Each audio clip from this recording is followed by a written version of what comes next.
The Last of the Plainsmen. Zane Grey. Prefatory notes. Buffalo Jones needs no introduction to American sportsmen, but to these of my readers who are unacquainted with him a few words may not be amiss. He was born 62 years ago on the Illinois prairie, and he has devoted practically all of his life to the pursuit of wild animals. It has been a pursuit which owed its unflagging energy and indomitable purpose to a singular passion, almost an obsession, to capture alive, not to kill.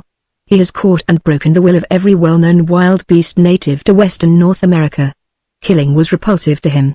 He even disliked the sight of a sporting rifle, though for years necessity compelled him to earn his livelihood by supplying the meat of buffalo to the caravans crossing the plains. At last, seeing that the extinction of the noble beasts was inevitable, he smashed his rifle over a wagon wheel and vowed to save the species. For 10 years he labored, pursuing, capturing and taming buffalo, for which the West gave him fame, and the name preserver of the American bison. As civilization encroached upon the plains, Buffalo Jones ranged slowly westward, and today an isolated desert-bound plateau on the north rim of the Grand Canyon of Arizona is his home. There his buffalo browse with the mustang and deer, and are as free as ever they were on the rolling plains. In the spring of 1907 I was the fortunate companion of the old plainsman on a trip across the desert, and a hunt in that wonderful country of yellow crags, deep canyons and giant pines.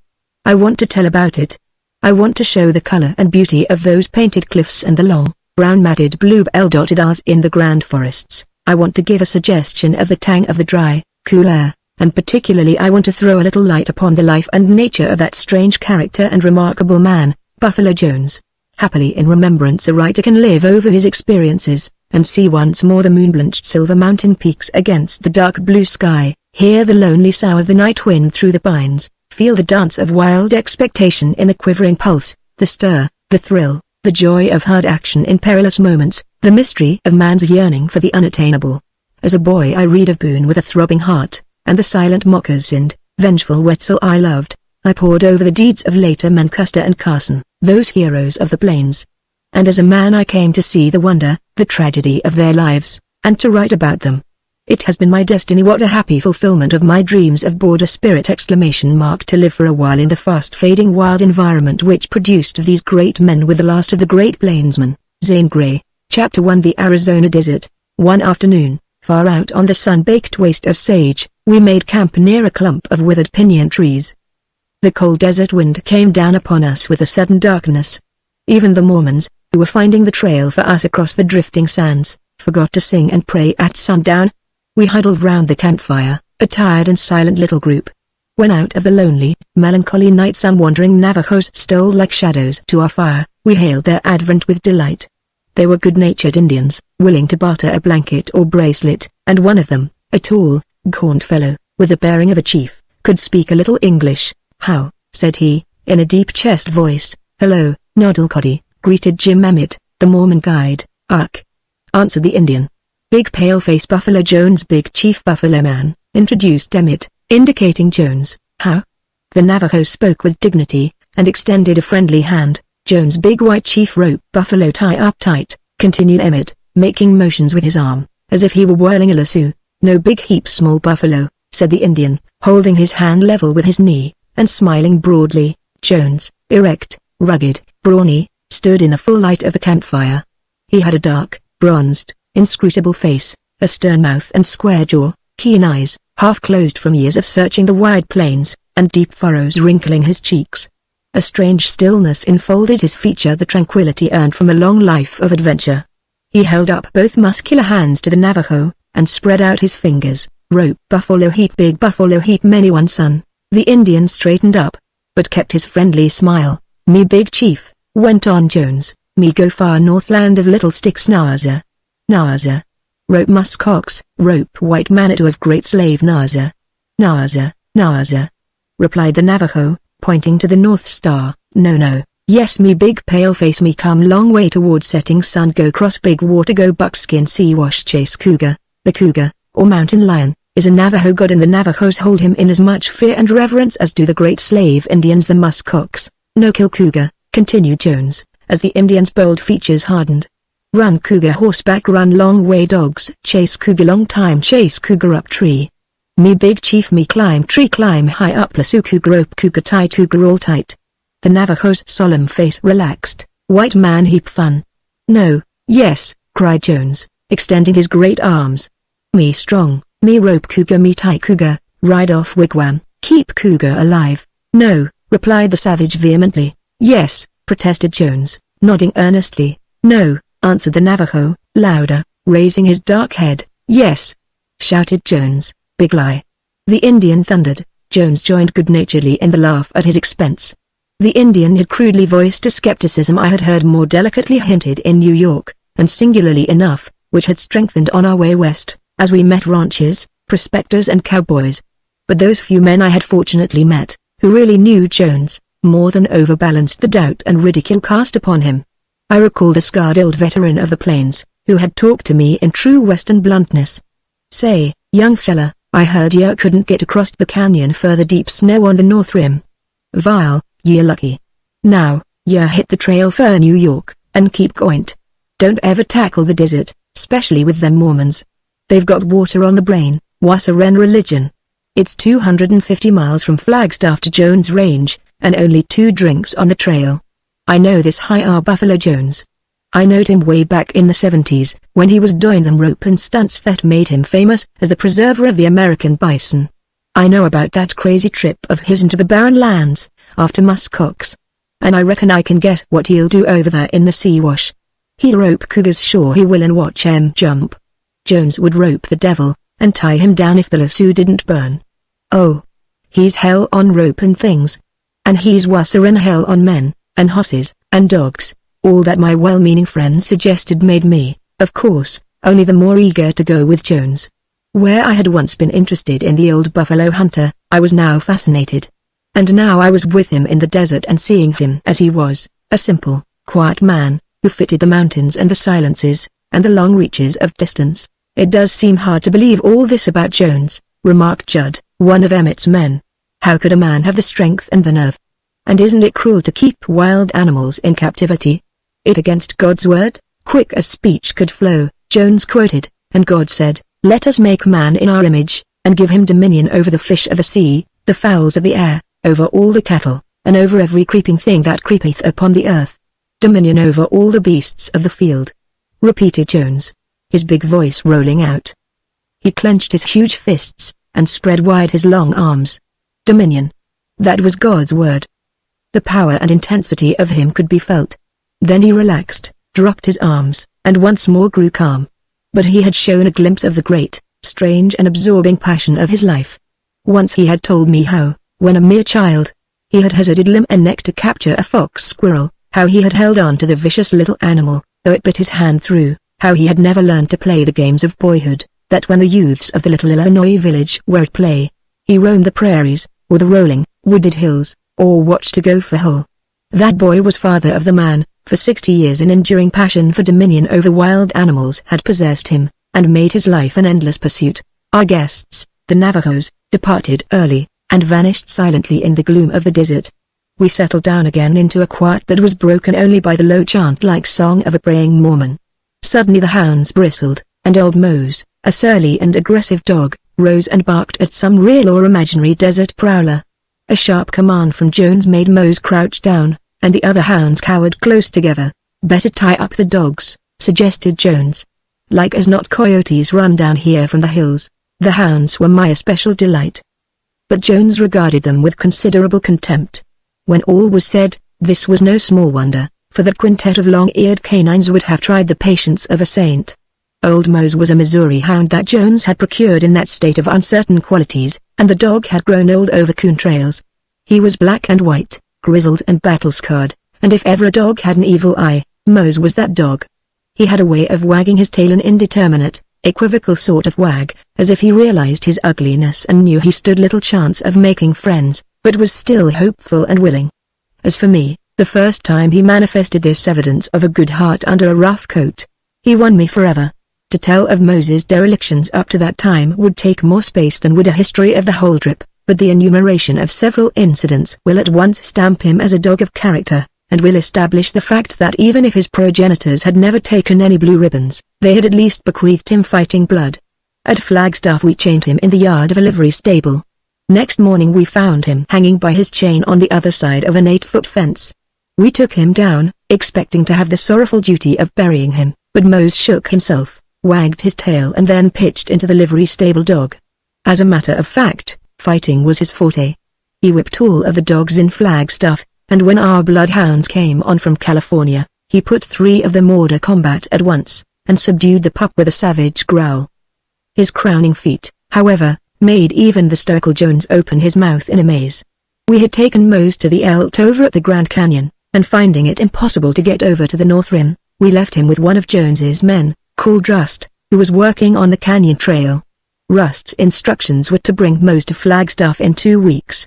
He brought the dog a little ahead time, and roared his appreciation of the relief it to get the responsibility off his hands. And he related many strange things, most striking of which was how Mose had broken his chain and plunged into the raging Colorado River, and tried to swim it just above the terrible Sockdolager Rapids.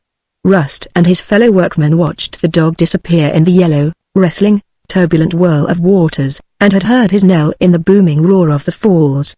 Nothing but a fish could live in that current, nothing but a bird could scale those perpendicular marble walls. That night, however, when the men crossed on the tramway, Mose met them with a wag of his tail. He had crossed the river, and he had come back, to the 4 reddish-brown, high-framed bloodhounds I had given the names of Don, Tige, Jude and Ranger, and by dint of persuasion, had succeeded in establishing some kind of family relation between them and Mose. This night I tied up the bloodhounds, after bathing and salving their sore feet, and I left Mose free, for he grew fretful and surly under restraint. The Mormons, prone, dark, blanketed figures, lay on the sand. Jones was crawling into his bed. I walked a little way from the dying fire, and faced the north, where the desert stretched, mysterious and illimitable. How solemn and still it was! I drew in a great breath of the cold air, and thrilled with a nameless sensation. Something was there.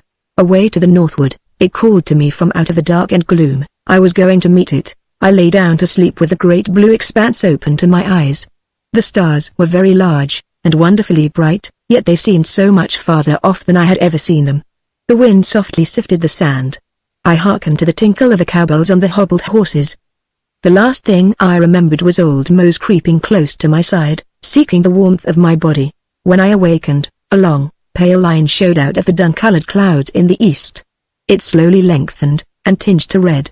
Then the morning broke, and the slopes of snow on the San Francisco peaks behind us glowed a delicate pink. The Mormons were up and doing with the dawn. They were stalwart men, rather silent, and all workers.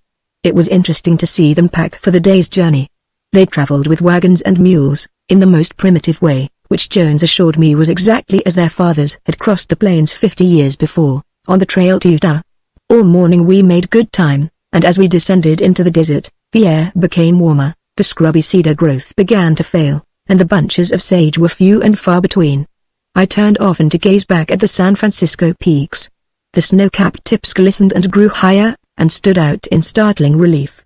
Someone said they could be seen 200 miles across the desert, and were a landmark and a fascination to all travelers thitherward. I never raised my eyes to the north that I did not draw my breath quickly and grow chill with awe and bewilderment with the marvel of the desert. The scaly red ground descended gradually, bare red knolls, like waves, rolled away northward, black buttes reared their flat heads, long ranges of sand flowed between them like streams, and all sloped away to merge into gray, shadowy obscurity, into wild and desolate, dreamy and misty nothingness. "Do you see those white sand dunes there, more to the left?" asked Emmett. "The little Colorado runs in there." "How far does it look to you?" 30 miles, perhaps," I replied, adding 10 miles to my estimate. "It's 75. We'll get the day after tomorrow. If the snow in the mountains has begun to melt, we'll have a time getting across." That afternoon, a hot wind blew in my face, carrying fine sand that cut and blinded. It filled my throat, sending me to the water cask till I was ashamed. When I fell into my bed at night, I never turned. The next day was hotter. The wind blew harder. The sand stung sharper. About noon the following day, the horses whinnied, and the mules roused out of their tardy gait. "They smell water," said Emmett. And despite the heat, and the sand in my nostrils, I smelled it, too. The dogs, poor footsore fellows, trotted on ahead down the trail. A few more miles of hot sand and gravel and red stone brought us around a low mesa to the Little Colorado. It was a wide stream of swiftly running, reddish muddy water. In the channel, cut by floods, little streams trickled and meandered in all directions. The main part of the river ran in close to the bank we were on. The dogs lolled in the water, the horses and mules tried to run in, but were restrained. The men drank, and bathed their faces. According to my Flagstaff advisor, this was one of the 2 drinks I would get on the desert, so I availed myself heartily of the opportunity. The water was full of sand, but cold and gratefully thirst-quenching. The little Colorado seemed no more to me than a shallow creek. I heard nothing sullen nor menacing in its musical flow. "Doesn't look bad, eh?" queried Emmett, who read my thought. "You'd be surprised to learn how many men and Indians, horses, sheep and wagons are buried under that quicksand." The secret was out, and I wondered no more. At once the stream and wet bars of sand took on a different color. I removed my boots, and waded out to a little bar. The sand seemed quite firm, but water oozed out around my feet, and when I stepped, the whole bar shook like jelly. I pushed my foot through the crust, and the cold, wet sand took hold, and tried to suck me down. "How can you ford this stream with horses?" I asked Emmett. "We must take our chances," replied he. "We'll hitch 2 teams to 1 wagon, and run the horses. I've forded here at worse stages than this. Once a team got stuck, and I had to leave it. Another time the water was high, and washed me downstream." Emmett sent his son into the stream on a mule. The rider lashed his mount, and plunging, splashing, crossed at a pace near a gallop. He returned in the same manner, and reported one bad place near the other side. Jones and I got on the first wagon and tried to coax up the dogs, but they would not come. Emmett had to lash the 4 horses to start them, and other Mormons riding alongside, yelled at them, and used their whips. The wagon bowled into the water with a tremendous splash. We were wet through before we had gone 20 feet.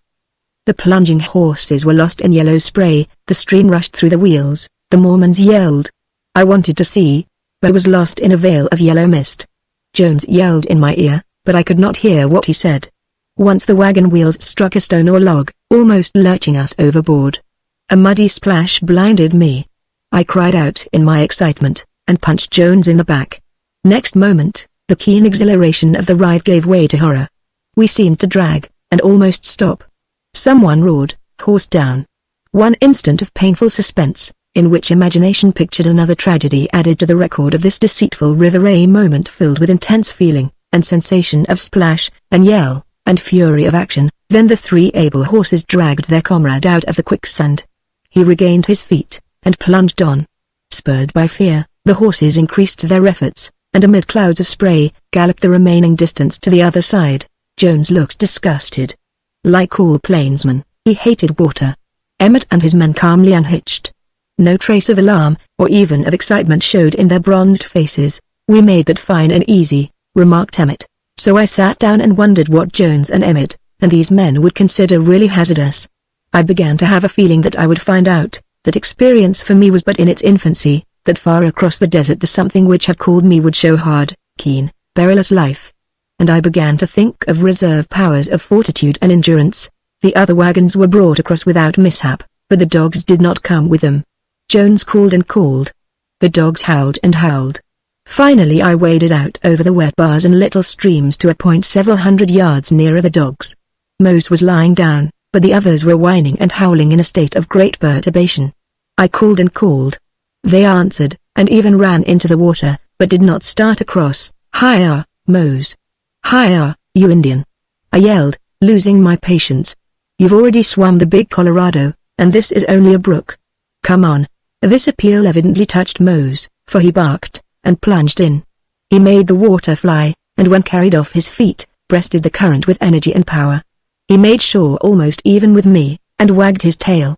Not to be outdone, Jude, Tige and Don followed suit, and first one and then another was swept off his feet and carried downstream. They landed below me. This left Ranger, the pup, alone on the other shore. Of all the pitiful yelps ever uttered by a frightened and lonely puppy, his were the most forlorn I had ever heard. Time after time he plunged in, and with many bitter howls of distress, went back. I kept calling, and at last, hoping to make him come by a show of indifference, I started away. This broke his heart. Putting up his head, he let out a long, melancholy wail, which for aught I knew might have been a prayer, and then consigned himself to the yellow current. Ranger swam like a boy learning. He seemed to be afraid to get wet. His forefeet were continually pawing the air in front of his nose. When he struck the swift place, he went downstream like a flash, but still kept swimming valiantly. I tried to follow along the sandbar, but found it impossible. I encouraged him by yelling. He drifted far below, stranded on an island, crossed it, and plunged in again, to make sure almost out of my sight. And when at last I got to dry sand, there was Ranger, wet and disheveled, but consciously proud and happy. After lunch we entered upon the 70-mile stretch from the Little to the Big Colorado. Imagination had pictured the desert for me as a vast, sandy plain, flat and monotonous. Reality showed me desolate mountains gleaming bare in the sun, long lines of red bluffs, white sand dunes, and hills of blue clay, areas of level ground in all, a many-hued, boundless world in itself, wonderful and beautiful, fading all around into the purple haze of deceiving distance. Thin, clear, sweet, dry, the desert air carried a languor, a dreaminess, tidings of far-off things, and an enthralling promise. The fragrance of flowers, the beauty and grace of women, the sweetness of music, the mystery of life all seemed to float on that promise.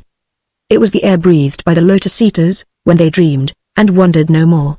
Beyond the Little Colorado, we began to climb again. The sand was thick, the horses labored. The drivers shielded their faces. The dogs began to limp and lag. Ranger had to be taken into a wagon, and then, one by one, all of the other dogs except Mose. He refused to ride, and trotted along with his head down. Far to the front the pink cliffs, the ragged mesas, the dark, volcanic spurs of the Big Colorado stood up and beckoned us onward. But they were a far 100 miles across the shifting sands, and baked day, and ragged rocks. Always in the rear rose the San Francisco peaks, cold and pure, startlingly clear and close in the rare atmosphere. We camped near another water hole, located in a deep, yellow-colored gorge, crumbling to pieces, a ruin of rock, and silent as the grave. In the bottom of the canyon was a pool of water, covered with green scum. My thirst was effectually quenched by the mere sight of it. I slept poorly, and lay for hours watching the great stars. The silence was painfully oppressive. If Jones had not begun to give a respectable imitation of the exhaust pipe on a steamboat, I should have been compelled to shout aloud, or get up, but this snoring would have dispelled anything. The morning came grey and cheerless. I got up stiff and sore, with a tongue like a rope. All day long we ran the gauntlet of the hot, flying sand. Night came again, a cold, windy night. I slept well until a mule stepped on my bed, which was conducive to restlessness. At dawn, cold, grey clouds tried to blot out the rosy east. I could hardly get up. My lips were cracked, my tongue swollen to twice its natural size, my eyes smarted and burned. The barrels and kegs of water were exhausted. Holes that had been dug in the dry sand of a dry stream the night before in the morning yielded a scant supply of muddy alkali water, which went to the horses. Only twice that day did I rouse to anything resembling enthusiasm. We came to a stretch of country showing the wonderful diversity of the desert land. A long range of beautifully rounded clay stones bordered the trail. So symmetrical were they that I imagined them works of sculptors. Light blue, dark blue, clay blue, marine blue, cobalt blue, every shade of blue was there, but no other color. The other time that I woke to sensations from without was when he came to the top of a ridge. We had been passing through red lands. Jones called the place a strong, specific word which really was illustrative of the heat amid those scaling red ridges. We came out where the red changed abruptly to gray. I seemed always to see things first, and I cried out, "Look! Here are a red lake and trees." "No, lad, not a lake," said old Jim, smiling at me. "That's what haunts the desert traveler. It's only mirage." So I awoke to the realization of that elusive thing. The mirage, a beautiful lie, false as stairs of sand. Far northward a clear rippling lake sparkled in the sunshine. Tall, stately trees, with waving green foliage, bordered the water. For a long moment it lay there, smiling in the sun, a thing almost tangible, and then it faded. I felt a sense of actual loss. So real had been the illusion that I could not believe I was not soon to drink and wade and dabble in the cool waters. Disappointment was keen. This is what maddens the prospector or sheep herder lost in the desert. Was it not a terrible thing to be dying of thirst, to see sparkling water, almost to smell it and then realize suddenly that all was only a lying track of the desert, a lure, a delusion? I ceased to wonder at the Mormons, and their search for water, their talk of water. But I had not realized its true significance. I had not known what water was. I had never appreciated it. So it was my destiny to learn that water is the greatest thing on earth. I hung over a 3-foot hole in a dry stream bed, and watched it ooze and seep through the sand, and fill up so slowly, and I felt it loosen my parched tongue, and steal through all my dry body with strength and life. Water is said to constitute 3/4 of the universe. However that may be, on the desert it is the whole world, and all of life. 2 days passed by, all hot sand and wind and glare. The Mormons sang no more at evening, Jones was silent, the dogs were limp as rags. At Monkcorpy Wash we ran into a sandstorm. The horses turned their backs to it, and bowed their heads patiently. The Mormons covered themselves. I wrapped a blanket round my head and hid behind a sage bush. The wind, carrying the sand, made a strange hollow roar. All was enveloped in a weird yellow opacity. The sand seeped through the sage bush and swept by with a soft, rustling sound, not unlike the wind in the rye. From time to time I raised a corner of my blanket and peeped out. Where my feet had stretched was an enormous mound of sand. I felt the blanket, weighted down, slowly settle over me. Suddenly as it had come, the sandstorm passed. It left a changed world for us. The trail was covered, the wheels hub deep in sand, the horses, walking sand dunes. I could not close my teeth without grating harshly on sand. We journeyed onward, and passed long lines of petrified trees, some 100 feet in length, lying as they had fallen, thousands of years before. White ants crawled among the ruins. Slowly climbing the sandy trail, we circled a great red bluff with jagged peaks, that had seemed an interminable obstacle. A scant growth of cedar and sage again made its appearance. Here we halted to pass another night. Under a cedar I heard the plaintive, piteous bleat of an animal. I searched, and presently found the little black and white lamb, scarcely able to stand. It came readily to me, and I carried it to the wagon. "That's a Navajo lamb," said Emmett. "It's lost. There are Navajo Indians close by." "Away in the desert we heard its cry," quoted one of the Mormons. Jones and I climbed the red mesa near camp to see the sunset. All the western world was ablaze in golden glory. Shafts of light shot toward the zenith, and bands of paler gold, tinging to rose, circled away from the fiery, sinking globe. Suddenly the sun sank, the gold changed to gray, then to purple, and shadows formed in the deep gorge at our feet. So sudden was the transformation that soon it was night, the solemn, impressive night of the desert.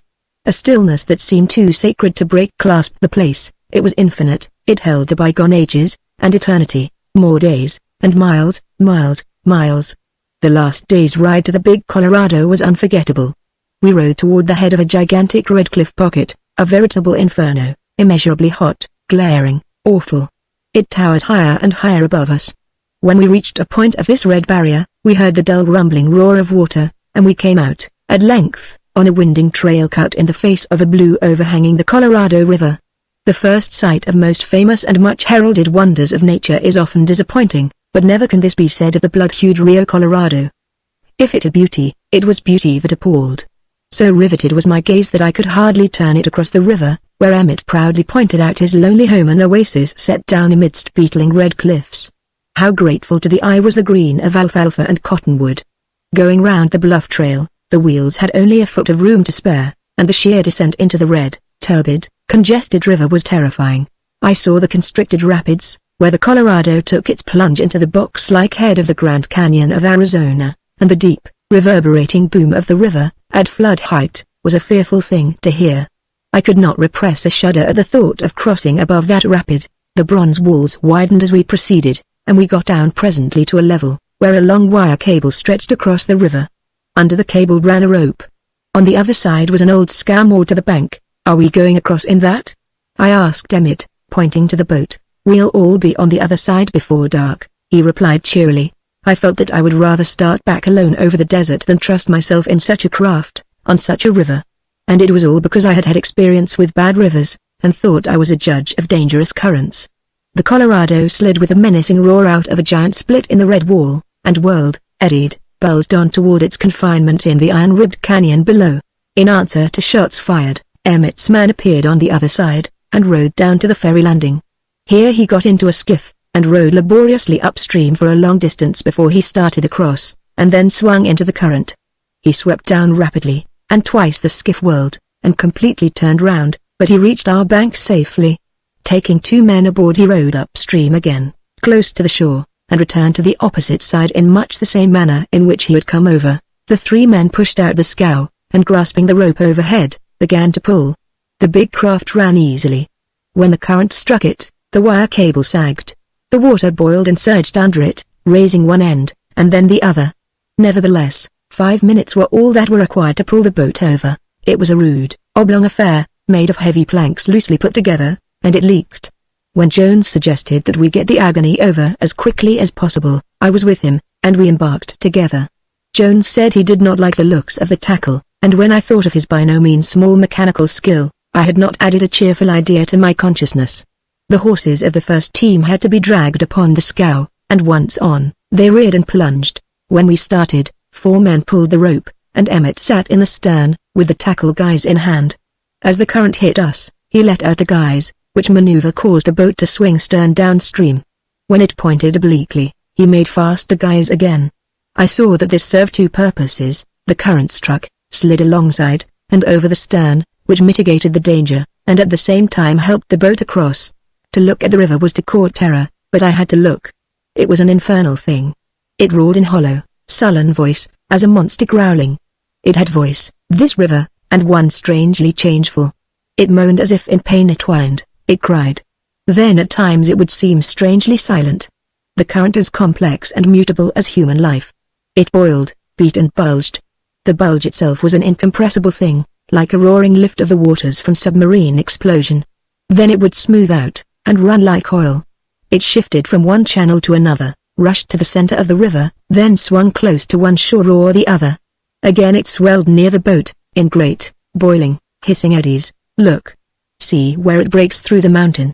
Yelled Jones in my ear. I looked upstream to see the stupendous granite walls separated in a gigantic split that must have been made by a terrible seismic disturbance, and from this gap poured the dark, turgid, mystic flood. I was in a cold sweat when we touched shore, and I jumped long before the boat was properly moored. Emmett was wet to the waist where the water had surged over him. As he sat rearranging some tackle, I remarked to him that of course he must be a splendid swimmer, or he would not take such risks. No, I can't swim a stroke, he replied, and it wouldn't be any use if I could. Once in there a man's a goner. You've had bad accidents here? I questioned. No, not bad. We only drowned 2 men last year. You see, we had to tow the boat up the river, and row across, as then we hadn't the wire. Just above, on this side, the boat hit a stone, and the current washed over her, taking off the team and 2 men. Didn't you attempt to rescue them? I asked, after waiting a moment. No use. They never came up. Isn't the river high now?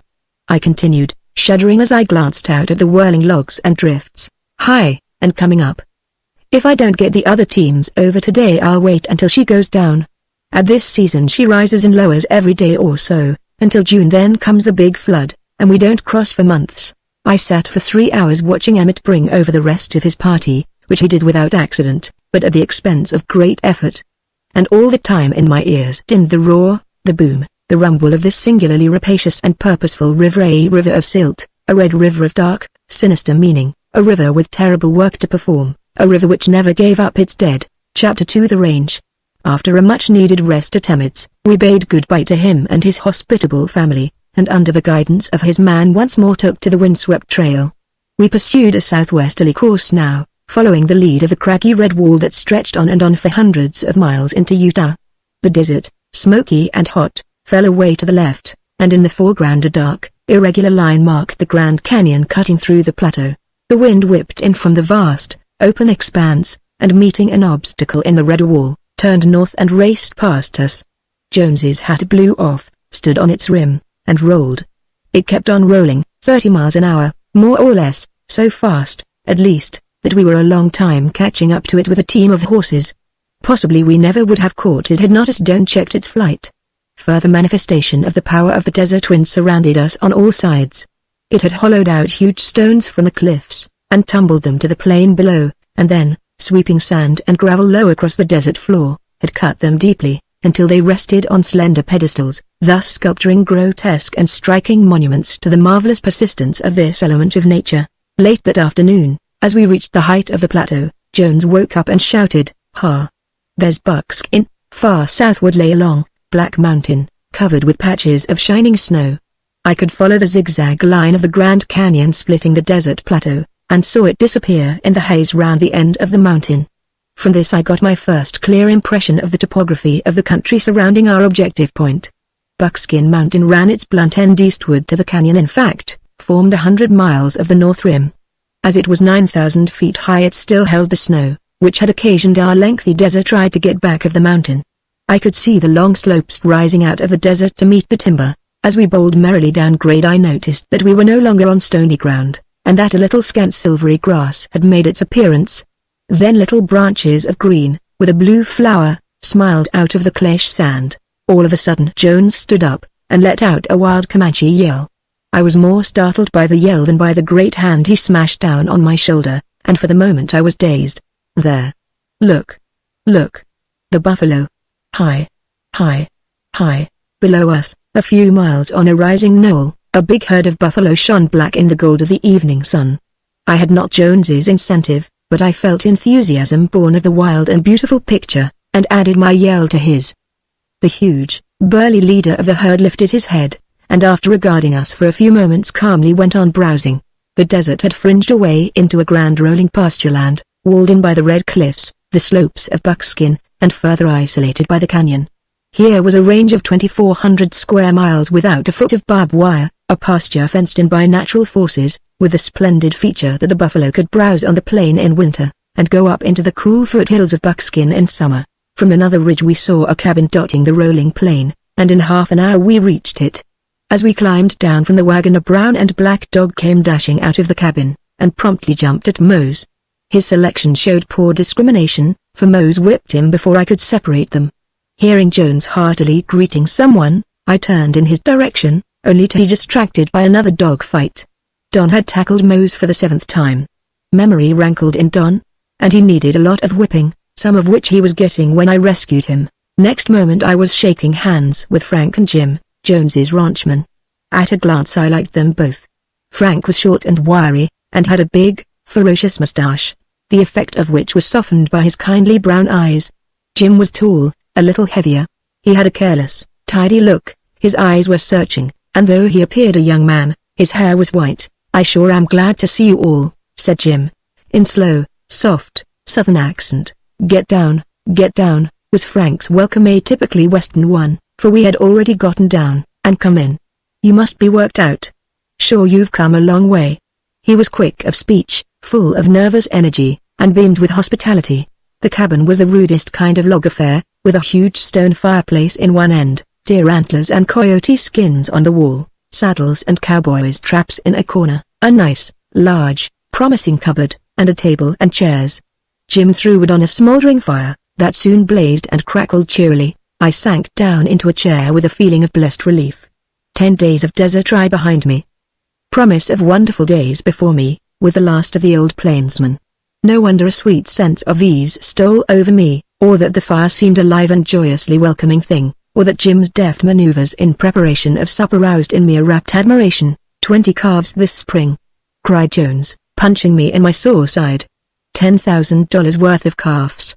He was now altogether a changed man. He looked almost young. His eyes danced, and he rubbed his big hands together while he plied Frank with questions. In strange surroundings, that is.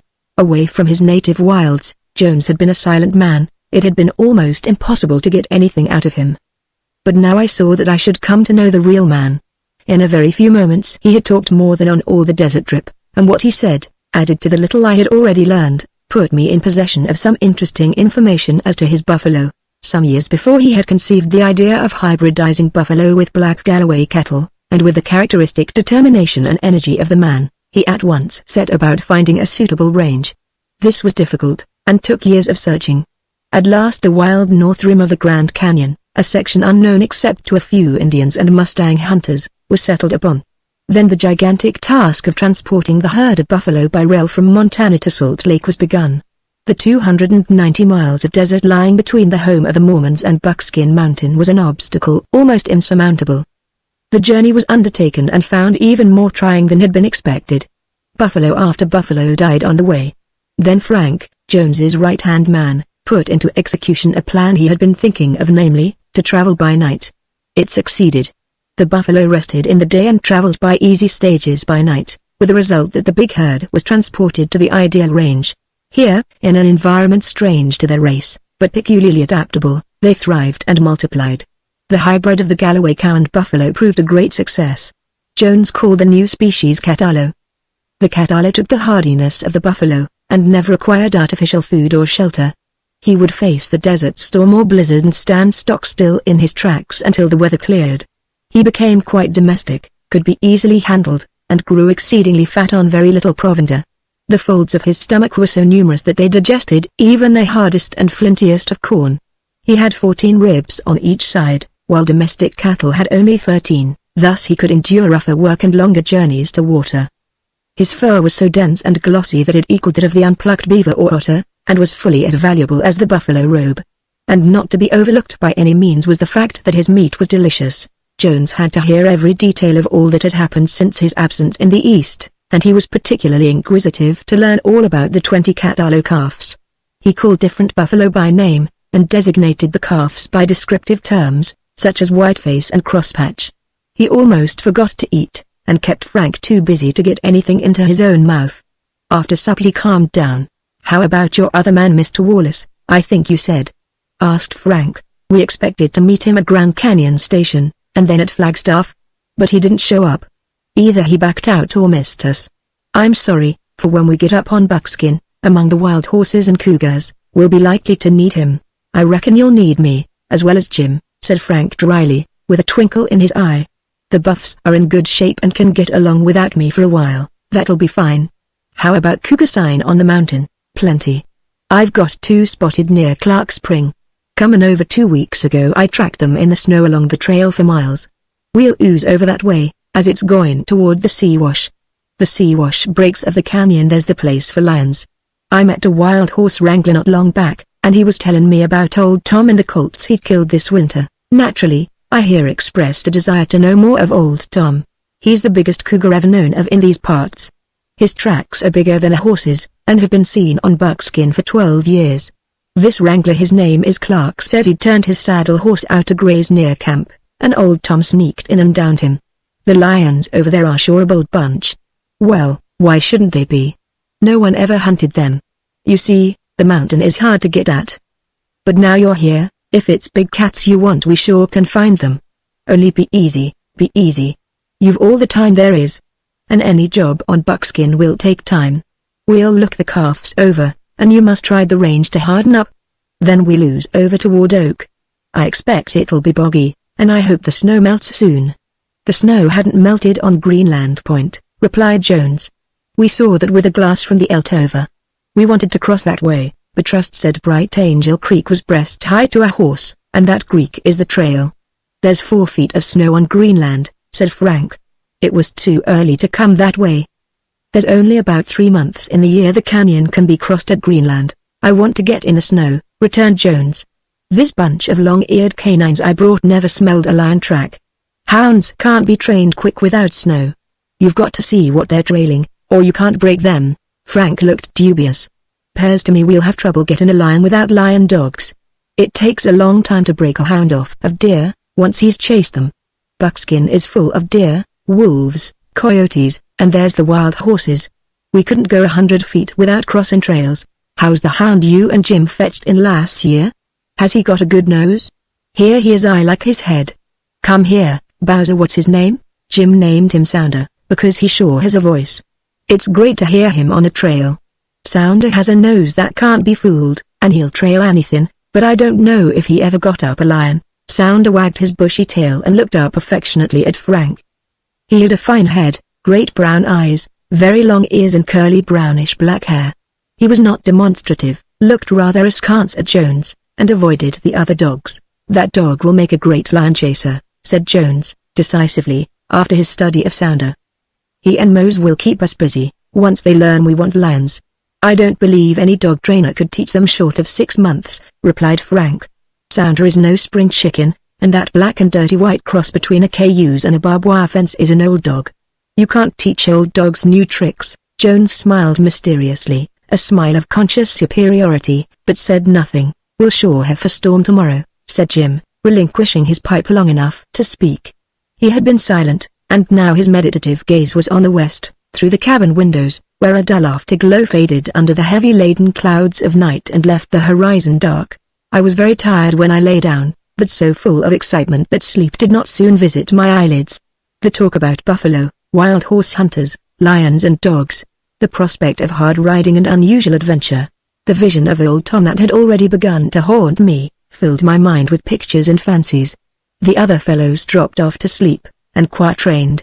Suddenly a succession of queer, sharp barks came from the plain, close to the cabin. Coyotes were paying us a call, and judging from the chorus of yelps and howls from our dogs, it was not a welcome visit. Above the medley rose one big, deep, full voice that I knew at once belonged to Sounder. Then all was quiet again. Sleep gradually benumbed my senses. Vague phrases dreamily drifted to and fro in my mind. Jones's wild range, old Tom Sounder, great name, great voice, Sounder. Sounder. Sounder. Next morning I could hardly crawl out of my sleeping bag. My bones ached, my muscles protested excruciatingly, my lips burned and bled, and the cold I had contracted on the desert clung to me.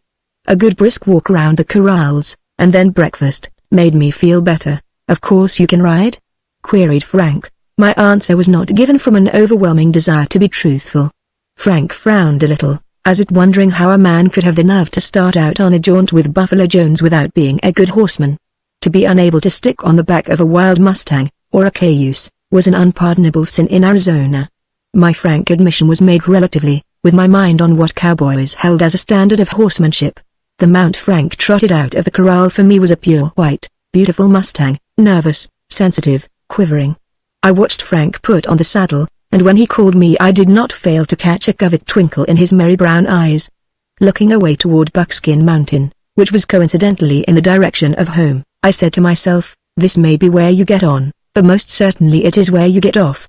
Jones was already riding far beyond the corral, as I could see by a cloud of dust, and I set off after him, with the painful consciousness that I must have looked to Frank and Jim much as Central Park equestrians had often looked to me. Frank shouted after me that he would catch up with us out on the range.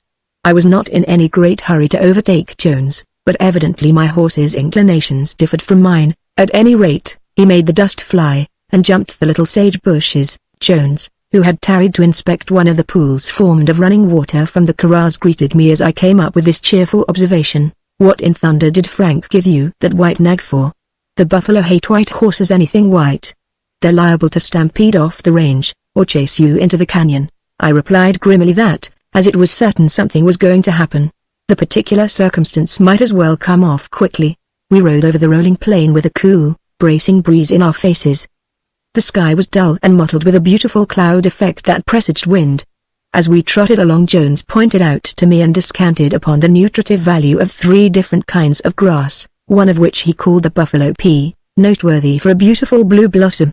Soon we passed out of sight of the cabin, and could see only the billowy plain, the red tips of the stony wall, and the black fringed crest of Buckskin. After riding a while we made out some cattle, a few of which were on the range, browsing in the lee of a ridge. No sooner had I marked them than Jones let out another Comanche yell. "Wolf!" he yelled, and spurring his big bay, he was off like the wind. A single glance showed me several cows running as if bewildered, and near them a big white wolf pulling down a calf. Another white wolf stood not far off. My horse jumped as if he had been shot, and the realization darted upon me that here was where the certain something began. Spot the Mustang had one black spot in his pure white, snorted like I imagined a blooded horse might, under dire insult. Jones's bay had gotten about 100 paces the start. I lived to learn that Spot hated to be left behind. Moreover, he would not be left behind. He was the swiftest horse on the range, and proud of the distinction. I cast one unmentionable word on the breeze toward the cabin and Frank, then put mind and muscle to the sore task of remaining with Spot. Jones was born on a saddle, and had been taking his meals in a saddle for about 63 years, and the bay horse could run. Run is not a felicitous word. He flew. And I was rendered mentally deranged for the moment to see that 100 paces between the bay and Spot materially lessen at every jump. Spot lengthened out, seemed to go down near the ground, and cut the air like a high-geared auto. If I had not heard the fast rhythmic beat of his hoofs, and had not bounced high into the air at every jump, I would have been sure I was riding a bird. I tried to stop him. As well might I have tried to pull in the Lusitania with a thread. Spot was out to overhaul that bay, and in spite of me, he was doing it. The wind rushed into my face and sang in my ears. Jones seemed the nucleus of a sort of haze, and it grew larger and larger. Presently he became clearly defined in my sight. The violent commotion under me subsided. I once more felt the saddle, and then I realized that Spot had been content to stop alongside of Jones, tossing his head and champing his bit. "Well, by George! I didn't know you were in the stretch," cried my companion. "That was a fine little brush. We must have come several miles. I'd have killed those wolves if I'd brought a gun. The big one that had the calf was a bold brute. He never let go until I was within 50 feet of him. Then I almost rode him down. I don't think the calf was much hurt.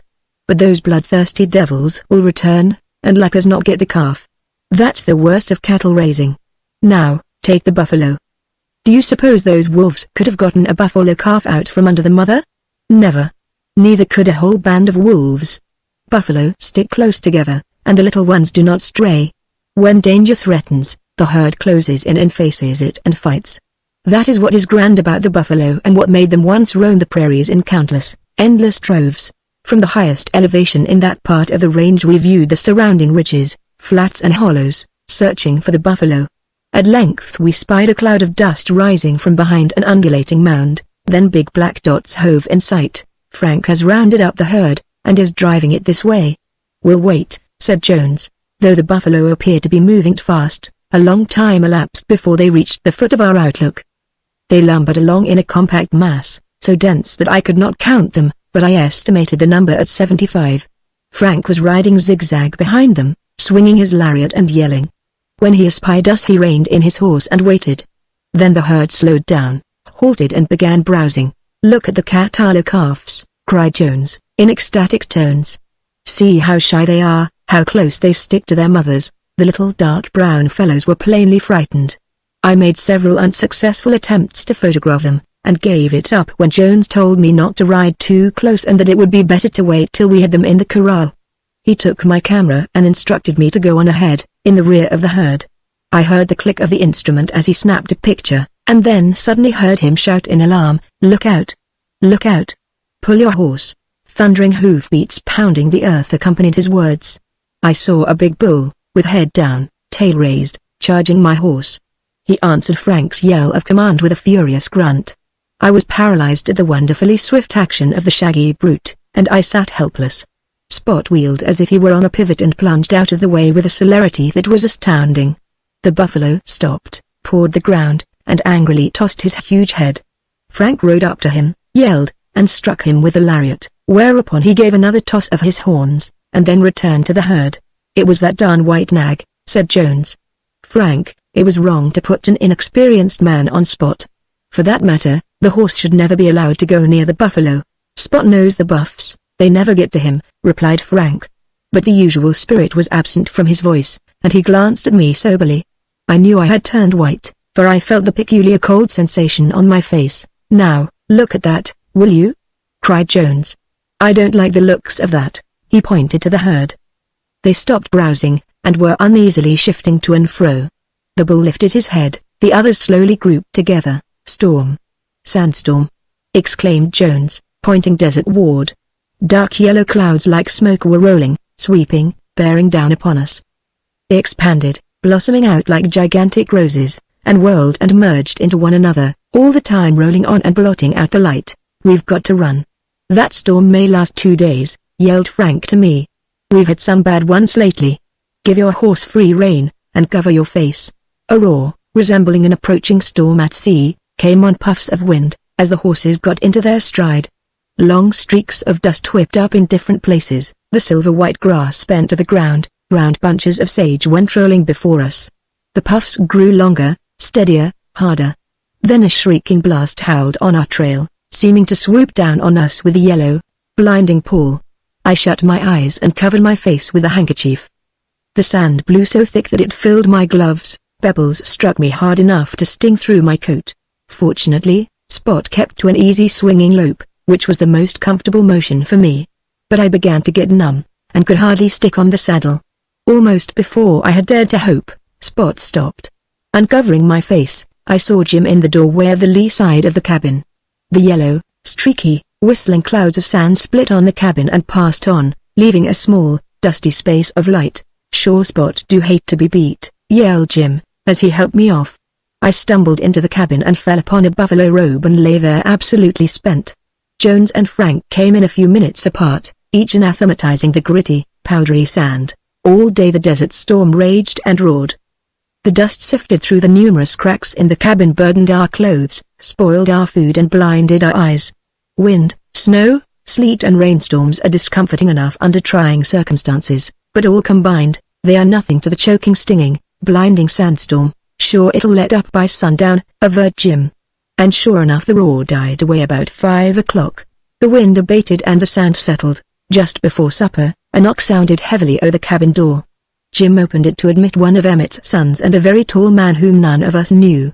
He was a sandman.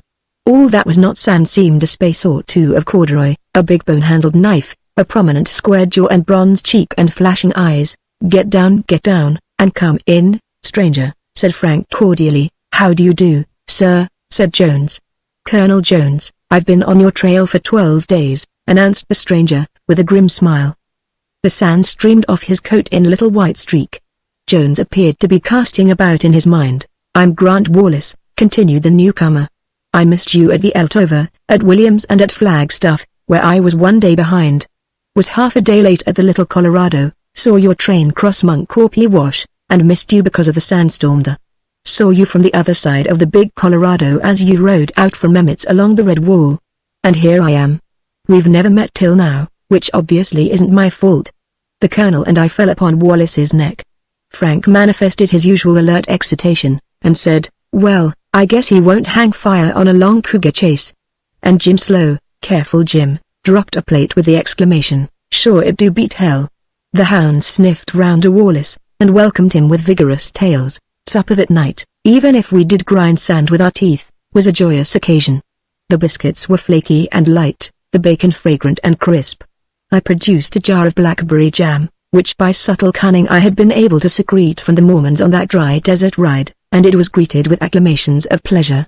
Wallace, divested of his sand guise, beamed with the gratification of a hungry man once more in the presence of friends and food. He made large cavities in Jim's great pot of potato stew, and caused biscuits to vanish in a way that would not have shamed a Hindu magician. The Grand Canyon he dug in my jar of jam, however, could not have been accomplished by legerdemain. Talk became animated on dogs, cougars, horses and buffalo. Jones told of our experience out on the range, and concluded with some salient remarks. "A tame wild animal is the most dangerous of beasts." My old friend, Dick Rock, a great hunter and guide out of Idaho, laughed at my advice, and got killed by one of his 3-year-old bulls. I told him they knew him just well enough to kill him, and they did. My friend, A. H. Cole, of Oxford, Nebraska, tried to rope a weta that was too tame to be safe, and the bull killed him. Same with General Bull, a member of the Kansas legislature, and 2 cowboys who went into a corral to tie up a tame elk at the wrong time. I pleaded with them not to undertake it. They had not studied animals as I had. That tame elk killed all of them. He had to be shot in order to get General Bull off his great antlers. You see, a wild animal must learn to respect a man. The way I used to teach the Yellowstone Park bears to be respectful and safe neighbors was to rope them around the front paw, swing them up on a tree clear of the ground, and whip them with a long pole. It was a dangerous business, and looks cruel, but it is the only way I could find to make the bears good. You see, they eat scraps around the hotels and get so tame they will steal everything but red-hot stoves, and will cuff the life out of those who try to shoo them off. But after a bear mother has had a licking, she not only becomes a good bear for the rest of her life, but she tells all her cubs about it with a good smack of her paw, for emphasis, and teaches them to respect peaceable citizens generation after generation. One of the hardest jobs I ever tackled was that of supplying the buffalo for Bronx Park. I rounded up a magnificent king buffalo bull, belligerent enough to fight a battleship. When I rode after him the cowman said I was as good as killed. I made a lance by driving a nail into the end of a short pole and sharpening it. After he had chased me, I wheeled my broncho, and hurled the lance into his back, ripping a wound as long as my hand. That put the fear of Providence into him and took the fight all out of him.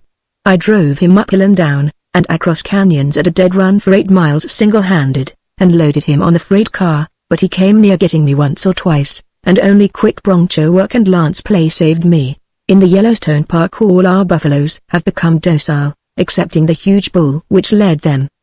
The Indians called the buffalo leader the wetter, the master of the herd.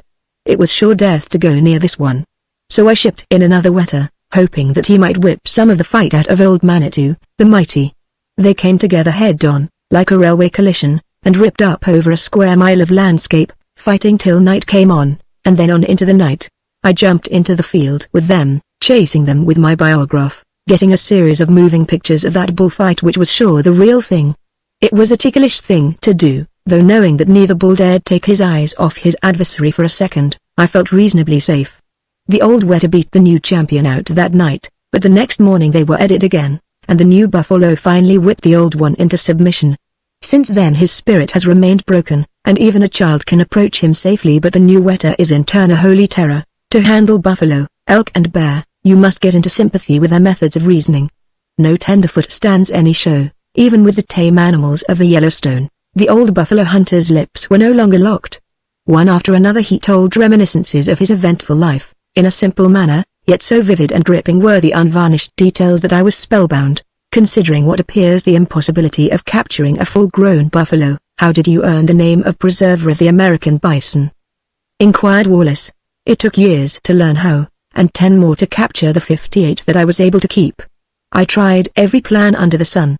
I roped hundreds, of all sizes and ages. They would not live in captivity.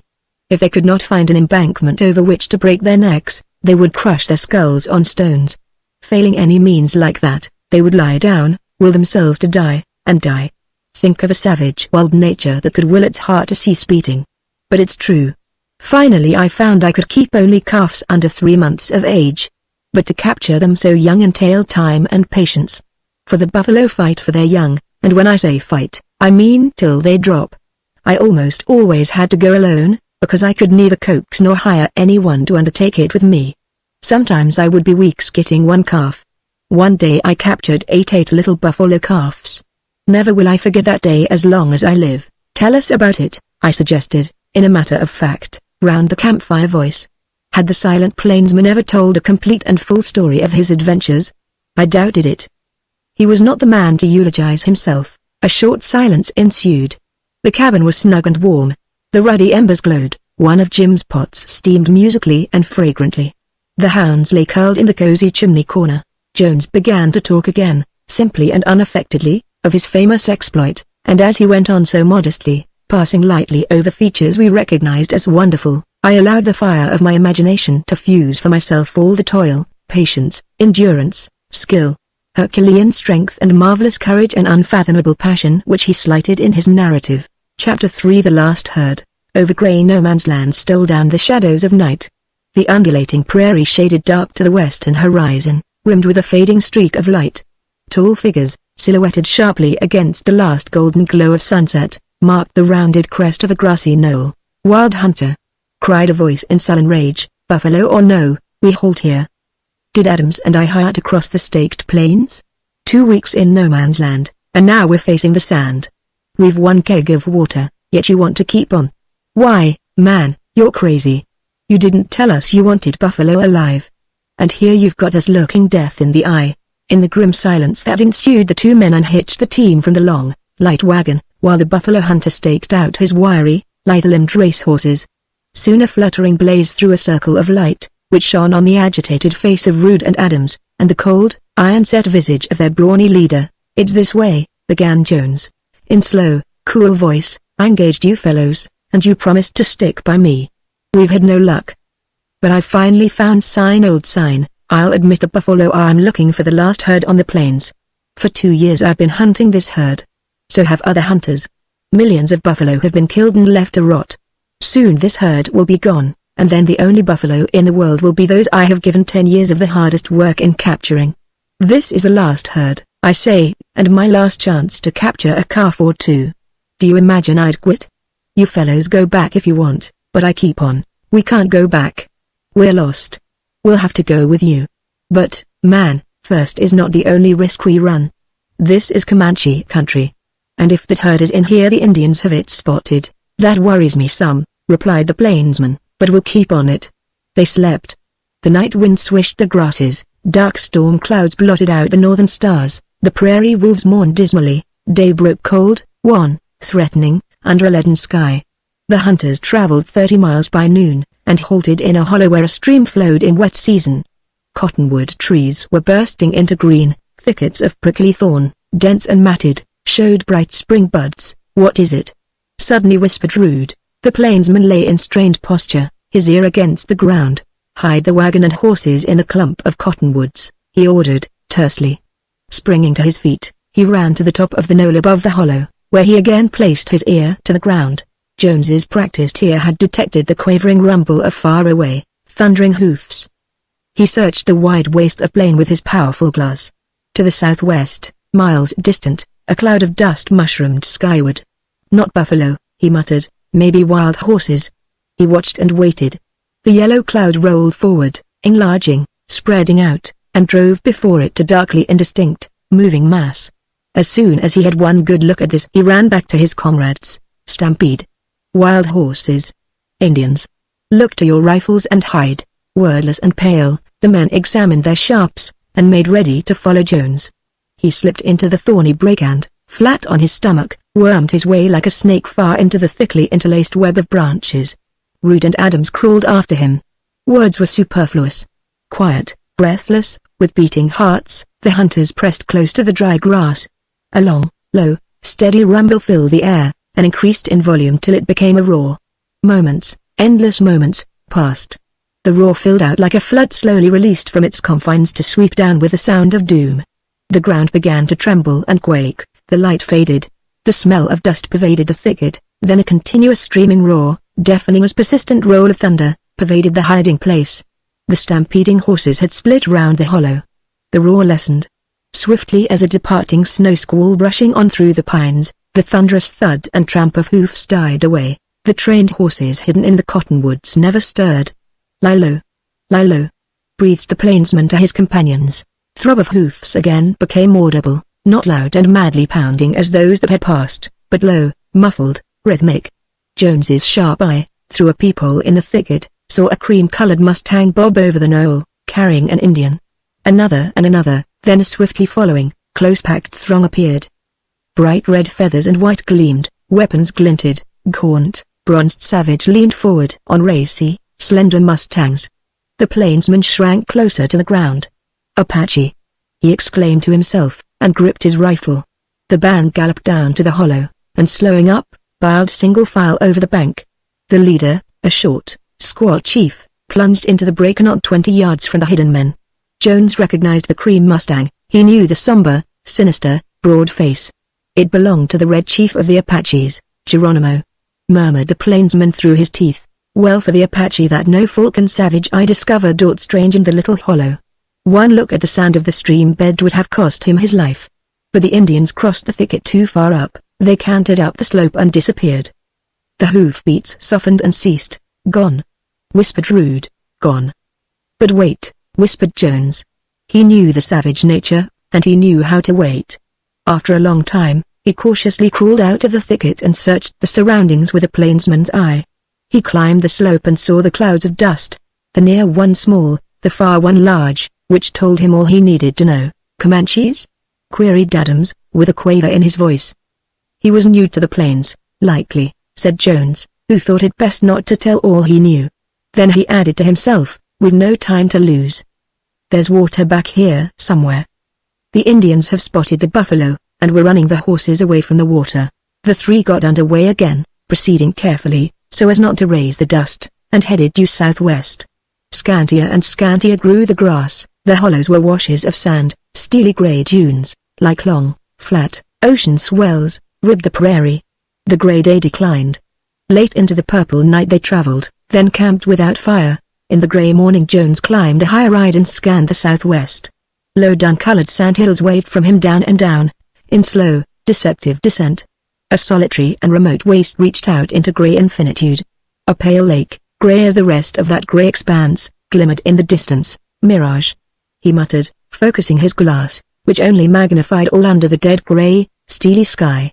"Water must be somewhere, but can that be it? It's too pale and elusive to be real.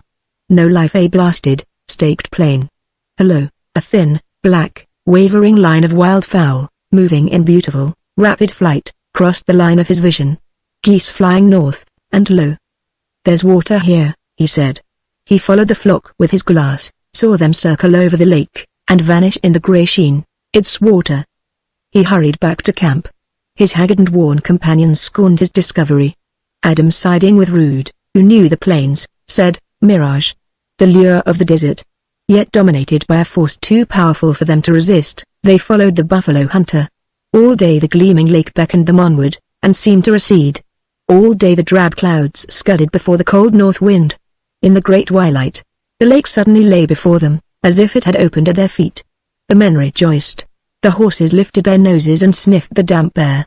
The whinnies of the horses, the clank of harness, and splash of water, the whirl of ducks did not blare out of Jones's keen ear a sound that made him jump.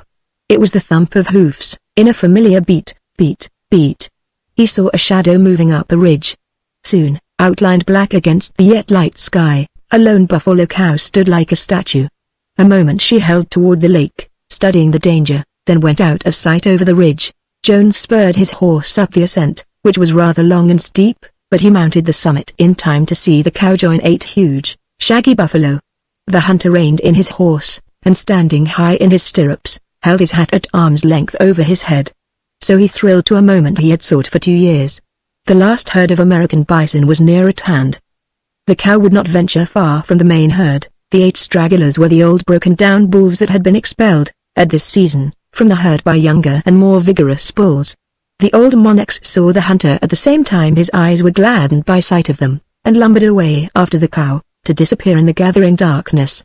Frightened buffalo always make straight for their fellows, and this knowledge contented Jones to return to the lake, well satisfied that the herd would not be far away in the morning, within easy striking distance by daylight. At dark the storm which had threatened for days, broke in the fury of rain, sleet and hail. The hunters stretched a piece of canvas over the wheels of the north side of the wagon, and wet and shivering, crawled under it to their blankets. During the night the storm raged with unabated strength. Dawn, forbidding and raw, lightened to the whistle of the sleety gusts. Fire was out of the question. Chary of weight, the hunters had carried no wood, and the buffalo chips they used for fuel were lumps of ice. Grumbling, Adams and Rude ate a cold breakfast, while Jones, munching a biscuit, faced the biting blast from the crest of the ridge. The middle of the plain below held a ragged, circular mass, as still as stone. It was the buffalo herd, with every shaggy head to the storm. So they would stand, never budging from their tracks, till the blizzard of sleet was over. Jones, though eager and impatient, restrained himself, for it was unwise to begin operations in the storm. There was nothing to do but wait. Ill fared the hunters that day. Food had to be eaten uncooked. The long hours dragged by with the little group huddled under icy blankets. When darkness fell, the sleet changed to drizzling rain. This blew over at midnight, and a colder wind, penetrating to the very marrow of the sleepless men, made their condition worse. In the after part of the night, the wolves howled mournfully. With a grey, misty light appearing in the east, Jones threw off his stiff, ice-encased blanket, and crawled out. A gaunt grey wolf, the color of the day and the sand and the lake, sneaked away, looking back. While moving and threshing about to warm his frozen blood, Jones munched another biscuit. 5 men crawled from under the wagon, and made an unfruitful search for the whiskey. Fearing it, Jones had thrown the bottle away. The men cursed. The patient horses drooped sadly, and shivered in the lee of the improvised tent. Jones kicked the inch-thick casing of ice from his saddle. Kentuck, his racer, had been spared on the whole trip for this day's work. The thoroughbred was cold, but as Jones threw the saddle over him, he showed that he knew the chase ahead, and was eager to be off. At last, after repeated efforts with his benumbed fingers, Jones got the girths tight. He tied a bunch of soft cords to the saddle and mounted. "Follow as fast as you can," he called to his surly men. "The buffs will run north against the wind. This is the right direction for us. We'll soon leave the sand. Stick to my trail and come a humming." From the ridge he met the red sun, rising bright, and a keen northeasterly wind that lashed like a whip. As he had anticipated, his quarry had moved northward. Kentuck let out into a swinging stride, which in an hour had the loping herd in sight. Every jump now took him upon higher ground, where the sand failed, and the grass grew thicker and began to bend under the wind. In the teeth of the nipping gale Jones slipped close upon the herd without alarming even a cow. More than 100 little reddish-black calves leisurely loped in the rear. Kentuck, keen to his work, crept on like a wolf, and the hunter's great fist clenched the coiled lasso. Before him expanded a boundless plain. A situation long cherished and dreamed of had become a reality. Kentuck, fresh and strong, was good for all day. Jones gloated over the little red bulls and heifers, as a miser gloats over gold and jewels. Never before had he caught more than 2 in one day, and often it had taken days to capture one. This was the last herd, this the last opportunity toward perpetuating a grand race of beasts. And with born instinct he saw ahead the day of his life. At a touch, Kentuck closed in, and the buffalo, seeing him, stampeded into the heaving roll so well known to the hunter. Racing on the right flank of the herd, Jones selected a tawny heifer and shot the lariat after her. It felt true, but being stiff and kinky from the sleet, failed to tighten, and the quick calf leapt through the loop to freedom. Undismayed, the pursuer quickly recovered his rope. Again he whirled and sent the loop. Again it circled true, and failed to close. Again the agile heifer bounded through it. Jones whipped the air with a stubborn rope. To lose a chance like that was worse than boy's work. The third whirl, running a smaller loop, tightened the coil round the frightened calf just back of its ears. A pull on the bridle brought Kentuck to a halt in his tracks, and the baby buffalo rolled over and over in the grass. Jones bounced from his seat and jerked loose a couple of the soft cords. In a twinkling, his big knee crushed down on the calf, and his big hands bound it helpless. Kentuck neighed. Jones saw his black ears go up. Danger threatened. For a moment the hunter's blood turned chill, not from fear, for he never felt fear, but because he thought the Indians were returning to ruin his work. His eye swept the plain. Only the gray forms of wolves flitted through the grass, here, there, all about him. Wolves. They were as fatal to his enterprise as savages.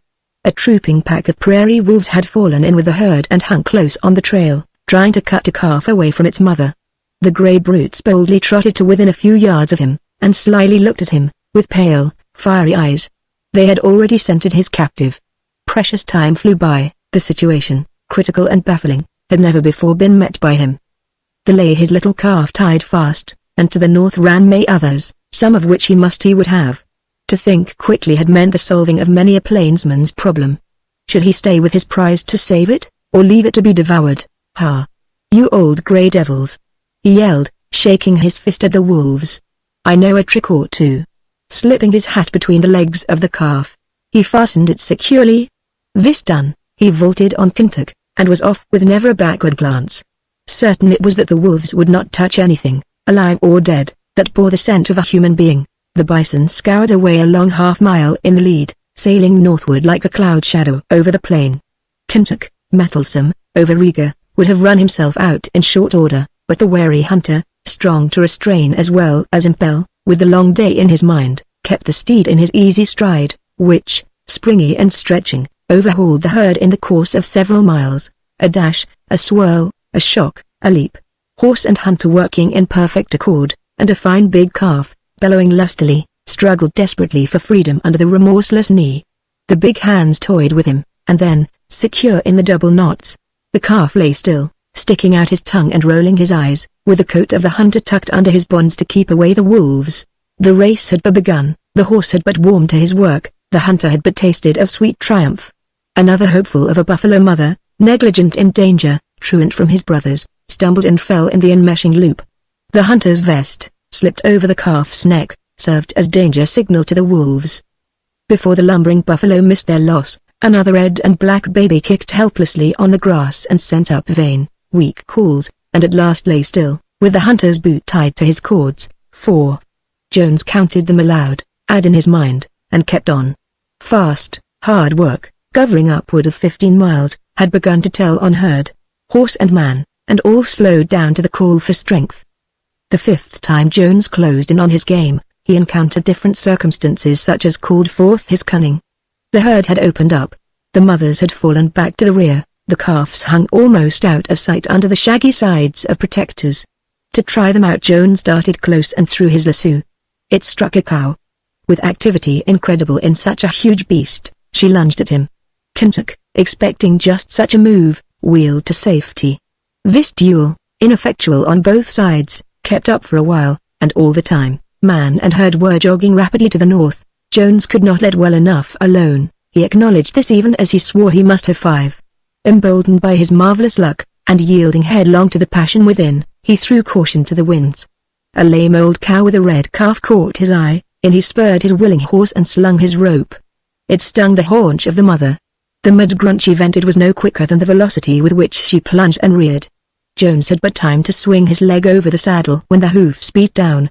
Kentuck rolled on the plain, flinging his rider from him. The infuriated buffalo lowered her head for the fatal charge on the horse, when the plainsman, jerking out his heavy Colts, shot her dead in her tracks. Kentuck got to his feet unhurt, and stood his ground, quivering but ready, showing his steadfast courage. He showed more, for his ears lay back, and his eyes had the gleam of the animal that strikes back. The calf ran round its mother.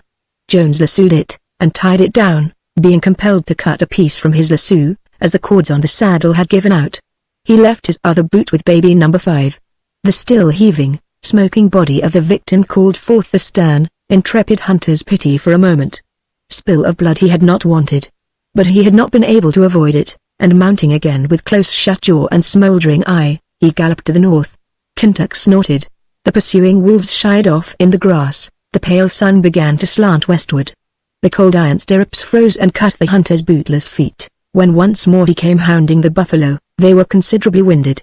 Short tufted tails, raised stiffly, gave warning. Snorts, like puffs of escaping steam, and deep grunts from cavernous chests evinced anger and impatience that might, at any moment, bring the herd to a defiant stand. He whizzed the shortened noose over the head of a calf that was laboring painfully to keep up, and had slipped down, when a mighty grunt told him of peril. Never looking to see whence it came, he sprang into the saddle. Fiery Kentuck jumped into action, then hauled up with a shock that almost threw himself and rider. The lasso, fast to the horse, and its loop end round the calf, had caused the sudden check. A maddened cow bore down on Kentuck. The gallant horse straightened in a jump, but dragging the calf pulled him in a circle, and in another moment he was running round and round the howling, kicking pivot. Then ensued a terrible race, with horse and bison describing a 20-foot circle. Bang! Bang! The hunter fired 2 shots, and heard the spats of the bullets. But they only augmented the frenzy of the beast. Faster Kentuck flew, snorting in terror. Closer drew the dusty, bouncing pursuer. The calf spun like a top, the lasso strung tighter than wire. Jones strained to loosen the fastening, but in vain. He swore at his carelessness in dropping his knife by the last calf he had tied. He thought of shooting the rope, yet dared not risk the shot. A hollow sound turned him again, with the Colts leveled. Bang! Dust flew from the ground beyond the bison. The 2 charges left in the gun were all that stood between him and eternity. With a desperate display of strength Jones threw his weight in a backward pull, and hauled Kentuck up. Then he leaned far back in the saddle, and shoved the Colts out beyond the horse's flank. Down went the broad head, with its black, glistening horns. Bang!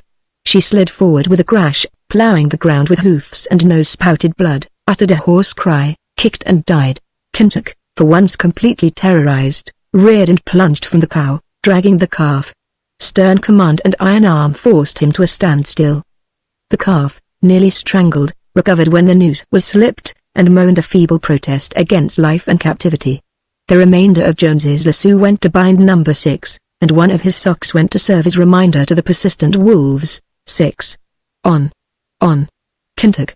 On. Weakening, but unconscious of it, with bloody hands and feet, without lasso, and with only one charge in his revolver, hatless, coatless, vestless, bootless, the wild hunter urged on the noble horse. The herd had gained miles in the interval of the fight. Game to the backbone, Kentuck lengthened out to overhaul it, and slowly the rolling gap lessened and lessened. A long hour thumped away, with the rumble growing nearer. Once again the lagging calves dotted the grassy plain before the hunter. He dashed beside a burly calf, grasped its tail, stopped his horse, and jumped. The calf went down with him, and did not come up. The knotted, blood-stained hands, like claws of steel, bound the hind legs close and fast with a leathern belt, and left between them a torn and bloody sock. 7. On. Old Faithful. We must have another. The last. This is your day. The blood that flecked the hunter was not all his own.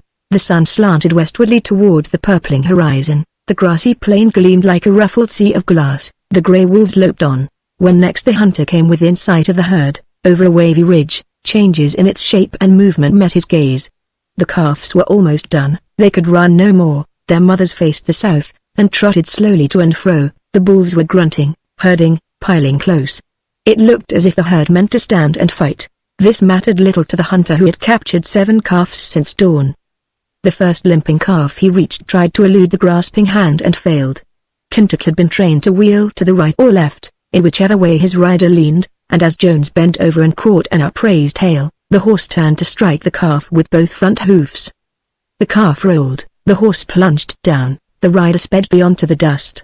Though the calf was tired, he still could bellow, and he filled the air with robust balls. Jones all at once saw 20 or more buffalo dash in at him with fast, twinkling, short legs. With the thought of it, he was in the air to the saddle. As the black, round mans charged from every direction, Kentuck let out with all there was left in him. He leapt and whirled, pitched and swerved, in a roaring, clashing, dusty melee. Beating hoofs through the turf, flying tails whipped the air, and everywhere were dusky, sharp-pointed heads, tossing low. Kentuck squeezed out unscathed. The mob of bison, bristling, turned to lumber after the main herd. Jones seized his opportunity and rode after them, yelling with all his might. He drove them so hard that soon the little fellows lagged paces behind. Only 1 or 2 old cows straggled with the calves. Then wheeling Kentuck, he cut between the herd and a calf, and rode it down. Bewildered, the tously little bull bellowed in great affright. The hunter seized the stiff tail, and calling to his horse, leapt off. But his strength was far spent and the buffalo, larger than his fellows, threshed about and jerked in terror. Jones threw it again and again. But it struggled up, never once ceasing its loud demands for help. Finally the hunter tripped it up and fell upon it with his knees. Above the rumble of retreating hoofs, Jones heard the familiar short, quick, jarring pound on the turf. Kentuck neighed his alarm and raced to the right. Bearing down on the hunter, hurtling through the air, was a giant furry mass, instinct with fierce life and power, a buffalo cow robbed of her young. With his senses almost numb, barely able to pull and raise the colt, the plainsman willed to live, and to keep his captive. His leveled arm wavered like a leaf in a storm. Bang! Fire, smoke, a shock, a jarring crash, and silence. The calf stirred beneath him. He put out a hand to touch a warm, furry coat. The mother had fallen beside him. Lifting a heavy hoof, he laid it over the neck of the calf to serve as additional weight. He lay still and listened. The rumble of the herd died away in the distance. The evening waned. Still the hunter lay quiet. From time to time the calf struggled and bellowed. Lank, grey wolves appeared on all sides. They prowled about with hungry howls, and shoved black-tipped noses through the grass. The sun sank, and the sky paled to opal blue. A star shone out, then another, and another. Over the prairie slanted the first dark shadow of night. Suddenly the hunter laid his ear to the ground, and listened. Faint beats, like throbs of a pulsing heart, shuddered from the soft turf. Stronger they grew, till the hunter raised his head. Dark forms approached, voices broke the silence. The creaking of a wagon scared away the wolves. "This way!" shouted the hunter weakly. "Ha! Here he is!" "Hurt?" cried Rude, vaulting the wheel. "Tie up this calf." "How many did you find?" The voice grew fainter. "7 alive, and in good shape, and all your clothes," but the last words fell on unconscious ears. Chapter 4 The Trail. "Frank, what'll we do about horses?" asked Jones. "Jim'll want the bay, and of course you'll want a ride spot. The rest of our nags will only do to pack the outfit." "I've been thinking," replied the foreman. "You sure will need good mounts." Now it happens that a friend of mine is just at this time at House Rock Valley, an outlying post of one of the big Utah ranches. He is getting in the horses off the range, and he has some crackin' good ones. Let's ooze over there, it's only 30 miles, and get some horses from him. We were all eager to act upon Frank's suggestion. So plans were made for 3 of us to ride over and select our mounts. Frank and Jim would follow with the pack train, and if all went well, on the following evening we would camp under the shadow of Buckskin. Early next morning we were on our way. I tried to find a soft place on Old Baldy, one of Frank's back horses. He was a horse that I would not have raised up at the trumpet of doom. Nothing under the sun, Frank said, bothered Old Baldy but the operation of shoeing. We made the distance to the outpost by noon, and found Frank's friend a genial and obliging cowboy, who said we could have all the horses we wanted. While Jones and Wallace strutted round the big corral, which was full of vicious, dusty, shaggy horses and mustangs, I sat high on the fence. I heard them talking about points and girth and stride, and a lot of terms that I could not understand. Wallace selected a heavy sorrel, and Jones a big bay, very like Jim's. I had observed, way over in the corner of the corral, a bunch of cayuses, and among them a clean-limbed black horse. Edging round on the fence I got a closer view, and then cried out that I had found my horse.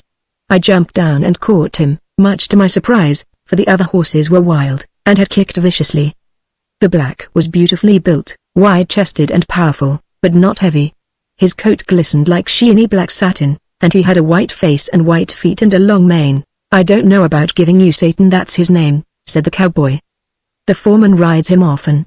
He's the fastest, the best climber, and the best dispositioned horse on the range, but I guess I can let you have him," he continued, when he saw my disappointed face. "By George!" exclaimed Jones. "You've got it on us this time. Would you like to trade?" asked Wallace, as his sorrel tried to bite him. "That black looks sort of fierce." I led my prize out of the corral, up to the little cabin nearby, where I tied him, and proceeded to get acquainted after a fashion of my own. Though not versed in horse lore, I knew that half the battle was to win his confidence. I smoothed his silky coat, and patted him, and then surreptitiously slipped a lump of sugar from my pocket.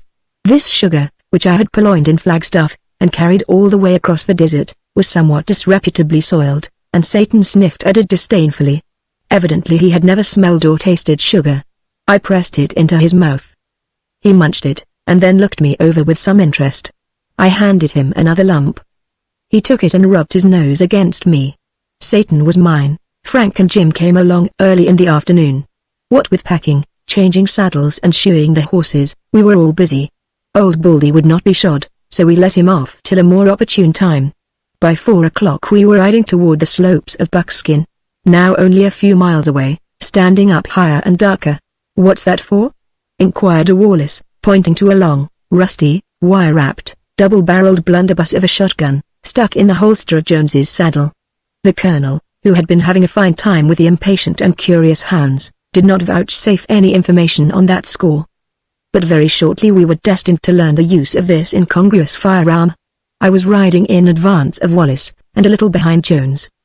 The dogs excepting Jude, who had been kicked and lamed, were ranging along before their master. Suddenly, right before me, I saw an immense jackrabbit, and just then Mose and Don caught sight of it.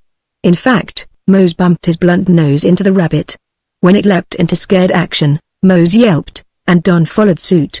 Then they were after it in wild, clamoring pursuit. Jones let out the stentorian blast, now becoming familiar, and spurred after them. He reached over, pulled the shotgun out of the holster and fired both barrels at the jumping dogs. I expressed my amazement in strong language, and Wallace whistled. Don came sneaking back with his tail between his legs, and Mose, who had cowered as if stung, circled round ahead of us. Jones finally succeeded in getting him back. "Come in here, you measly rabbit dogs. What do you mean chasing off that way? We're after lions." "Lions? Understand?" Don looked thoroughly convinced of his error, but Mose, being more thick-headed, appeared mystified rather than hurt or frightened. "What size shot do you use?" I asked. "Number 10. They don't hurt much at 75 yards, replied our leader. "I use them as sort of a long arm. You see, the dogs must be made to know what we're after. Ordinary means would never do in a case like this. My idea is to break them of coyotes, wolves and deer, and when he cross a lion trail, let them go. I'll teach them sooner than you'd think. Only we must get where we can see what they're trailing. Then I can tell whether to call them back or not." The sun was gilding the rim of the desert rampart when we began the ascent of the foothills of Buckskin. A steep trail-wound zigzag up the mountain we led our horses, as it was a long, hard climb. From time to time, as I stopped to catch my breath, I gazed away across the growing void to the gorgeous pink cliffs, far above and beyond the red wall which had seemed so high, and then out toward the desert. The irregular ragged crack in the plain, apparently only a thread of broken ground, was the Grand Canyon. How unutterably remote, wild, grand was that world of red and brown, of purple pall, of vague outline. 2,000 feet, probably, we mounted to what Frank called Little Buckskin. In the west a copper glow, ridged with lead-colored clouds, marked where the sun had set. The air was very thin and icy cold. At the first clump of pinyon pines, we made dry camp. When I sat down it was as if I had been anchored. Frank solicitously remarked that I looked sort of beat. Jim built a roaring fire and began getting supper. A snow squall came on the rushing wind. The air grew colder, and though I hugged the fire, I could not get warm. When I had satisfied my hunger, I rolled out my sleeping bag and crept into it. I stretched my aching limbs and did not move again. Once I awoke, drowsily feeling the warmth of the fire, and I heard Frank say, "He's asleep, dead to the world." "He's all in," said Jones. "Riding's what did it. You know how a horse tears a man to pieces. Will he be able to stand it?" asked Frank, with as much solicitude as if he were my brother. "When you get out after anything, well, you're hell. And think of the country we're going into. I know you've never seen the breaks of the sea wash, but I have, and it's the worst and roughest country I ever saw. Breaks after breaks, like the ridges on a washboard, heading on the south slope of Buckskin, and running down, side by side, miles and miles, deeper and deeper, till they run into that awful hole. It will be a killing trip on men, horses and dogs. Now, Mr. Wallace, he's been camping and roughing with the Navajos for months. He's in some kind of shape, but," Frank concluded his remark with a doubtful pause, "I'm some worried, too," replied Jones. "But he would come. He stood the desert well enough." Even the Mormon said that. In the ensuing silence the fire sputtered, the glare fitfully merged into dark shadows under the weird pinions, and the wind moaned through the short branches. "Vile," drawled a slow, soft voice, "sure I reckon you're hollerin' too soon." Frank's measly trick putting him on spot showed me. He rode out on spot, and he rode in on spot. Sure he'll stay. It was not all the warmth of the blankets that glowed over me then. The voices died away dreamily, and my eyelids dropped sleepily tight. Late in the night I sat up suddenly, roused by some unusual disturbance. The fire was dead. The wind swept with a rush through the pinions. From the black darkness came the staccato chorus of coyotes. Don barked his displeasure, Sounder made the welkin ring, and old Mose growled low and deep, grumbling like muttered thunder. Then all was quiet, and I slept. Dawn, rosy red, confronted me when I opened my eyes. Breakfast was ready. Frank was packing Old Baldy. Jones talked to his horse as he saddled him. Wallace came stooping his giant figure under the pinions. The dogs, eager and soft-eyed, sat around Jim and begged. The sun peeped over the pink cliffs. The desert still lay asleep, tranced in a purple and golden streaked mist. "Come, come," said Jones, in his big voice. "We're slow, here's the sun." "Easy, easy," replied Frank. "We've all the time there is." When Frank threw the saddle over Satan I interrupted him and said I would care for my horse henceforward. Soon we were underway, the horses fresh, the dogs scenting the keen, cold air. The trail rolled over the ridges of pinyon and scrubby pine. Occasionally we could see the black, ragged crest of Buckskin above us.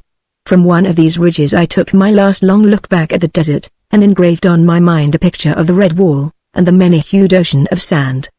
The trail, narrow and indistinct, mounted the last slow-rising slope. The pinions failed, and the scrubby pines became abundant. At length we reached the top, and entered the great arched aisles of Buckskin forest. The ground was flat as a table. Magnificent pine trees, far apart, with branches high and spreading, gave the eye glad welcome. Some of these monarchs were 8 feet thick at the base and 200 feet high. Here and there one lay, gaunt and prostrate, a victim of the wind. The smell of pitch pine was sweetly overpowering. When I went through here 2 weeks ago, the snow was a foot deep, and I bogged in places, said Frank. The sun has been oozing round here some. I'm afraid Jones won't find any snow on this end of Buckskin. 30 miles of winding trail, brown and springy from its thick mat of pine needles, shaded always by the massive, seamy bark trees, took us over the extremity of Buckskin. Then we faced down into the head of a ravine that ever grew deeper, stonier and rougher. I shifted from side to side, from leg to leg in my saddle, dismounted and hobbled before Satan, mounted again, and rode on. Jones called the dogs and complained to them of the lack of snow. Wallace sat his horse comfortably, taking long pulls at his pipe and long gazes at the shaggy sides of the ravine. Frank, energetic and tireless, kept the pack horses in the trail. Jim jogged on silently. And so we rode down to Oak Spring. The spring was pleasantly situated in a grove of oaks and pinions, under the shadow of 3 cliffs. 3 ravines opened here into an oval valley. A rude cabin of rough-hewn logs stood near the spring. Get down, sang out Frank. "We'll hang up here. Beyond Oak is no man's land. We take our chances on water after we leave here." When we had unsaddled, unpacked, and got a fire roaring on the wide stone hearth of the cabin, it was once again night. "Boys," said Jones after supper, "we're now on the edge of the lion country. Frank saw lion sign in here only 2 weeks ago, and though the snow is gone, we stand a show of finding tracks in the sand and dust. Tomorrow morning, before the sun gets a chance at the bottom of these ravines, we'll be up and doing. We'll each take a dog and search in different directions. Keep the dog in leash, and when he opens up, examine the ground carefully for tracks. If a dog opens on any track that you are sure isn't lion's, punish him. And when a lion track is found, hold the dog in, wait and signal. We'll use a signal I have tried and found far-reaching and easy to yell. Wahoo! That's it. Once yelled it means come. Twice means comes quickly. 3 times means come danger. In one corner of the cabin was a platform of poles, covered with straw. I threw the sleeping bag on this, and was soon stretched out. Misgivings as to my strength worried me before I closed my eyes. Once on my back, I felt I could not rise, my chest was sore, my cough deep and rasping.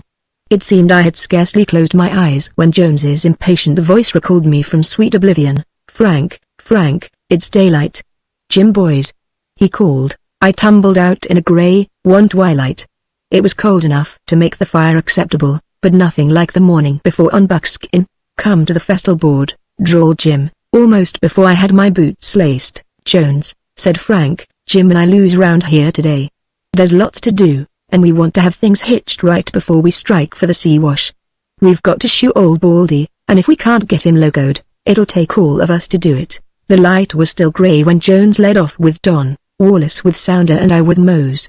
Jones directed us to separate, follow the dry stream beds in the ravines, and remember his instructions given the night before.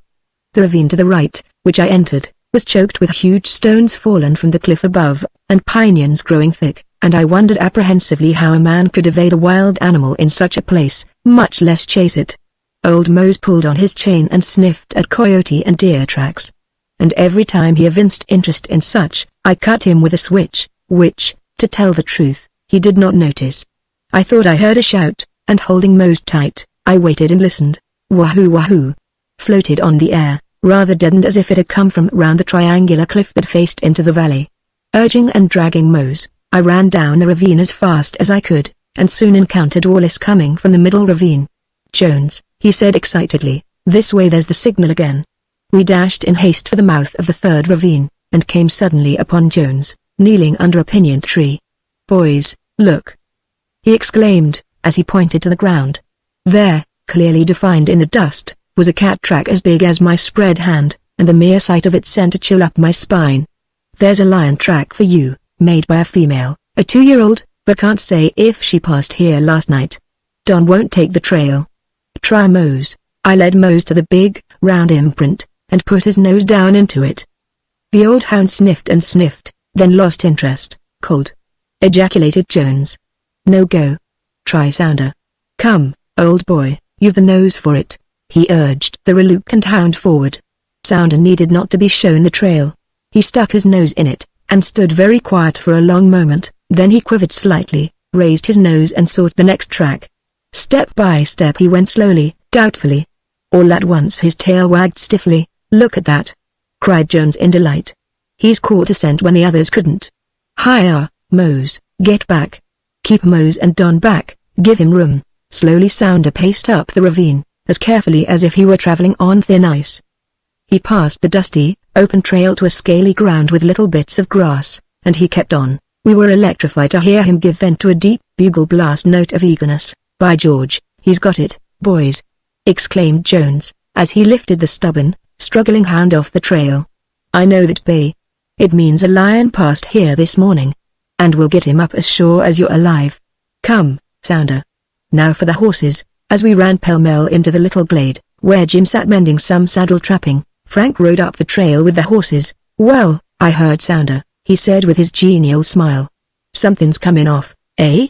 You'll have to ooze round some to keep up with that hound. I saddled Satan with fingers that trembled in excitement, and pushed my little Remington automatic into the rifle holster. Boys, listen, said our leader. We're off now in the beginning of a hunt new to you. Remember, no shooting, no bloodletting, except in self-defense. Keep as close to me as you can. Listen for the dogs, and when you fall behind or separate, yell out the signal cry. Don't forget this. We're bound to lose each other. Look out for the spikes and branches on the trees. If the dogs split, whoever follows the one that trees the lion must wait till the rest come up. Off now. Come, Sounder, Mose, you rascal, hi-ah. Come, Don, come, puppy, and take your medicine, except Mose, The hounds were all trembling and running eagerly to and fro.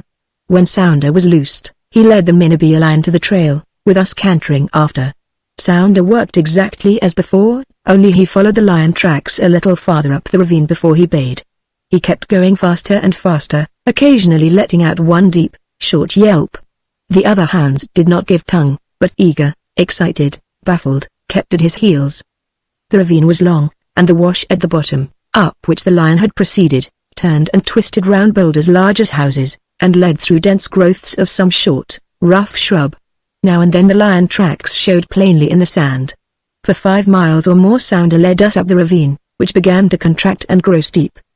The dry stream bed got to be full of thickets of branchless saplings, about the poplar tall, straight, size of a man's arm, and growing so close we had to press them aside to let our horses through. Presently Sounder slowed up and appeared at fault. We found him puzzling over an open, grassy patch, and after nosing it for a little while, he began skirting the edge. "Cute dog," declared Jones. "That Sounder will make a lion chaser. Our game has gone up here somewhere." Sure enough, Sounder directly gave tongue from the side of the ravine. It was climb for us now. Broken shale, rocks of all dimensions, pinions down and pinions up made ascending no easy problem. We had to dismount and lead the horses, thus losing ground. Jones forged ahead and reached the top of the ravine first. When Wallace and I got up, breathing heavily, Jones and the hounds were out of sight. But Sounder kept voicing his clear call, giving us our direction. Off we flew, over ground that was still rough, but enjoyable going compared to the ravine slopes.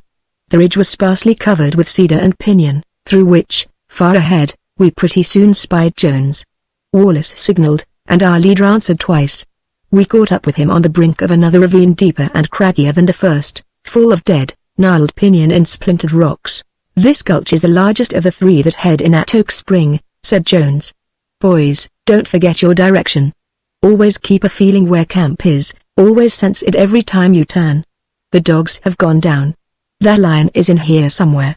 Maybe he lives down in the high cliffs near the spring and came up here last night for a kill. He's buried somewhere. Lions never travel far. Hark! Hark! There's Sounder and the rest of them. They've got the scent, they've all got it. Down, boys, down, and ride." With that he crashed into the cedar in a way that showed me how impervious he was to slashing branches, sharp as thorns, and steep descent and peril. Wallace's big sorrel plunged after him and the rolling stones cracked. Suffering as I was by this time, with cramp in my legs, and torturing pain, I had to choose between holding my horse in or falling off, so I chose the former and accordingly got behind. Dead cedar and pinyon trees lay everywhere, with their contorted limbs reaching out like the arms of a devilfish. Stones blocked every opening. Making the bottom of the ravine after what seemed an interminable time, I found the tracks of Jones and Wallace. A long wahoo drew me on, then the mellow bay of the hound floated up the ravine. Satan made up time in the sandy stream bed, but kept me busily dodging overhanging branches. I became aware, after a succession of efforts to keep from being strung on pinions, that the sand before me was clean and trackless. Hauling Satan up sharply, I waited irresolutely and listened. Then from high up the ravine side wafted down a medley of yelps and barks. Wahoo, wahoo! Ringing down the slope, pealed against the cliff behind me, and sent the wild echoes flying. Satan, of his own accord, headed up the incline. Surprised at this, I gave him free rein. How he did climb! Not long did it take me to discover that he picked out easier going than I had. Once I saw Jones crossing a ledge far above me, and I yelled our signal cry. The answer returned clear and sharp. Then its echo cracked under the hollow cliff, and crossing and recrossing the ravine, it died at last far away, like the muffled peal of a bellboy. Again I heard the blended yelping of the hounds, and closer at hand. I saw a long, low cliff above, and decided that the hounds were running at the base of it. Another chorus of yelps, quicker, wilder than the others, drew a yell from me. Instinctively I knew the dogs had jumped game of some kind. Satan knew it as well as I, for he quickened his pace and sent the stones clattering behind him. I gained the base of the yellow cliff, but found no tracks in the dust of ages that had crumbled in its shadow, nor did I hear the dogs. Considering how close they had seemed, this was strange. I halted and listened. Silence reigned supreme. The ragged cracks in the cliff walls could have harbored many a watching lion, and I cast an apprehensive glance into their dark confines. Then I turned my horse to get round the cliff and over the ridge. When I again stopped, all I could hear was the thumping of my heart and the labored panting of Satan. I came to a break in the cliff, a steep place of weathered rock, and I put Satan to it. He went up with a will. From the narrow saddle of the ridge crest I tried to take my bearings. Below me slanted the green of pinyon, with the bleached treetops standing like spears, and uprising yellow stones.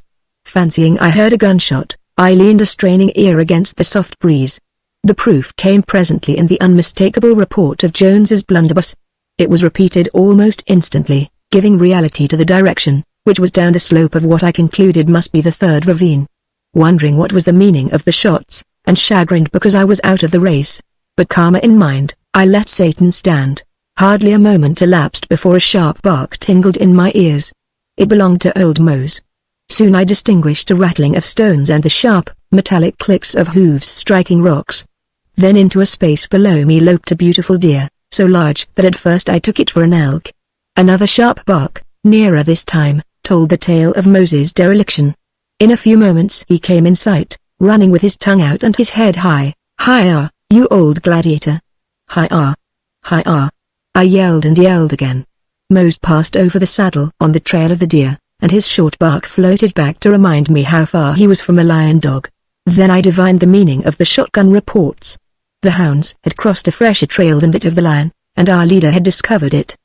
Despite a keen appreciation of Jones's task, I gave way to amusement, and repeated Wallace's paradoxical formula, pet the lions and shoot the hounds. So I headed down the ravine, looking for a blunt, bold crag, which I had descried from camp. I found it before long, and profiting by past failures to judge of distance, gave my first impression a great stretch, and then decided that I was more than 2 miles from Oak. Long after 2 miles had been covered, and I had begun to associate Jim's biscuits with a certain soft seat near a ruddy fire, I was apparently still the same distance from my landmark crag. Suddenly a slight noise brought me to a halt. I listened intently. Only an indistinct rattling of small rocks disturbed the impressive stillness. It might have been the weathering that goes on constantly, and it might have been an animal. I inclined to the former idea till I saw Satan's ears go up. Jones had told me to watch the ears of my horse, and short as had been my acquaintance with Satan, I had learned that he always discovered things more quickly than I. So I waited patiently. From time to time a rattling roll of pebbles, almost musical, caught my ear. It came from the base of the wall of yellow cliff that barred the summit of all those ridges. Satan threw up his head and nosed the breeze.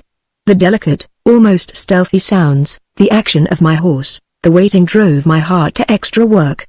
The breeze quickened and fanned my cheek, and borne upon it came the faint and far-away bay of a hound. It came again and again, each time nearer. Then on a stronger puff of wind rang the clear, deep, mellow call that had given Sounder his beautiful name. Never it seemed had I heard music so blood-stirring. Sounder was on the trail of something, and he had it headed my way. Satan heard, shot up his long ears, and tried to go ahead, but I restrained and soothed him into quiet. Long moments I sat there, with the poignant consciousness of the wildness of the scene, of the significant rattling of the stones and of the bell-tongued hound baying incessantly, sending warm joy through my veins, the absorption in sensations new, yielding only to the hunting instinct when Satan snorted and quivered. Again the deep-toned bay rang into the silence with its stirring thrill of life. And a sharp, rattling of stones just above brought another snort from Satan.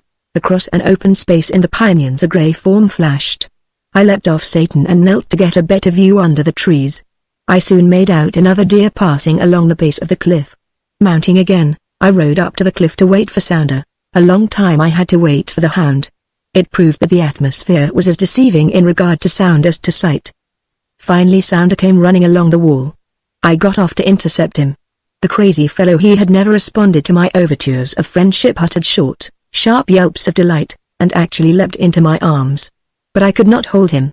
He darted upon the trail again and paid no heed to my angry shouts. With a resolve to overhaul him, I jumped on Satan and whirled after the hound. The black stretched out with such a stride that I was at pains to keep my seat. I dodged the jutting rocks and projecting snags, felt stinging branches in my face and the rush of sweet, dry wind. Under the crumbling walls, over slopes of weathered stone and droppings of shelving rock, round protruding noses of cliff, over and under pinions Satan thundered. He came out on the top of the ridge, at the narrow back I had called a saddle. Here I caught a glimpse of Sounder far below, going down into the ravine from which I had ascended some time before. I called to him, but I might as well have called to the wind. Weary to the point of exhaustion, I once more turned Satan toward camp. I lay forward on his neck and let him have his will. Far down the ravine I awoke to strange sounds, and soon recognized the cracking of iron-shod hoofs against stone, then voices. Turning an abrupt bend in the sandy wash, I ran into Jones and Wallace. "Fall in. Line up in the sad procession," said Jones. "Tige and the pup are faithful. The rest of the dogs are somewhere between the Grand Canyon and the Utah Desert." I related my adventures, and tried to spare Mose and Sounder as much as conscience would permit. "Hard luck," commented Jones. "Just as the hounds jumped the Cougaroo. They bounced him out of the rocks all right, don't you remember, just under that cliff wall where you and Wallace came up to me? Well, just as they jumped him, they ran right into fresh deer tracks. I saw one of the deer. Now that's too much for any hounds, except those trained for lions. I shotted Mose twice, but couldn't turn him. He has to be hurt. They've all got to be hurt to make them understand."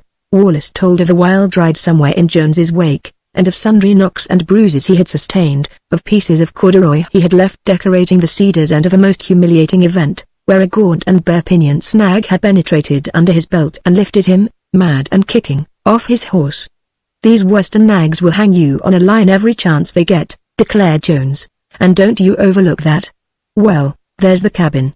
We'd better stay here a few days or a week and break in the dogs and horses, for this day's work was apple pie to what we'll get in the sea-wash." I groaned inwardly, and was remorselessly glad to see Wallace fall off his horse and walk on one leg to the cabin.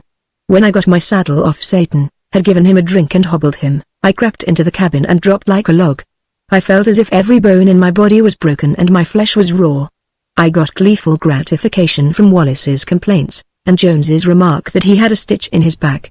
So ended the first chase after cougars. Chapter 5. Oak Spring. Mose and Don and Sounder straggled into camp next morning, hungry, footsore and scarred, and as they limped in, Jones met them with characteristic speech. "Well, you decided to come in when you got hungry and tired? Never thought of how you fooled me, did you? Now, the first thing you get is a good licking." He tied them in a little log pen near the cabin and whipped them soundly. And the next few days, while Wallace and I rested, he took them out separately and deliberately ran them over coyote and deer trails. Sometimes we heard his stentorian yell as a forerunner to the blast from his old shotgun. Then again we heard the shots unheralded by the yell. Wallace and I waxed warm under the collar over this peculiar method of training dogs, and each of us made dire threats. But in justice to their implacable trainer, the dogs never appeared to be hurt, never a spot of blood flecked their glossy coats, nor did they ever come home limping. Sounder grew wise, and Don gave up, but Mose appeared not to change. "All hands ready to rustle," sang out Frank one morning. "Old Baldy's got to be shod." This brought us all, except Jones, out of the cabin, to see the object of Frank's anxiety tied to a nearby oak. At first I failed to recognize old Baldy. Vanished was the slow, sleepy, apathetic manner that had characterized him. His ears lay back on his head, fire flashed from his eyes. When Frank threw down a kit bag, which emitted a metallic clanking, old Baldy sat back on his haunches, planted his 4 feet deep in the ground and plainly as a horse could speak, said, "No, sometimes he's bad, and sometimes worse," growled Frank. "Sure he's plumb bad this morning," replied Jim. Frank got the 3 of us to hold Baldy's head and pull him up, then he ventured to lift a hind foot over his line. Old Baldy straightened out his leg and sent Frank sprawling into the dirt. Twice again Frank patiently tried to hold a hind leg, with the same result, and then he lifted a forefoot. Baldy uttered a very intelligible snort, but through Wallace's glove, yanked Jim off his feet, and scared me so that I let go his forelock. Then he broke the rope which held him to the tree. There was a plunge, a scattering of men, though Jim still valiantly held on to Baldy's head, and a thrashing of scrub pinion, where Baldy reached out vigorously with his hind feet. But for Jim, he would have escaped. "What's all the row?" called Jones from the cabin. Then from the door, taking in the situation, he yelled, "Hold on, Jim."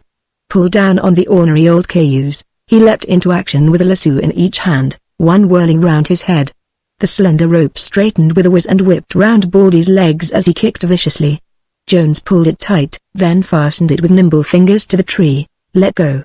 Let go. Jim," he yelled, whirling the other lasso. The loop flashed and fell over Baldy's head and tightened round his neck.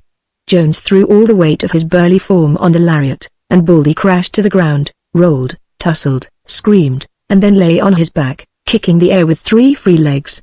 "Hold this," ordered Jones, giving the tight rope to Frank. Whereupon he grabbed my lasso from the saddle, roped Baldy's 2 forefeet, and pulled him down on his side. This lasso he fastened to a scrub cedar. "He's choking," said Frank. "Likely he is," replied Jones shortly. "It'll do him good." But with his big hands he drew the coil loose and slipped it down over Baldy's nose, where he tightened it again. "Now, go ahead," he said, taking the rope from Frank. It had all been done in a twinkling. Baldy lay there groaning and helpless, and when Frank once again took hold of the wicked leg, he was almost passive. When the shoeing operation had been neatly and quickly attended to and Baldy released from his uncomfortable position, he struggled to his feet with heavy breaths, shook himself, and looked at his master. "How'd you like being hog-tied?" queried his conqueror, rubbing Baldy's nose. "Now, after this you'll have some manners." Old Baldy seemed to understand, for he looked sheepish, and lapsed once more into his listless, lazy unconcern. "Where's Jim's old cayuse, the pack horse?" asked our leader. "Lost. Couldn't find him this morning, and had a deuce of a time finding the rest of the bunch." Old Baldy was cute. He hid in a bunch of pinions and stood quiet so his bell wouldn't ring. "I had to trail him." "Do the horses stray far when they are hobbled?" inquired Wallace. "If they keep jumping all that night they can cover some territory. We're now on the edge of the wild horse country, and our nags know this as well as we. They smell the mustangs, and would break their necks to get away. Satan and the sorrel were 10 miles from camp when I found them this morning. And Jim's cayuse went farther, and we never will get him. He'll wear his hobbles out, then away with the wild horses. Once with them, he'll never be caught again." On the 6th day of our stay at Oak we had visitors, whom Frank introduced as the Stewart brothers and Lawson, wild horse wranglers. They were still, dark men, whose facial expression seldom varied, tall and lithe and wiry as the mustangs they rode. The Stewarts were on their way to Kanab, Utah, to arrange for the sale of a drove of horses they had captured and corralled in a narrow canyon back in the Siwash. Lawson said he was at our service, and was promptly hired to look after our horses. "Any cougar signs back in the breaks?" asked Jones. "Vile, there's a cougar on every deer trail," replied the elder Stewart, "and 2 for every pinto in the breaks. Old Tom himself downed 15 colts for us this spring." 15 colts. That's wholesale murder. "Why don't you kill the butcher? We've tried more onked. It's a terrible busted up country, them breaks. No man knows it, and the cougars do. Old Tom ranges all the ridges and breaks, even up on the slopes of Buckskin, but he lives down there in them holes, and Lord knows, no dog I ever seen could follow him. We tracked him in the snow, and had dogs after him, but none could stay with him, except 2 as never come back. But we've nothing agin old Tom like Jeff Clark, a hoss rustler, who has a string of pintos corralled north of us. Clark swears he ain't raised a colt in 2 years. "We'll put that old cougar up a tree," exclaimed Jones. "If you kill him we'll make you all a present of a mustang, and Clark, he'll give you 2 each," replied Stewart. "We be getting rid of him cheap." "How many wild horses on the mountain now?" "Hard to tell. 2 or 3,000, maybe. There's almost no catching them, and they regrowing all the time. We ain't had no luck this spring. The bunch in corral we got last year." "Seen anything of the white mustang?" inquired Frank. "Ever get a rope near him?" "No nearer'n we have for 6 years back. He can't be catched. We seen him and his band of blacks a few days ago, headin' for a waterhole down where Nail Canyon runs into Kanab Canyon. He's so cun he'll never water at any of our trap corrals. And we believe he can go without water for 2 weeks, unless maybe he's a secret hole we've never trailed him to." "Would we have any chance to see this white mustang and his band?" questioned Jones. "See him? Why, that'd be easy. Go down Snake Gulch, camp at Singing Cliffs, go over into Nail Canyon, and wait. Then send someone slipping down to the waterhole at Kanab Canyon, and when the band comes in to drink, which I reckon will be in a few days, now have them drive the mustangs up. Only be sure to have them get ahead of the white mustang, so he'll have only one way to come, for he sure is knowin'. He never makes a mistake. Maybe you'll get to see him come by like a white streak. Why, I've heard that mustang's hoofs ring like bells on the rocks a mile away. His hoofs are harder'n any iron shoes was ever made. But even if you don't get to see him, Snake Gulch is worth seeing." I learned later from Stewart that the white mustang was a beautiful stallion of the wildest strain of mustang blue blood. He had roamed the long reaches between the Grand Canyon and Buckskin toward its southern slope for years. He had been the most sought-for horse by all the wranglers, and had become so shy and experienced that nothing but a glimpse was ever obtained of him. A singular fact was that he never attached any of his own species to his band, unless they were coal-black. He had been known to fight and kill other stallions, but he kept out of the well-wooded and watered country frequented by other bands, and ranged the breaks of the sea-wash as far as he could range. The usual method, indeed the only successful way to capture wild horses, was to build corrals around the waterholes. The wranglers lay out night after night watching.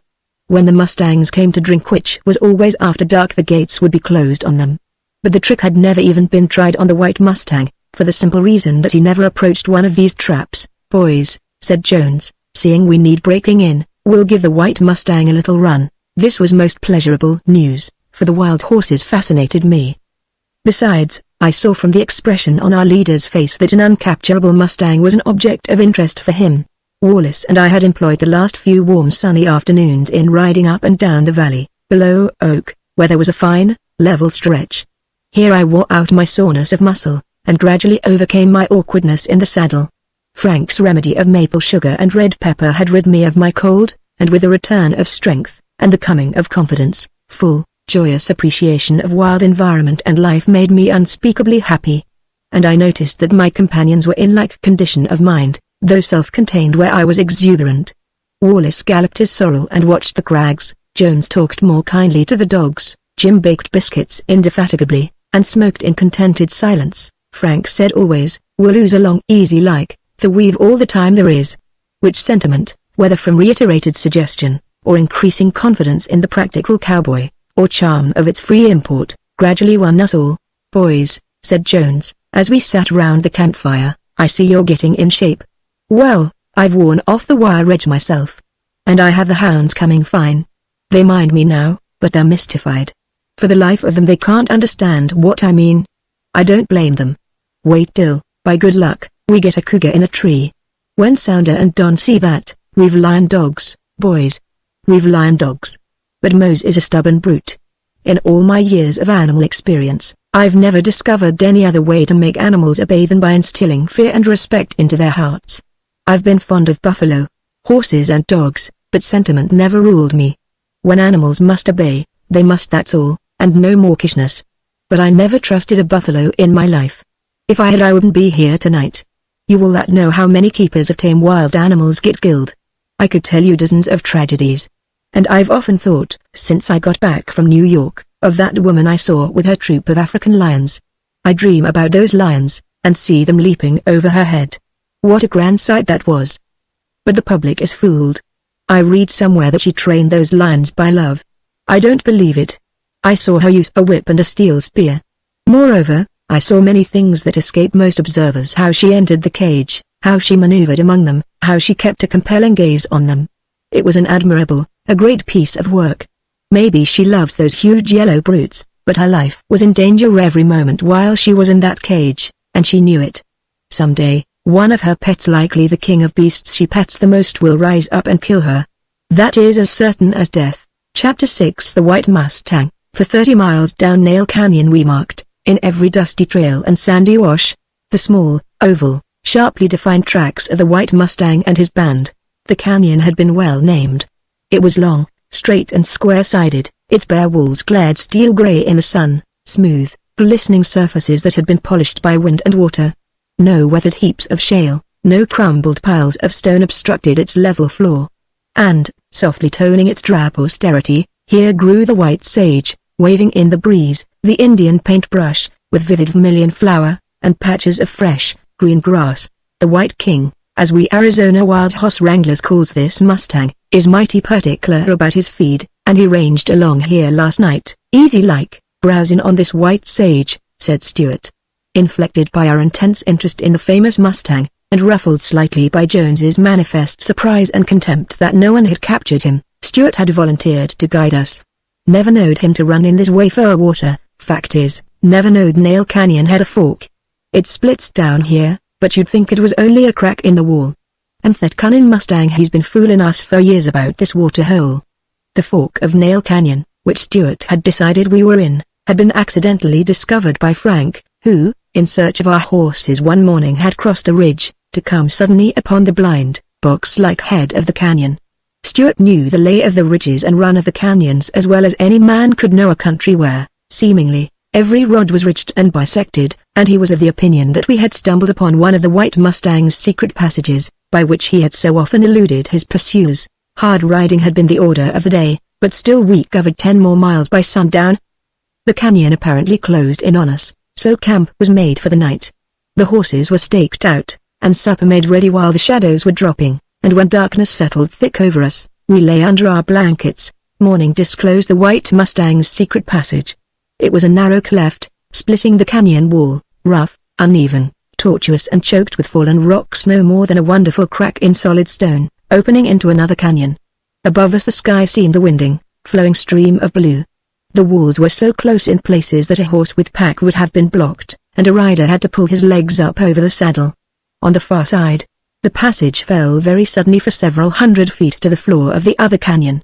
No hunter could have seen it, or suspected it from that side. "This is Grand Canyon country, and nobody knows what he's going to find," was Frank's comment. "Now we're in Nail Canyon proper," said Stuart, "and I know my bearings. I can climb out a mile below and cut across to Kanab Canyon, and slip up into Nail Canyon again, ahead of the Mustangs, and drive 'em up. I can't miss 'em, for Kanab Canyon is impassable down a little ways. The Mustangs will have to run this way. So all you need do is go below the break, where I climb out, and wait. You're sure going to get a look at the White Mustang. But wait. Don't expect him before noon, and after that, any time till he comes. Maybe it'll be a couple of days, so keep a good watch." Then taking our man Lawson, with blankets and a knapsack of food, Stuart rode off down the canyon. We were early on the march. As we proceeded the canyon lost its regularity and smoothness. It became crooked as a rail fence, narrower, higher, rugged and broken. Pinnacled cliffs, cracked and leaning, menaced us from above. Mountains of ruined wall had tumbled into fragments. It seemed that Jones, after much survey of different corners, angles and points in the canyon floor, chose his position with much greater care than appeared necessary for the ultimate success of our venture, which was simply to see the White Mustang, and if good fortune attended us, to snap some photographs of this wild king of horses.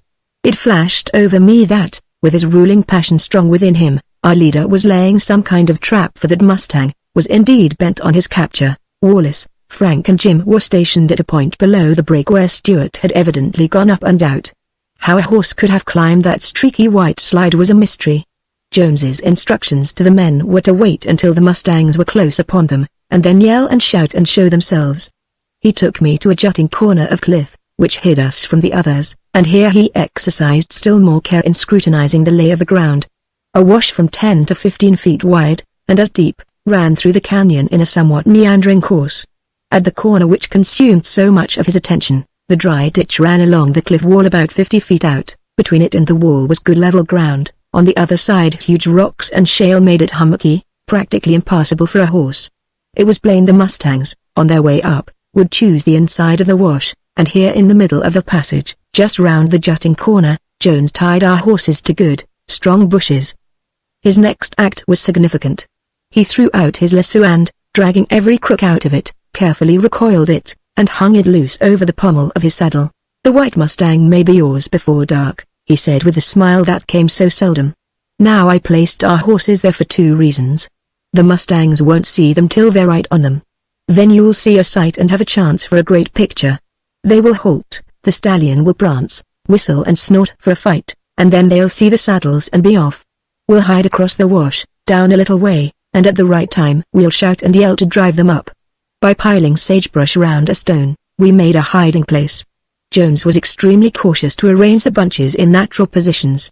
"A Rocky Mountain bighorn is the only 4-footed beast," he said, "that has a better eye than a wild horse. A cougar has an eye, too.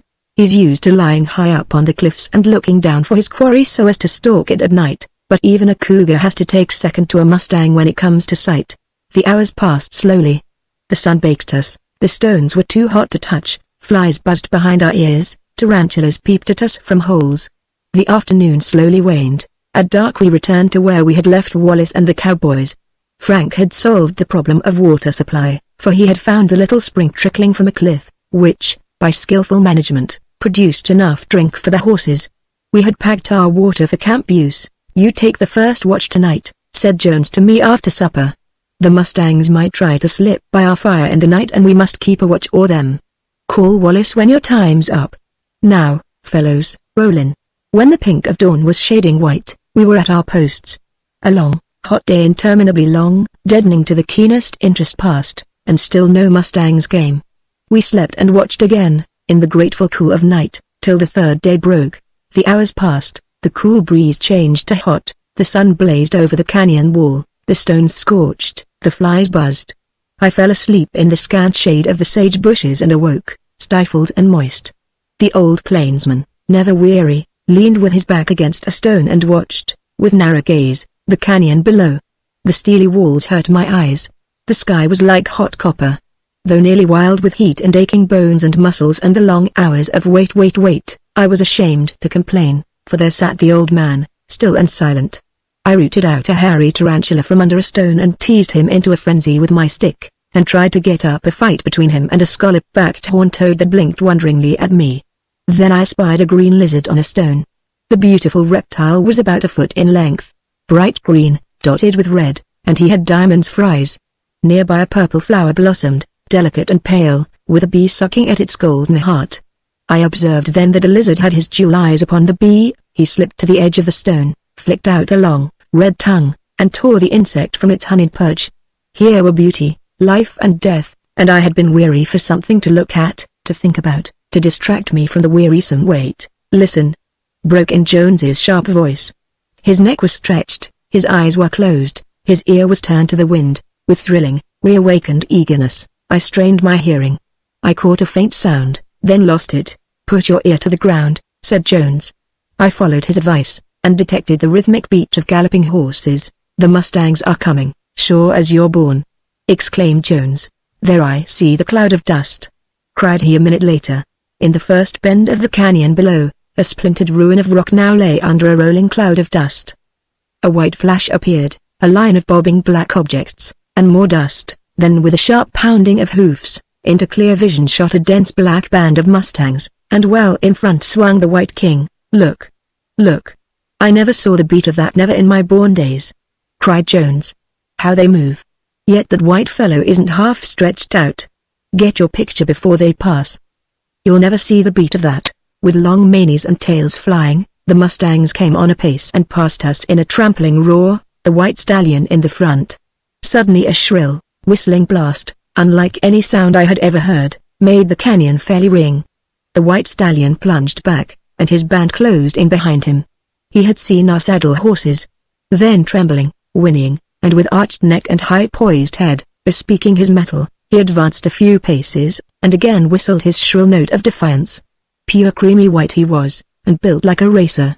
He pranced, struck his hoofs hard and cavorted, then, taking sudden fright, he wheeled. It was then, when the mustangs were pivoting, with the white in the lead, that Jones jumped upon the stone, fired his pistol and roared with all his strength.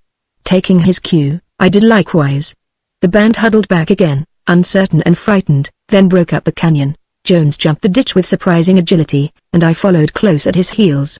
When we reached our plunging horses, he shouted, "Mount, and hold this passage. Keep close in by that big stone at the turn so they can't run you down, or stampede you. If they head your way, scare them back." Satan quivered, and when I mounted, reared and plunged. I had to hold him in hard, for he was eager to run. At the cliff wall I was at some pains to check him. He kept champing his bit and stamping his feet. From my post I could see the mustangs flying before a cloud of dust. Jones was turning in his horse behind a large rock in the middle of the canyon, where he evidently intended to hide. Presently successive yells and shots from our comrades blended in a roar which the narrow box canyon augmented and echoed from wall to wall. High the white mustang reared, and above the roar whistled his snort of furious terror. His band wheeled with him and charged back, their hoofs ringing like hammers on iron. The crafty old buffalo hunter had hemmed the mustangs in a circle and had left himself free in the center.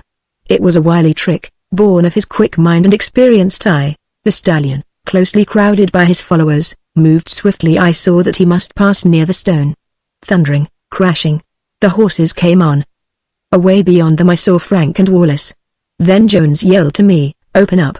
Open up!" I turned Satan into the middle of the narrow passage, screaming at the top of my voice and discharging my revolver rapidly, but the wild horses thundered on. Jones saw that they would not now be balked, and he spurred his bay directly in their path. The big horse, courageous as his intrepid master, dove forward, then followed confusion for me. The pound of hoofs, the snorts, a screaming neigh that was frightful, the mad stampede of the mustangs with a whirling cloud of dust, bewildered and frightened me so that I lost sight of Jones. Danger threatened and passed me almost before I was aware of it. Out of the dust a mass of tossing manes, foam-flecked black horses, wild eyes and lifting hoofs rushed at me. Satan, with a presence of mind that shamed mine, leapt back and hugged the wall. My eyes were blinded by dust. The smell of dust choked me. I felt a strong rush of wind and a mustang grazed my stirrup. Then they had passed, on the wings of the dust-laden breeze. But not all, for I saw that Jones had, in some inexplicable manner, cut the white mustang and two of his blacks out of the band. He had turned them back again and was pursuing them. The bay he rode had never before appeared to much advantage, and now, with his long, lean, powerful body in splendid action, imbued with the relentless will of his rider, what a picture he presented. How he did run! With all that, the white mustang made him look dingy and slow. Nevertheless, it was a critical time in the wild career of that king of horses. He had been penned in a space 200 by 500 yards, half of which was separated from him by a wide ditch, a yawning chasm that he had refused, and behind him, always keeping on the inside, wheeled the yelling hunter, who savagely spurred his bay and whirled a deadly lasso. He had been cut off and surrounded. The very nature of the rocks and trails of the canyon threatened to end his freedom or his life. Certain it was he preferred to end the latter, for he risked death from the rocks as he went over them in long leaps. Jones could have roped either of the two blacks, but he hardly noticed them. Covered with dust and splotches of foam, they took their advantage, turned on the circle toward the passageway and galloped by me out of sight. Again Wallace, Frank and Jim let out strings of yells and volleys. The chase was narrowing down. Trapped. The white mustang king had no chance. What a grand spirit he showed. Frenzied as I was with excitement, the thought occurred to me that this was an unfair battle, that I ought to stand aside and let him pass. But the blood and lust of primitive instinct held me fast. Jones, keeping back, met his every turn. Yet always with lithe and beautiful stride the stallion kept out of reach of the whirling lariat. Close in! Yelled Jones, and his voice, powerful with a note of triumph, bespoke the knell of the king's freedom. The trap closed in. Back and forth at the upper end the white mustang worked, then rendered desperate by the closing in, he circled round nearer to me. Fire shone in his wild eyes. The wily Jones was not to be outwitted. He kept in the middle, always on the move, and he yelled to me to open up. I lost my voice again, and fired my last shot. Then the white mustang burst into a dash of daring, despairing speed. It was his last magnificent effort. Straight for the wash at the upper end he pointed his racy, spirited head, and his white legs stretched far apart, twinkled and stretched again. Jones galloped to cut him off, and the yells he emitted were demoniacal. It was a long, straight race for the mustang, a short curve for the bay. That the white stallion gained was as sure as his resolve to elude capture, and he never swerved a foot from his course. Jones might have headed him, but manifestly he wanted to ride with him, as well as to meet him, so in case the lasso went true, a terrible shock might be averted.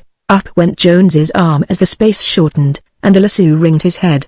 Out it shot, lengthened like a yellow, striking snake, and fell just short of the flying white tail. The white mustang, fulfilling his purpose in a last heroic display of power, sailed into the air, up, and over the wide wash like a white streak. Free. The dust rolled in a cloud from under his hoofs, and he vanished. Jones's superb horse, crashing down on his haunches, just escaped sliding into the hole. I awoke to the realization that Satan had carried me, in pursuit of the thrilling chase, all the way across the circle without my knowing it. Jones calmly wiped the sweat from his face, calmly coiled his lasso, and calmly remarked, "In trying to capture wild animals a man must never be too sure." Now what I thought my strong point was my weak point. The Washington I made sure no horse could ever jump that hole. Chapter 7 Snake Gulch. Not far from the scene of our adventure with the white streak, as we facetious and appreciatively named the mustang, deep, flat cave indented the canyon wall. By reason of its sandy floor and close proximity to Frank's trickling spring, we decided to camp in it. About dawn Lawson and Stewart straggled in on Spent Horse and found awaiting them a bright fire, a hot supper and cheery comrades. "Did you fellas get to see him?" was the ranger's first question. "Did we get to see him?" echoed 5 lusty voices as one. "We did. It was after Frank, in his plain, blunt speech had told of our experience, that the long Arizonian gazed fixedly at Jones. "Did you actually take the hair of that Mustang with a rope?" In all his days Jones never had a greater compliment. By way of reply, he moved his big hand to button of his coat, and, fumbling over it, unwound a string of long, white hairs, then said, "I pulled these out of his tail with my lasso." It missed his left hind hoof about 6 inches. There were 6 of the hairs, pure, glistening white, and over 3 feet long. Stuart examined them in expressive silence, then passed them along, and when they reached me, they stayed. The cave, lighted up by a blazing fire, appeared to me a forbidding, uncanny place. Small, peculiar round holes, and dark cracks, suggestive of hidden vermin, gave me a creepy feeling, and although not oversensitive on the subject of crawling, creeping things, I voiced my disgust. "Say, I don't like the idea of sleeping in this hole.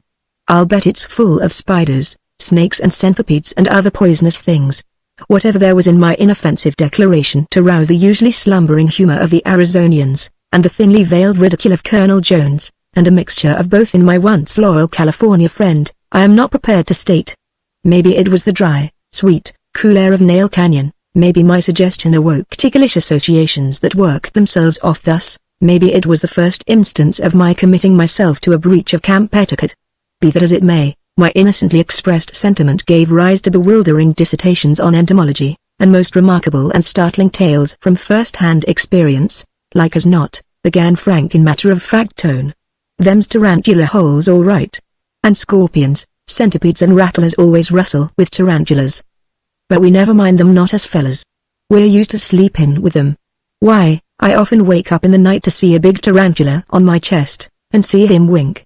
"Ain't that so, Jim?" "Sure as hell," drawled faithful, Slow Jim. "Reminds me how fatal the bite of a centipede is," took up Colonel Jones, complacently. "Once I was sitting in camp with a hunter, who suddenly hissed out, 'Jones, for God's sake don't budge. There's a centipede on your arm.' He pulled his Colt, and shot the blamed centipede off as clean as a whistle. But the bullet hit a steer in the leg, and would you believe it, the bullet carried so much poison that in less than 2 hours the steer died of blood poisoning. Centipedes are so poisonous they leave a blue trail on flesh just by crawling over it. Look there." He bared his arm, and there on the brown corded flesh was a blue trail of something, that was certain. It might have been made by a centipede. "This is a likely place for them," put in Wallace, emitting a volume of smoke and gazing round the cave walls with the eye of a connoisseur. "My archaeological pursuits have given me great experience with centipedes, as you may imagine, considering how many old tombs, caves and cliff dwellings I have explored. This Algonquian rock is about the right stratum for centipedes to dig in. They dig somewhat after the manner of the fluviatile long-tailed decapod crustaceans, of the genera Thoricostraca, the common crawfish, you know.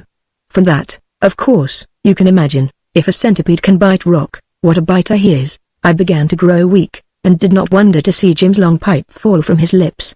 Frank looked queer around the gills, so to speak, but the gaunt Stuart never batted an eye. "I camped here 2 years ago," he said, "and the cave was alive with rock rats, mice, snakes, horned toads, lizards and a big Gila monster, besides bugs, scorpions, rattlers, and as for tarantulas and centipedes say.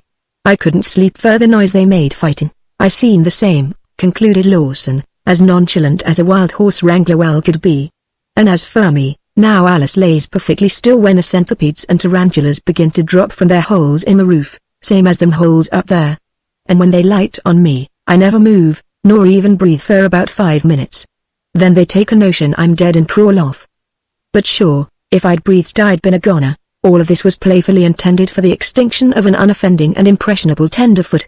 With an admiring glance at my tormentors, I rolled out my sleeping bag and crawled into it, vowing I would remain there even if devilfish, armed with pikes, invaded our cave.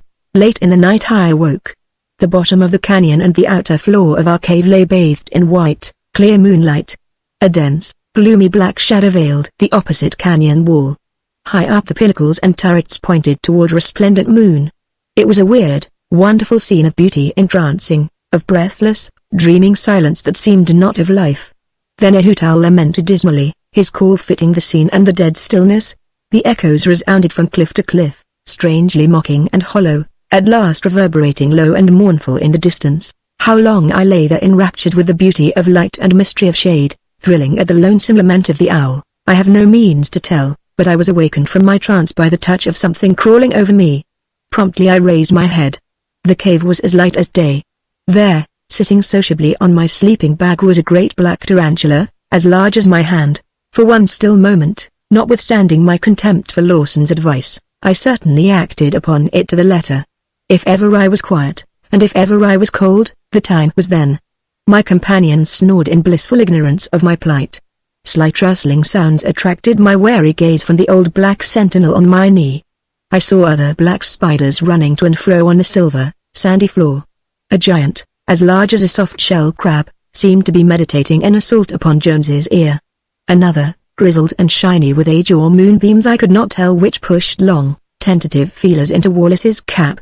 I saw black spots starting over the roof. It was not a dream, the cave was alive with tarantulas.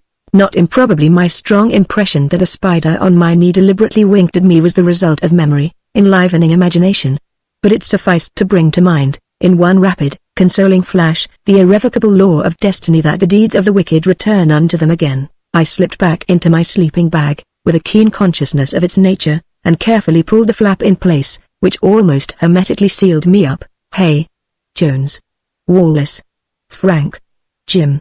I yelled, from the depths of my safe refuge. Wondering cries gave me glad assurance that they had awakened from their dreams.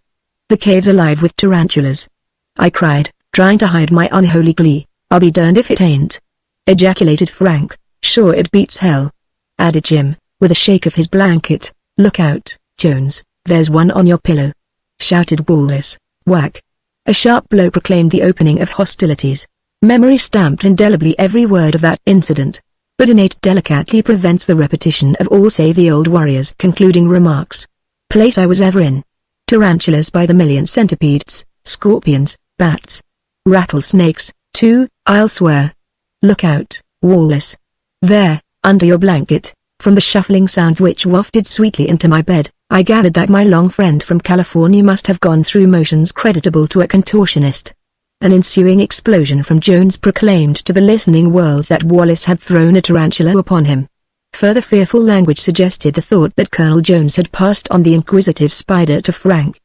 The reception accorded the unfortunate tarantula, no doubt scared out of its wits, began with a wild yell from Frank and ended in pandemonium, while the confusion kept up, with whacks and blows and threshing about, with language such as never before had disgraced a group of old campers. I choked with rapture, and reveled in the sweetness of revenge, when quiet reigned once more in the black and white canyon. Only one sleeper lay on the moon-silvered sand of the cave. At dawn, when I opened sleepy eyes, Frank, Slim, Stewart and Lawson had departed, as prearranged, with the outfit, leaving the horses belonging to us and rations for the day. Wallace and I wanted to climb the divide at the break, and go home by way of Snake Gulch, and the Colonel acquiesced with the remark that his 63 years had taught him there was much to see in the world. Coming to undertake it, we found the climb except for a slide of weathered rock no great task, and we accomplished it in half an hour, with breath to spare and no mishap to horses. But descending into Snake Gulch, which was only a mile across the sparsely seeded ridge, proved to be tedious labor. By virtue of Satan's patience and skill, I forged ahead, which advantage, however, meant more risk for me because of the stones set in motion above. They rolled and bumped and cut into me, and I sustained many a bruise trying to protect the sinewy slender legs of my horse. The descent ended without serious mishap. Snake Gulch had a character and sublimity which cast Nail Canyon into the obscurity of forgetfulness. The great contrast lay in the diversity of structure. The rock was bright red, with parapet of yellow, that leaned, heaved, bulged outward. These emblazoned cliff walls, 2,000 feet high, were cracked from turret to base. They bowled out at such an angle that we were afraid to ride under them. Mountains of yellow rock hung balanced, ready to tumble down at the first angry breath of the gods. We rode among carved stones, pillars, obelisks and sculptured ruined walls of a fallen Babylon. Slides reaching all the way across and far up the canyon wall obstructed our passage. On every stone silent green lizards sunned themselves, gliding swiftly as we came near to their marble homes. We came into a region of wind-worn caves, of all sizes and shapes, high and low on the cliffs. But strange to say, only on the north side of the canyon they appeared with dark mouths open and uninviting. One, vast and deep, though far off, menaced us as might the cave of a tawny-maned king of beasts, yet it impelled, fascinated and drew us on. It's a long, hard climb, said Wallace to the Colonel, as we dismounted, "Boys, I'm with you," came the reply. And he was with us all the way, as we clambered over the immense blocks and threaded a passage between them and pulled weary legs up, one after the other. So steep lay the jumble of cliff fragments that we lost sight of the cave long before we got near it. Suddenly we rounded a stone, to halt and gasp at the thing looming before us. The dark portal of death or hell might have yawned there. A gloomy hole, large enough to admit a church, had been hollowed in the cliff by ages of nature's chiseling. "Vast sepulchre of times past, give up thy dead," cried a Wallace, solemnly. "Oh, dark Stygian cave forlorn," quoted I, as feelingly as my friend. Jones hauled us down from the clouds. "Now, I wonder what kind of a prehistoric animal holed in here?" said he, forever the one absorbing interest. If he realized the sublimity of this place, he did not show it. The floor of the cave ascended from the very threshold. Stony ridges circled from wall to wall. We climbed till we were 200 feet from the opening, yet we were not halfway to the dome. Our horses, browsing in the sage far below, looked like ants. So steep did the ascent become that we desisted, for if one of us had slipped on the smooth incline, the result would have been terrible. Our voices rang clear and hollow from the walls. We were so high that the sky was blotted out by the overhanging square, cornice-like top of the door, and the light was weird, dim, shadowy, opaque. It was a great tomb. "Wahoo!" yelled Jones with all the power of his wide, leather lungs. Thousands of devilish voices rushed at us, seemingly on puffs of wind.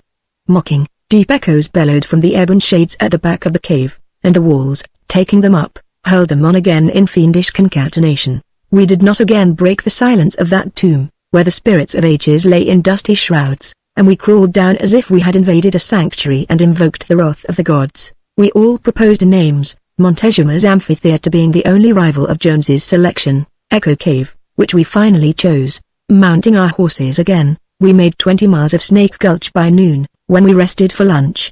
All the way up we had played the boys' game of spying for sights, with the honors about even.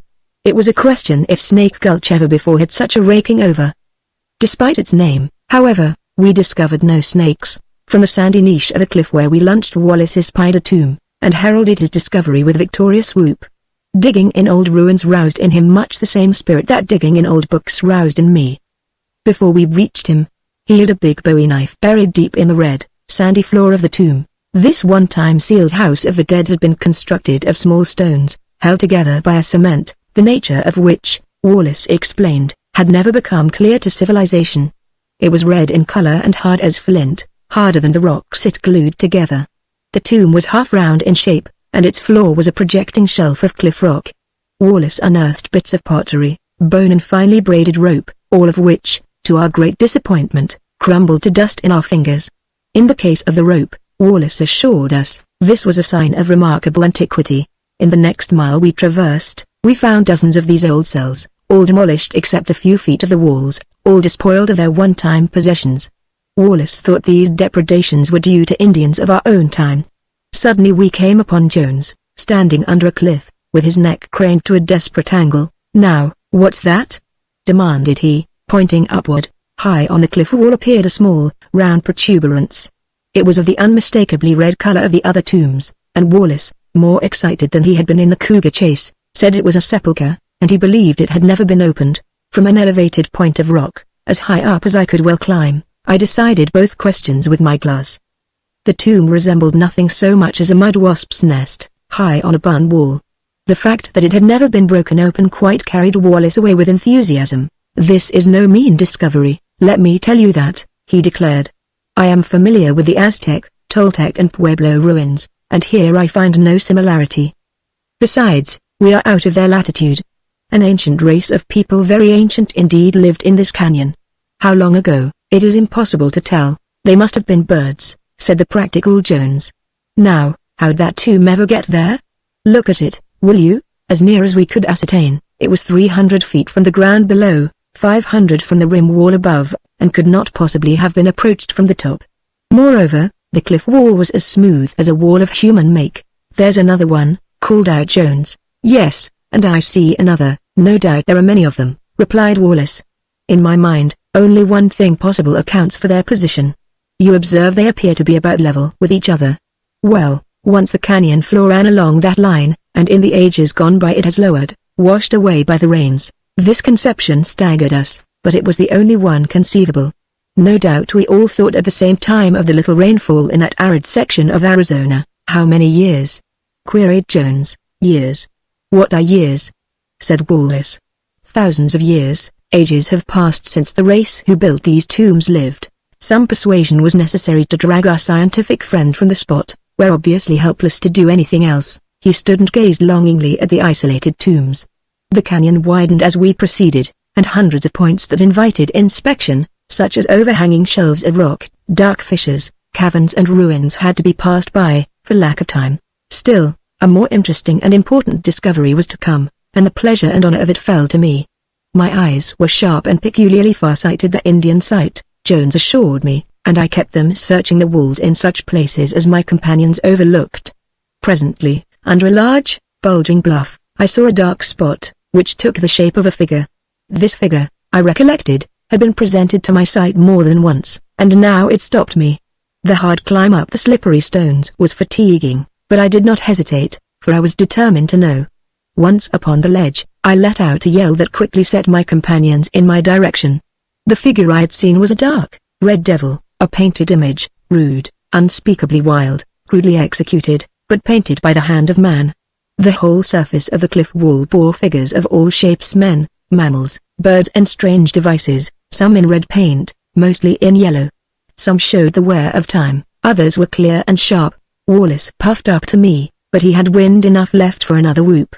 Jones puffed up also, and seeing the first thing a rude sketch of what might have been a deer or a buffalo, he commented thus, "Darn me if I ever saw an animal like that. Boys, this is a find, sure as you're born." Because not even the Putes ever spoke of these figures. I doubt if they know they're here. And the cowboys and wranglers, what few ever get by here in 100 years, never saw these things.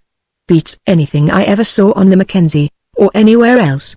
The meaning of some devices was as mystical as that of others was clear.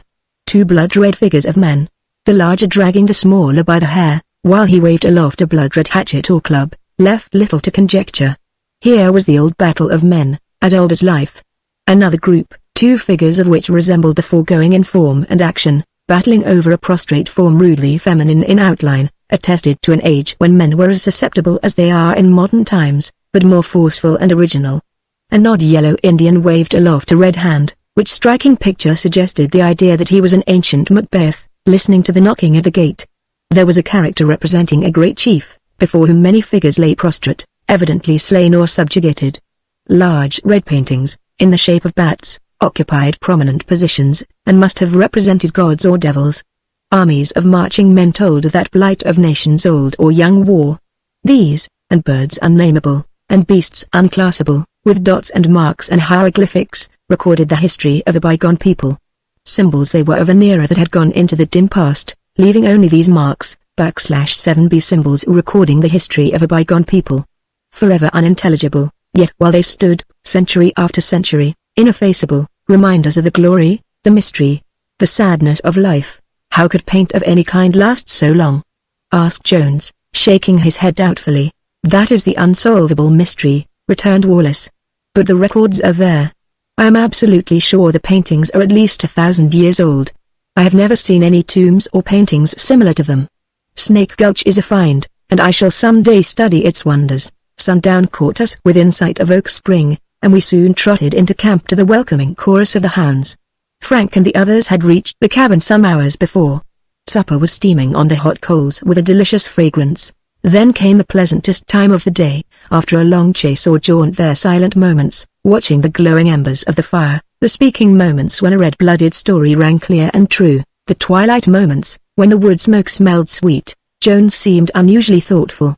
I had learned that this preoccupation in him meant the stirring of old associations, and I waited silently. By and by Lawson snored mildly in a corner, Jim and Frank crawled into their blankets, and all was still. Wallace smoked his Indian pipe and hunted in firelit dreams. Boys, said our leader finally, somehow the echoes dying away in that cave reminded me of the mourn of the big white wolves in the barren lands. Wallace puffed huge clouds of white smoke, and I waited, knowing that I was to hear at last the story of the Colonel's great adventure in the Northland. Chapter 8 Naza. Naza. It was a waiting day at Fort Chipeway. The lonesome, far northern Hudson's Bay trading post seldom saw such life, Teepees dotted the banks of the Slave River and lines of blanketed Indians paraded its shores. Near the boat landing a group of chiefs, grotesque in semi-barbaric, semi-civilized splendor, but black-browed, austere-eyed, stood in savage dignity with folded arms and high-held heads. Lounging on the grassy bank were white men, traders, trappers and officials of the post. All eyes were on the distant curve of the river where, as it lost itself in a fine fringed bend of dark green, white glinting waves danced and fluttered. A June sky lay blue in the majestic stream, ragged, spear-topped, dense green trees massed down to the water, beyond rose-bold, bald-knobbed hills, in remote purple relief. A long Indian arm stretched south. The waiting eyes discerned a black speck on the green, and watched it grow. A flatboat, with a man standing to the oars, bore down swiftly. Not a red hand, nor a white one, offered to help the voyager in the difficult landing. The oblong, clumsy, heavily laden boat surged with the current and passed the dock despite the boatman's efforts. He swung his craft in below upon a bar and roped it fast to a tree. The Indians crowded above him on the bank. The boatman raised his powerful form erect, lifted a bronzed face which seemed set in craggy hardness, and cast from narrow eyes a keen, cool glance on those above.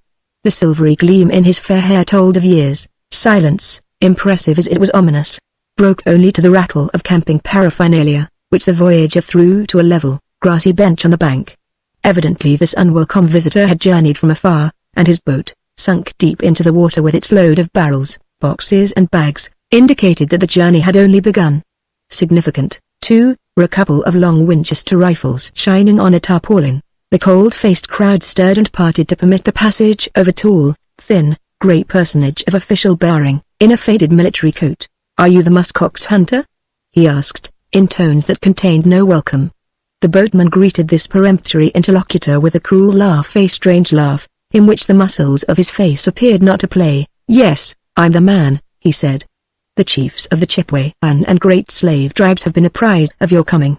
They have held council and are here to speak with you." At a motion from the commandant, the line of chieftains piled down to the level bench and formed a half-circle before the voyager. To a man who had stood before grim Sitting Bull and noble Black Thunder of the Sioux, and faced the falcon-eyed Geronimo, and glanced over the sights of a rifle at gorgeous feathered, wild, free Comanches, this semicircle of savages lords of the North was a sorry comparison. Bedaubed and betrinketed, slouchy and slovenly, these low-statured chiefs belied in appearance their scorn-bright eyes and lofty mien. They made a sad group. One who spoke in unintelligible language, rolled out a haughty, sonorous voice over the listening multitude. When he had finished, a half-breed interpreter, in the dress of a white man, spoke at a signal from the commandant. He says, "Listen to the great orator of the Chippewa. He has summoned all the chiefs of the tribes south of Great Slave Lake. He has held council. The cunning of the pale-face, who comes to take the musk oxen, is well known. Let the pale-face hunter return to his own hunting grounds, let him turn his face from the north. Never will the chiefs permit the white man to take a musk oxen alive from their country. The Ageta, the musk ox, is their god.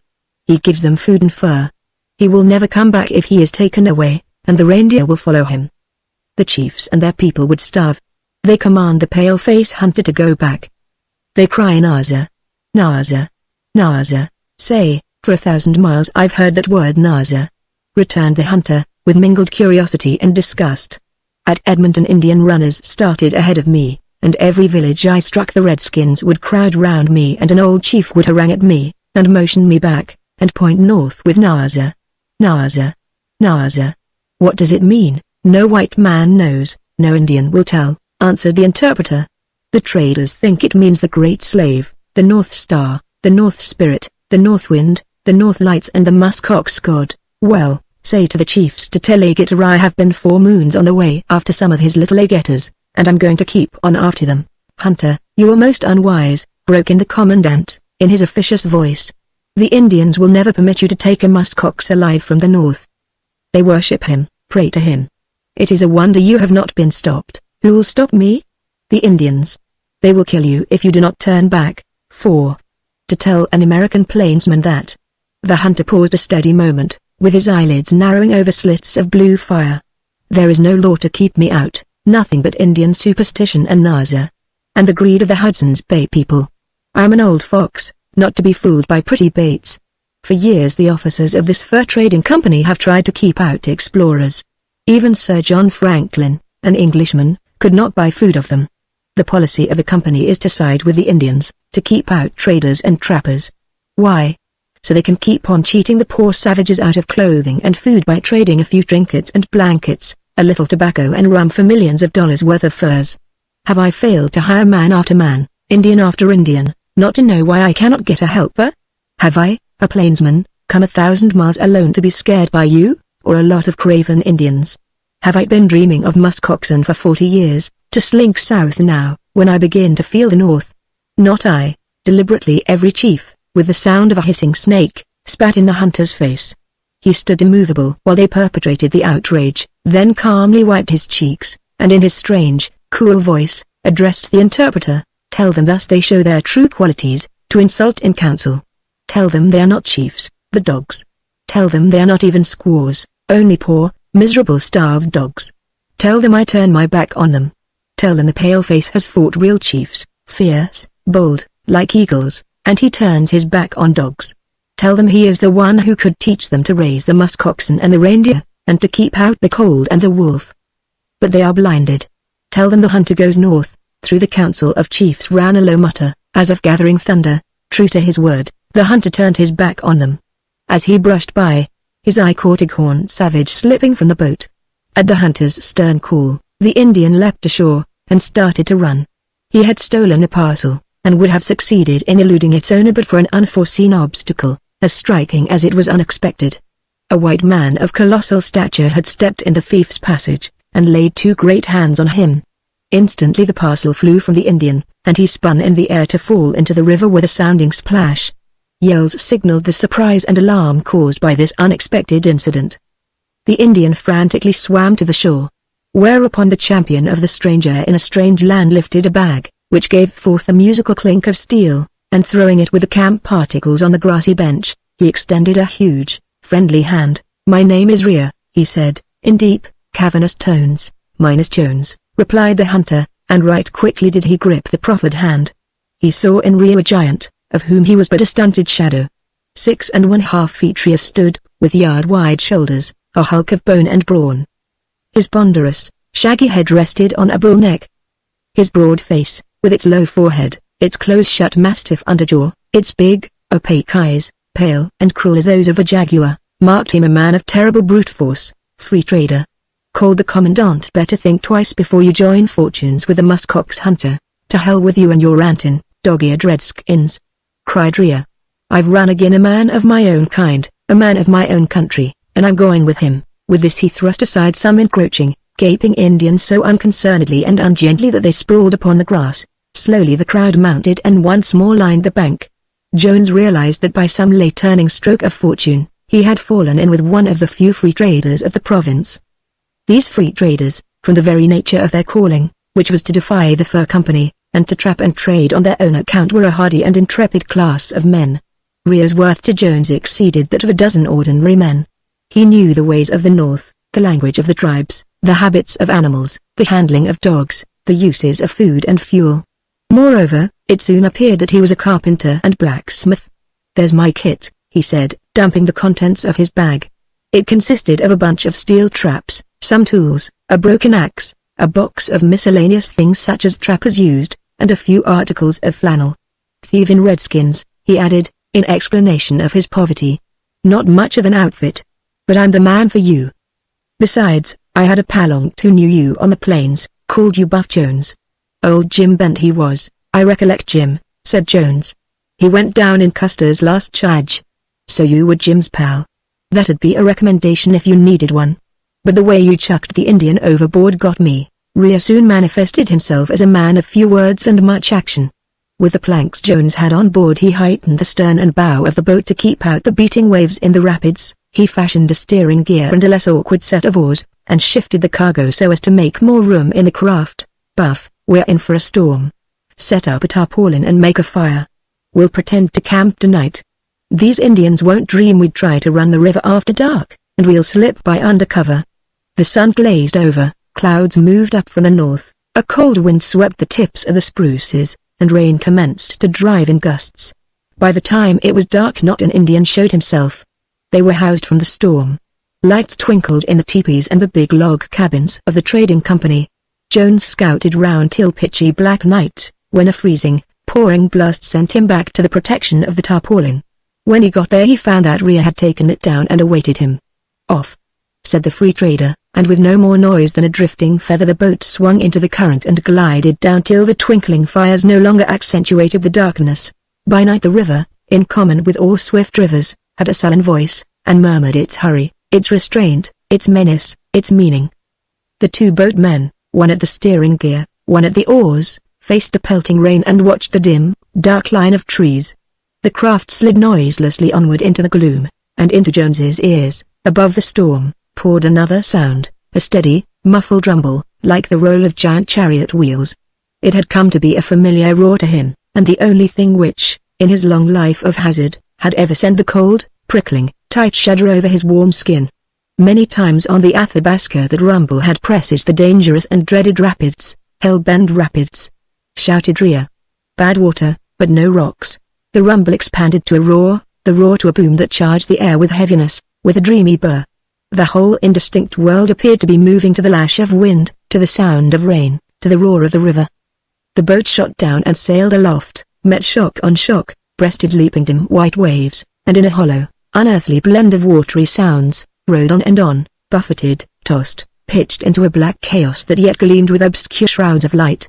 Then the convulsive stream shrieked out a last defiance, changed its course abruptly to slow down and drown the sound of rapids in muffling distance. Once more the craft swept on smoothly, to the drive of the wind and the rush of the rain. By midnight the storm cleared. Murky clouds split to show shining, blue-white stars and a fitful moon, that silvered the crests of the spruces and sometimes hid like a gleaming, black-threaded peak behind the dark branches. Jones, a plainsman all his days, wonderingly watched the moon-blanched water. He saw it shade and darken under shadowy walls of granite, where it swelled with hollow song and gurgle. He heard again the far-off rumble, faint on the night. High cliff banks appeared, walled out the mellow light, and the river suddenly narrowed. Yawning holes, whirlpools of a second, opened with a gurgling suck and raced with the boat, on the craft flew. Far ahead, a long, declining plane of jumping frosted waves played dark and white with the moonbeams. The slave plunged to his freedom, down his riven, stone-spiked bed, knowing no patient eddy, and white-wreathed his dark shiny rocks in spume and spray. Chapter 9 The Land of the Muskox. A far cry it was from bright June at Port Chipway and to dim October on Great Slave Lake. 2 long, laborious months Rhea and Jones threaded the crooked shores of the great inland sea, to halt at the extreme northern end, where a plunging rivulet formed the source of a river. Here they found a stone chimney and fireplace standing among the darkened, decayed ruins of a cabin. "We mustn't lose no time," said Rhea. "I feel the winter in the wind. And see how dark the days are getting on us." "I'm for hunting muskoxen," replied Jones. "Man, we're facing the northern night, we're in the land of the midnight sun. Soon we'll be shut in for 7 months. A cabin we want, and wood, and meat, a forest of stunted spruce trees edged on the lake, and soon its dreary solitudes rang to the strokes of axes." The trees were small and uniform in size. Black stumps protruded, here and there, from the ground, showing work of the steel in time gone by. Jones observed that the living trees were no larger in diameter than the stumps, and questioned Rhea in regard to the difference in age. "Cut 25, maybe 50 years ago," said the trapper, "but the living trees are no bigger. Trees and things don't grow fast in the Northland." They erected a 15-foot cabin round the stone chimney, roofed it with poles and branches of spruce and a layer of sand. In digging near the fireplace Jones unearthed a rusty file in the head of a whiskey keg, upon which was a sunken word in unintelligible letters. "We've found the place," said Rhea. "Frank built a cabin here in 1819. And in 1833 Captain Back wintered here when he was in search of Captain Ross of the vessel Fury. It was those exploring parties that cut the trees. I seen Indian sign out there, made last winter, I reckon, but Indians never cut down no trees." The hunters completed the cabin, piled cords of firewood outside, stowed away the kegs of dried fish and fruits, the sacks of flour, boxes of crackers, canned meats and vegetables, sugar, salt, coffee, tobacco, all of the cargo, then took the boat apart and carried it up the bank, which labor took them less than a week. Jones found sleeping in the cabin, despite the fire, uncomfortably cold, because of the wide chinks between the logs. It was hardly better than sleeping under the swaying spruces. When he essayed to stop up the crack, a task by no means easy, considering the lack of material, Rhea laughed his short ho, and stopped him with a word, "Wait." Every morning the green ice extended further out into the lake, the sun paled dim and dimmer, the nights grew colder. On October 8 the thermometer registered several degrees below zero, it fell a little more next night and continued to fall. "Ho! Ho!" cried Rhea. She struck the toboggan, and presently she'll commence to slide. "Come on, Buff, we've work to do." He caught up a bucket, made for their hole in the ice, rebroke a 6-inch layer, the freeze of a few hours, and filling his bucket, returned to the cabin. Jones had no inkling of the trapper's intention, and wonderingly he soused his bucket full of water and followed. By the time he had reached the cabin, a matter of some 30 or 40 good paces, the water no longer splashed from his pail, for a thin film of ice prevented. Rhea stood 15 feet from the cabin, his back to the wind, and through the water. Some of it froze in the air, most of it froze on the logs. The simple plan of the trapper to encase the cabin with ice was easily divined. All day the men worked, easing only when the cabin resembled a glistening mound. It had not a sharp corner nor a crevice. Inside it was warm and snug, and as light as when the chinks were open. A slight moderation of the weather brought the snow. Such snow! A blinding white flutter of grey flakes, as large as feathers. All day they rustled softly, all night they swirled, sweeping, seeping, brushing against the cabin. "Ho! Ho!" roared Rhea. "'Tis good, let her snow, and the reindeer will migrate. We'll have fresh meat." The sun shone again, but not brightly. A nipping wind came down out of the frigid north and crusted the snows. The third night following the storm, when the hunters lay snug under their blankets, a commotion outside aroused them. "Indians," said Rhea, "come north for reindeer." Half the night, shouting and yelling, barking dogs, hauling of sleds and cracking of dried skin teepees murdered sleep for those in the cabin. In the morning the level plain and edge of the forest held an Indian village. Caribou hides, strung on forked poles, constituted tent-like habitations with no distinguishable doors. Fires smoked in the holes in the snow. Not till late in the day did any life manifest itself round the teepees, and then a group of children, poorly clad in ragged pieces of blankets and skins, gaped at Jones. He saw their pinched, brown faces, staring, hungry eyes, naked legs and throats, and noted particularly their dwarfish size. When he spoke they fled precipitously a little way, then turned. He called again, and all ran except one small lad. Jones went into the cabin and came out with a handful of sugar in square lumps. "Yellow Knife Indians," said Rhea. "A starved tribe. We're in for it." Jones made motions to the lad, but he remained still, as if transfixed, and his black eyes stared wonderingly. "Mola Nazu, white man good," said Rhea. The lad came out of his trance and looked back at his companions, who edged nearer. Jones ate a lump of sugar, then handed one to the little Indian. He took it gingerly, put it into his mouth and immediately jumped up and down. "Hoppy Shan Pooley! Hoppy Shan Pooley!" he shouted to his brothers and sisters. "They came on the run, think he means sweet salt," interpreted Rhea. Of course these buggers never tasted sugar. The band of youngsters trooped round Jones, and after tasting the white lumps, shrieked in such delight that the braves and squaws shuffled out of the teepees. In all his days Jones had never seen such miserable Indians. Dirty blankets hid all their person, except straggling black hair, hungry, wolfish eyes and moccasined feet. They crowded into the path before the cabin door and mumbled and stared and waited.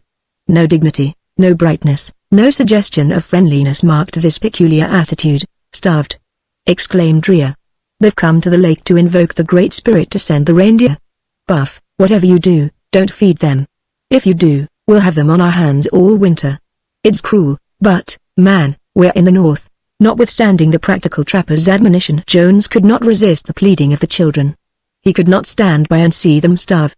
After ascertaining there was absolutely nothing to eat in the teepees, he invited the little ones into the cabin, and made a great pot of soup, into which he dropped compressed biscuits. The savage children were like wildcats. Jones had to call in Rhea to assist him in keeping the famished little aborigines from tearing each other to pieces. When finally they were all fed, they had to be driven out of the cabin. "That's new to me," said Jones. "Poor little beggars." Rhea doubtfully shook his shaggy head. Next day Jones traded with the Yellow Knives. He had a goodly supply of baubles, besides blankets, gloves and boxes of canned goods, which he had brought for such trading. He secured a dozen of the large-boned, white and black Indian dogs, huskies. Rhea called them 2 long sleds with harness and several pairs of snowshoes. This trade made Jones rub his hands in satisfaction, for during all the long journey north he had failed to barter for such cardinal necessities to the success of his venture. Better have doled out the grub to them in rations, grumbled Rhea. 24 hours sufficed to show Jones the wisdom of the trapper's words, for in just that time the crazed, ignorant savages had glutted the generous store of food, which should have lasted them for weeks. The next day they were begging at the cabin door. Rhea cursed and threatened them with his fists, but they returned again and again. Days passed. All the time, in light and dark, the Indians filled the air with dismal chant and doleful incantations to the Great Spirit, and the tum, tum, tum, tum of tom-toms, a specific feature of their wild prayer for food. But the white monotony of the rolling land and level lake remained unbroken. The reindeer did not come. The days became shorter, dimmer, darker. The mercury kept on the slide. 40 degrees below zero did not trouble the Indians. They stamped till they dropped, and sang till their voices vanished, and beat the tom-toms everlastingly. Jones fed the children once each day, against the trapper's advice. One day, while Rhea was absent, a dozen braves succeeded in forcing an entrance, and clamored so fiercely, and threatened so desperately, that Jones was on the point of giving them food when the door opened to admit Rhea. With a glance he saw the situation. He dropped the bucket he carried, threw the door wide open and commenced action. Because of his great bulk he seemed slow, but every blow of his sledgehammer fist knocked a brave against the wall, or threw the door into the snow. When he could reach 2 savages at once, by way of diversion, he swung their heads together with a crack. They dropped like dead things. Then he handled them as if they were sacks of corn, pitching them out into the snow. In 2 minutes the cabin was clear. He banged the door and slipped the bar in place. "Buff, I'm going to get mad at these thieving red skins someday," he said gruffly. The expanse of his chest heaved slightly, like the slow swell of a calm ocean, but there was no other indication of unusual exertion. Jones laughed, and again gave thanks for the comradeship of this strange man. Shortly afterward, he went out for wood, and as usual scanned the expanse of the lake. The sun shone mistier and warmer, and frost feathers floated in the air. Sky and sun and plain and lake all were grey. Jones fancied he saw a distant moving mass of darker shade than the grey background. He called the trapper. "Caribou," said Rhea instantly. "The vanguard of the migration. Hear the Indians. Hear their cry, Eton. Eton. They mean reindeer. The idiots have scared the herd with their infernal racket, and no meat will they get. The caribou will keep to the ice, and man or Indian can't stalk them there." For a few moments his companion surveyed the lake and shore with a plainsman's eye, then dashed within, to reappear with a Winchester in each hand. Through the crowd of bewailing, bemoaning Indians, he sped, to the low, dying bank. The hard crust of snow upheld him. The grey cloud was 1,000 yards out upon the lake and moving southeast. If the caribou did not swerve from this course they would pass close to a projecting point of land, a half-mile up the lake. So, keeping a wary eye upon them, the hunter ran swiftly. He had not hunted antelope and buffalo on the plains all his life without learning how to approach moving game. As long as the caribou were in action, they could not tell whether he moved or was motionless. In order to tell if an object was inanimate or not, they must stop to see, of which fact the keen hunter took advantage. Suddenly he saw the grey mass slow down and bunch up. He stopped running, to stand like a stump. When the reindeer moved again, he moved, and when they slackened again, he stopped and became motionless. As they kept to their course, he worked gradually closer and closer. Soon he distinguished grey, bobbing heads. When the leader showed signs of halting in his slow trot the hunter again became a statue. He saw they were easy to deceive, and, daringly confident of success, he encroached on the ice and closed up the gap till not more than 200 yards separated him from the grey, bobbing, antlered mass. Jones dropped on one knee. A moment only his eyes lingered admiringly on the wild and beautiful spectacle, then he swept one of the rifles to a level. Old habit made the little beaded sight cover first the stately leader.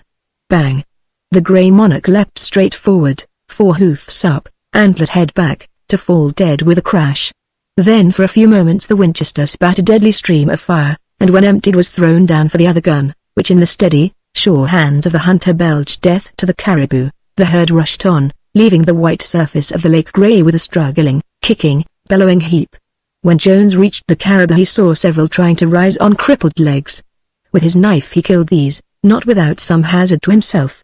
Most of the fallen ones were already dead, and the others soon lay still.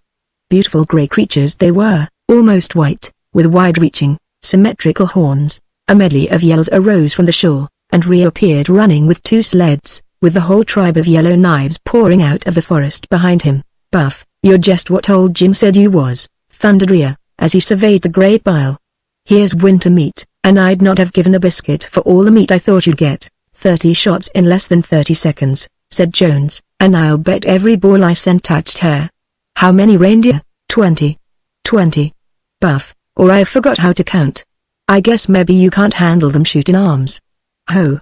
Here comes the howlin' redskins." Rhea whipped out a bowie knife and began disemboweling the reindeer. He had not proceeded far in his task when the crazed savages were around him. Everyone carried a basket or receptacle, which he swung aloft, and they sang, prayed, rejoiced on their knees. Jones turned away from the sickening scenes that convinced him these savages were little better than cannibals. Rhea cursed them, and tumbled them over, and threatened them with a big bowie. An altercation ensued, heated on his side, frenzied on theirs. Thinking some treachery might befall his comrade, Jones ran into the thick of the group. "Share with them, Rhea, share with them," whereupon the giant hauled out 10 smoking carcasses. Bursting into a babel of savage glee and tumbling over one another, the Indians pulled the caribou to the shore. "Thievin' fools," growled Rhea, wiping the sweat from his brow. "Said they'd prevailed on the Great Spirit to send the reindeer. Why, they never smelled warm meat but for you. Now, Buff, they'll gorge every hair, hide and hoof of their share in less than a week. That's the last we do for the damned cannibals. Didn't you see the me-eating of the raw innards? ?4. I'm calculating we'll see no more India. It's late for the migration. The big herd has driven southward. But we're lucky, thanks to your prairie training. Come on now with the sleds, or we'll have a pack of wolves to fight." By loading 3 reindeer on each sled, the hunters were not long in transporting them to the cabin. "Buff, there ain't much doubt about them keeping nice and cool," said Rhea. "They'll freeze, and we can skin them when we want." That night the starved wolf dogs gorged themselves till they could not rise from the snow. Likewise the Yellow Knives feasted. How long the 10 reindeer might have served the wasteful tribe, Rhea and Jones never found out. The next day 2 Indians arrived with dog trains, and their advent was hailed with another feast, and a powwow that lasted into the night. "Guess we're going to get rid of our blasted hungry neighbors," said Rhea, coming in next morning with the water pail, "and I'll be darned, Buff, if I don't believe them crazy he'll have been told about you. Them Indians was messengers. Grab your gun, and let's walk over and see." The Yellow Knives were breaking camp, and the hunters were at once conscious of the difference in their bearing. Rhea addressed several braves, but got no reply. He laid his broad hand on the old wrinkled chief, who repulsed him, and turned his back. With a growl, the trapper spun the Indian round, and spoke as many words of the language as he knew. He got a cold response, which ended in the ragged old chief starting up, stretching a long, dark arm northward, and with eyes fixed in fanatical subjection, shouting, "Naza! Naza! Naza, heathen!" Rhea shook his gun in the faces of the messengers. "It'll go bad with you to come Zane any longer on our trail. Come, Buff, clear out before I get mad." When they were once more in the cabin, Rhea told Jones that the messengers had been sent to warn the Yellow Knives not to aid the white hunters in any way. That night the dogs were kept inside, and the men took turns in watching. Morning showed a broad trail southward. And with the going of the Yellow Knives the mercury dropped to 50, and the long, twilight winter night fell. So with this agreeable riddance and plenty of meat and fuel to cheer them, the hunters sat down in their snug cabin to wait many months for daylight. Those few intervals when the wind did not blow were the only times Rhea and Jones got out of doors. To the Plainsman, new to the north, the dim grey world about him was of exceeding interest. Out of the twilight shone a one, round, lustreless ring that Rhea said was the sun. The silence and desolation were heart-numbing. "Where are the wolves?" asked Jones of Rhea. "Wolves can't live on snow. They're farther south after caribou, or farther north after muskox." In those few still intervals Jones remained out as long as he dared, with the mercury sinking to 60 degrees. He turned from the wonder of the unreal, remote sun, to the marvel in the north aurora borealis ever-present, ever-changing, ever-beautiful. And he gazed in rapt attention. "Polar lights," said Rhea, as if he were speaking of biscuits. "You'll freeze. It's getting cold." Cold it became, to the matter of 70 degrees. Frost covered the walls of the cabin and the roof, except just over the fire. The reindeer were harder than iron. A knife or an axe or a steel trap burned as if it had been heated in fire, and stuck to the hand. The hunters experienced trouble in breathing. The air hurt their lungs. The months dragged. Rhea grew more silent day by day, and as he sat before the fire his wide shoulders sagged lower and lower. Jones, unaccustomed to the waiting, the restraint, the barrier of the north, worked on guns, sleds, harness, till he felt he would go mad. Then to save his mind he constructed a windmill of caribou hides and pondered over it, trying to invent, to put into practical use an idea he had once conceived. Hour after hour he lay under his blankets unable to sleep, and listened to the north wind. Sometimes Rhea mumbled in his slumbers. Once his giant form started up, and he muttered a woman's name. Shadows from the fire flickered on the walls, visionary, spectral shadows, cold and grey, fitting the north. At such times he longed with all the power of his soul to be among those scenes far southward, which he called home. For days Rhea never spoke a word, only gazed into the fire, ate and slept. Jones, drifting far from his real self, feared the strange mood of the trapper and sought to break it, but without avail. More and more he reproached himself, and singularly on the one fact that, as he did not smoke himself, he had brought only a small store of tobacco. Rhea, inordinate and inveterate smoker, had puffed away all the weed in clouds of white, then had relapsed into gloom. Chapter 10 Success and Failure. At last the marvel in the north dimmed, the obscure grey shade lifted, the hope in the south brightened, and the mercury climbed reluctantly, with a tyrant's hate to relinquish power. Spring weather at 25 below zero. On April 12 the small band of Indians made their appearance. Of the dog tribe were they, and a caste of the great slaves, according to Rhea, and as motley, starring and starved as the Yellow Knives. But they were friendly, which presupposed ignorance of the white hunters, and Rhea persuaded the strongest brave to accompany them as guide northward after musk oxen. On April 16, having given the Indians several caribou carcasses, and assuring them that the cabin was protected by white spirits, Rhea and Jones, each with sled and train of dogs, started out after their guide, who was similarly equipped, over the glistening snow toward the north. They made 60 miles the first day, and pitched their Indian teepee on the shores of Artillery Lake. Traveling northeast, they covered its white waste of 100 miles in 2 days. Then a day due north, over rolling, monotonously snowy plain, devoid of rock, tree or shrub, brought them into a country of the strangest, queerest little spruce trees, very slender, and none of them over 15 feet in height. A primeval forest of saplings. Ditchenagela, said the guide, land of stakes little, translated Rhea. An occasional reindeer was seen and numerous foxes and hares trotted off into the woods, evincing more curiosity than fear. All were silver white, even the reindeer, at a distance, taking the hue of the north. Once a beautiful creature, unblemished as the snow it trod, ran up a ridge and stood watching the hunters. It resembled a monster dog, only it was inexpressibly more wild-looking. Ho! Ho! There you are! Cried Rhea, reaching for his Winchester. Polar wolf. Them's the white devils we'll have hell with. As if the wolf understood, he lifted his white, sharp head and uttered a bark or howl that was like nothing so much as a haunting, unearthly mourn. The animal then merged into the white, as if he were really a spirit of the world whence his cry seemed to come. In this ancient forest of youthful-appearing trees, the hunters cut firewood to the full carrying capacity of the sleds. For 5 days the Indian guide drove his dogs over the smooth crust, and on the 6th day, about noon, halting in a hollow, he pointed to tracks in the snow and called out, "Ageta! Ageta! Ageta!" The hunters saw sharply defined hoof marks, not unlike the tracks of reindeer, except that they were longer. The teepee was set up on the spot and the dogs unharnessed. The Indian led the way with the dogs, and Rhea and Jones followed, slipping over the hard crust without sinking in and traveling swiftly. Soon the guide, pointing, again let out the cry, "Ageta!" At the same moment loosing the dogs, some few hundred yards down the hollow, a number of large black animals, not unlike the shaggy, humpy buffalo, lumbered over the snow. Jones echoed Rhea's yell, and broke into a run, easily distancing the puffing giant. The musk oxen squared round to the dogs, and were soon surrounded by the yelping pack. Jones came up to find 6 old bulls uttering grunts of rage and shaking ram-like horns at their tormentors.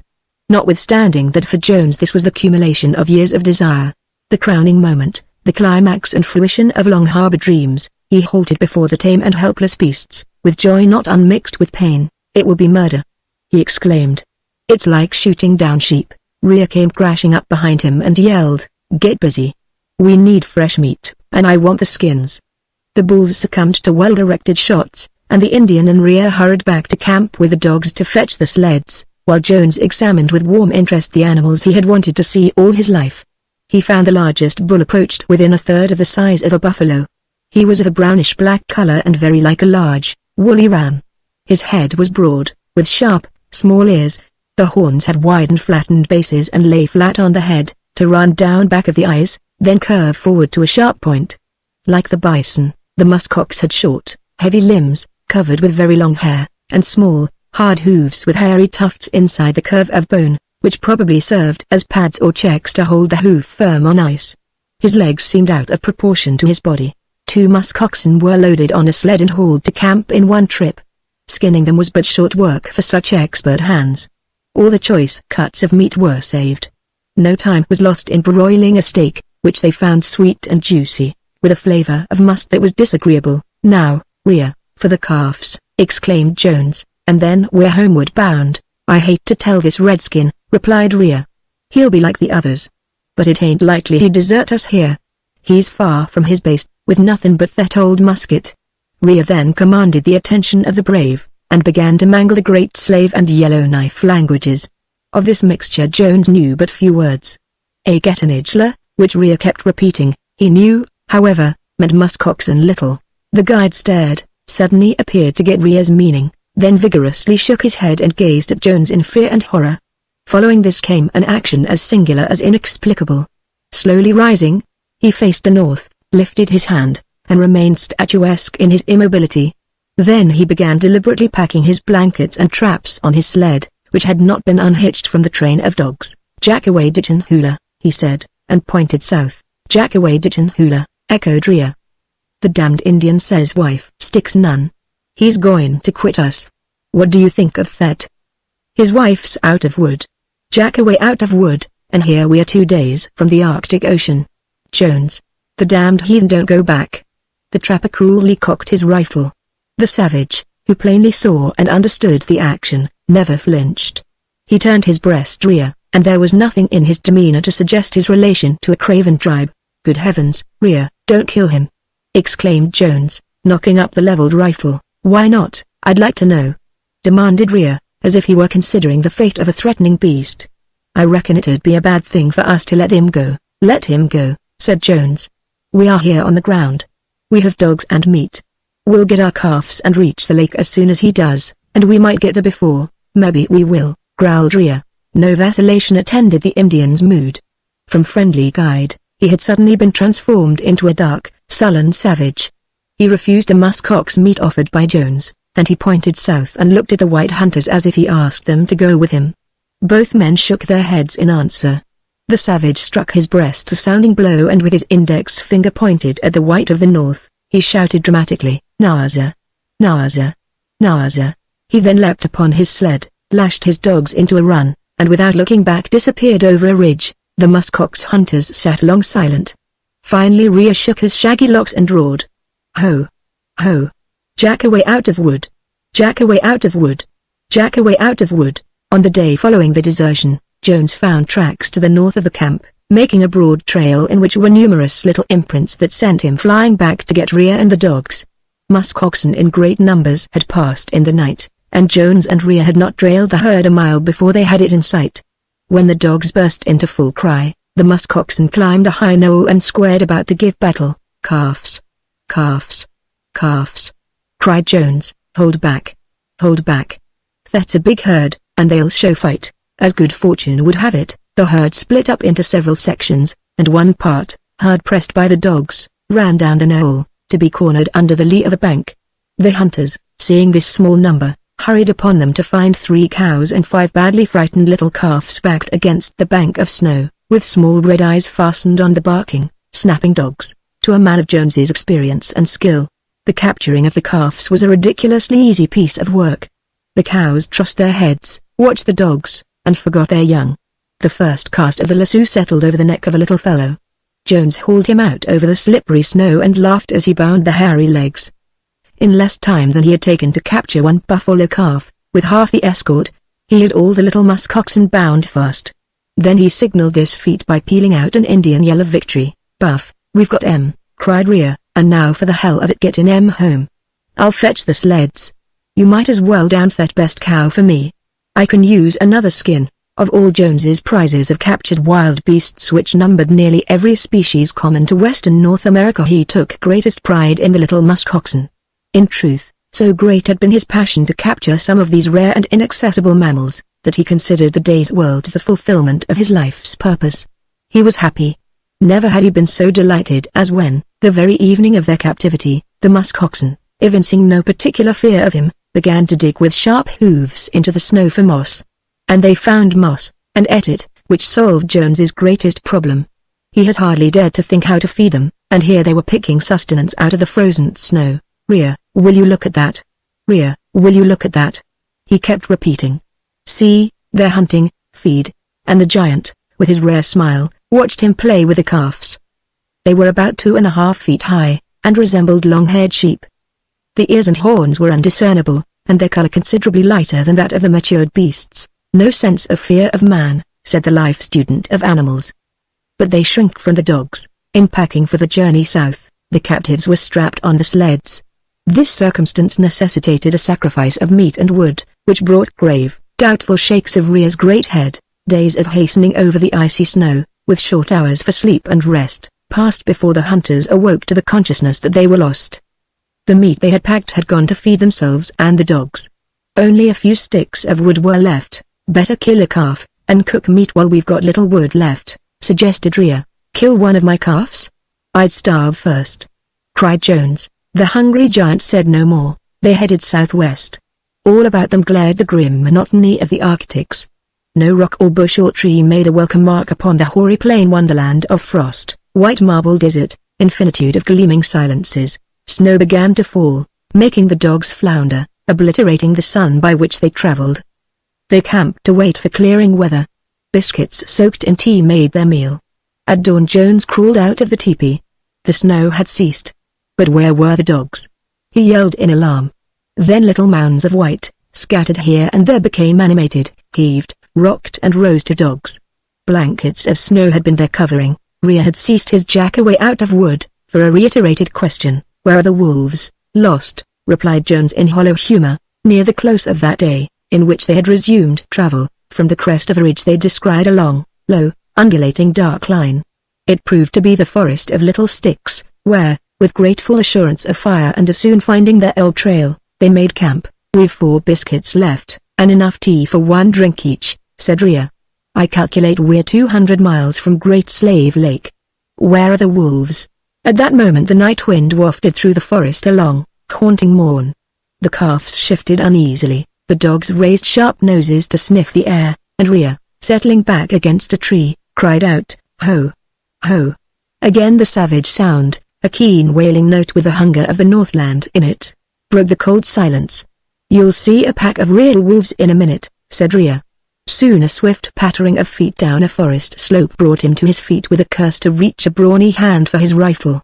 White streaks crossed the black of the tree trunks, then indistinct forms, the color of snow, swept up, spread out and streaked to and fro. Jones thought the great, gaunt, pure white beasts the spectral wolves of Rhea's fancy, for they were silent, and silent wolves must belong to dreams only. "Ho! Ho!" yelled Rhea. "There's green fire eyes for you, Buff. Hell itself ain't nothing to these white devils. Get the calves in the teepee, and stand ready to loose the dogs, for we've got to fight." Raising his rifle he opened fire upon the white foe. A struggling, rustling sound followed the shots. But whether it was the threshing about of wolves dying in agony, or the fighting of the fortunate ones over those shot, could not be ascertained in the confusion. Following his example Jones also fired rapidly on the other side of the teepee. The same inarticulate, silently rustling wrestle succeeded this volley. "Wait!" cried Rhea. "Be sparing of cartridges." The dogs strained at their chains and bravely bayed the wolves. The hunters heaped logs and brush on the fire, which, blazing up, sent a bright light far into the woods. On the outer edge of that circle moved the white, restless, gliding forms. "They're more afraid of fire than of us," said Jones. So it proved. When the fire burned and crackled they kept well in the background. The hunters had a long respite from serious anxiety, during which time they collected all the available wood at hand. But at midnight, when this had been mostly consumed, the wolves grew bold again, Have you any shots left for the 45-90? Besides what's in the magazine? Asked Rhea. Yes, a good handful. Well, get busy. With careful aim Jones emptied the magazine into the grey, gliding, roping mass. The same rustling, shuffling, almost silent strife ensued. Rhea, there's something uncanny about those brutes. A silent pack of wolves, ho! Ho! Rolled the giant's answer through the woods. For the present the attack appeared to have been effectually checked. The hunters, sparingly adding a little of their fast diminishing pile of fuel to the fire, decided to lie down for much-needed rest, but not for sleep. How long they lay there, cramped by the calves, listening for stealthy steps, neither could tell. It might have been moments and it might have been hours. All at once came a rapid rush of pattering feet, succeeded by a chorus of angry barks, then a terrible commingling of savage snarls, growls, snaps and yelps. Out! Yelled Rhea. They're on the dogs. Jones pushed his cocked rifle ahead of him and straightened up outside the teepee. A wolf, large as a panther and white as the gleaming snow, sprang at him. Even as he discharged his rifle, right against the breast of the beast, he saw its dripping jaws, its wicked green eyes, like spurts of fire, and felt its hot breath. It fell at his feet and writhed in the death struggle. Slender bodies of black and white, whirling and tussling together, sent out fiendish uproar. Rhea threw a blazing stick of wood among them, which sizzled as it met the fiery coats, and brandishing another he ran into the thick of the fight. Unable to stand the proximity of fire, the wolves bolted and loped off into the woods. What a huge brute! Exclaimed Jones, dragging the one he had shot into the light. It was a superb animal, thin, supple, strong, with a coat of frosty fur, very long and fine. Rhea began at once to skin it, remarking that he hoped to find other pelts in the morning. Though the wolves remained in the vicinity of camp, none ventured near. The dogs moaned and whined, their restlessness increased as dawn approached, and when the grey light came, Jones found that some of them had been badly lacerated by the fangs of the wolves. Rhea hunted for dead wolves and found not so much as a piece of white fur. Soon the hunters were speeding southward. Other than a disposition to fight among themselves, the dogs showed no evil effects of the attack. They were lashed to their best speed, for Rhea said the White Rangers of the North would never quit their trail. All day the men listened for the wild, lonesome, haunting mourn. But it came not. A wonderful halo of white and gold, that Rhea called a sun dog, hung in the sky all afternoon, and dazzlingly bright over the dazzling world of snow circled and glowed a mocking sun, brother of the desert mirage, beautiful illusion, smiling cold out of the polar blue. The first pale evening star twinkled in the east when the hunters made camp on the shore of Adalari Lake. At dusk the clear, silent air opened to the sound of a long, haunting mourn. Ho! Ho! Called Rhea. His hoarse, deep voice rang defiance to the foe. While he built a fire before the teepee, Jones strode up and down, suddenly to whip out his knife and make for the tame little musk oxen, now digging the snow. Then he wheeled abruptly and held out the blade to Rhea. What for? Demanded the giant. We've got to eat, said Jones. And I can't kill one of them. I can't, so you do it. Kill one of our calves? Roared Rhea. Not till hell freezes over. I ain't commenced to get hungry. Besides, the wolves are going to eat us, calves and all. Nothing more was said. They ate their last biscuit. Jones packed the calves away in the teepee, and turned to the dogs. All day they had worried him, something was amiss with them, and even as he went among them a fierce fight broke out. Jones saw it was unusual, for the attacked dogs showed craven fear, and the attacking ones a howling, savage intensity that surprised him. Then one of the vicious brutes rolled his eyes, frothed at the mouth, shuddered and leapt in his harness, vented a hoarse howl and fell back shaking and retching. My God! Rhea! Cried Jones in horror. Come here! Look! That dog is dying of rabies. Hydrophobia. The white wolves have hydrophobia, if you ain't right. Exclaimed Rhea. I seen a dog die of thetonct, and he acted like this. And that one ain't all. Look, Buff. Look at them green eyes. Didn't I say the white wolves was hell? We'll have to kill every dog we've got. Jones shot the dog, and soon afterward 3 more that manifested signs of the disease. It was an awful situation.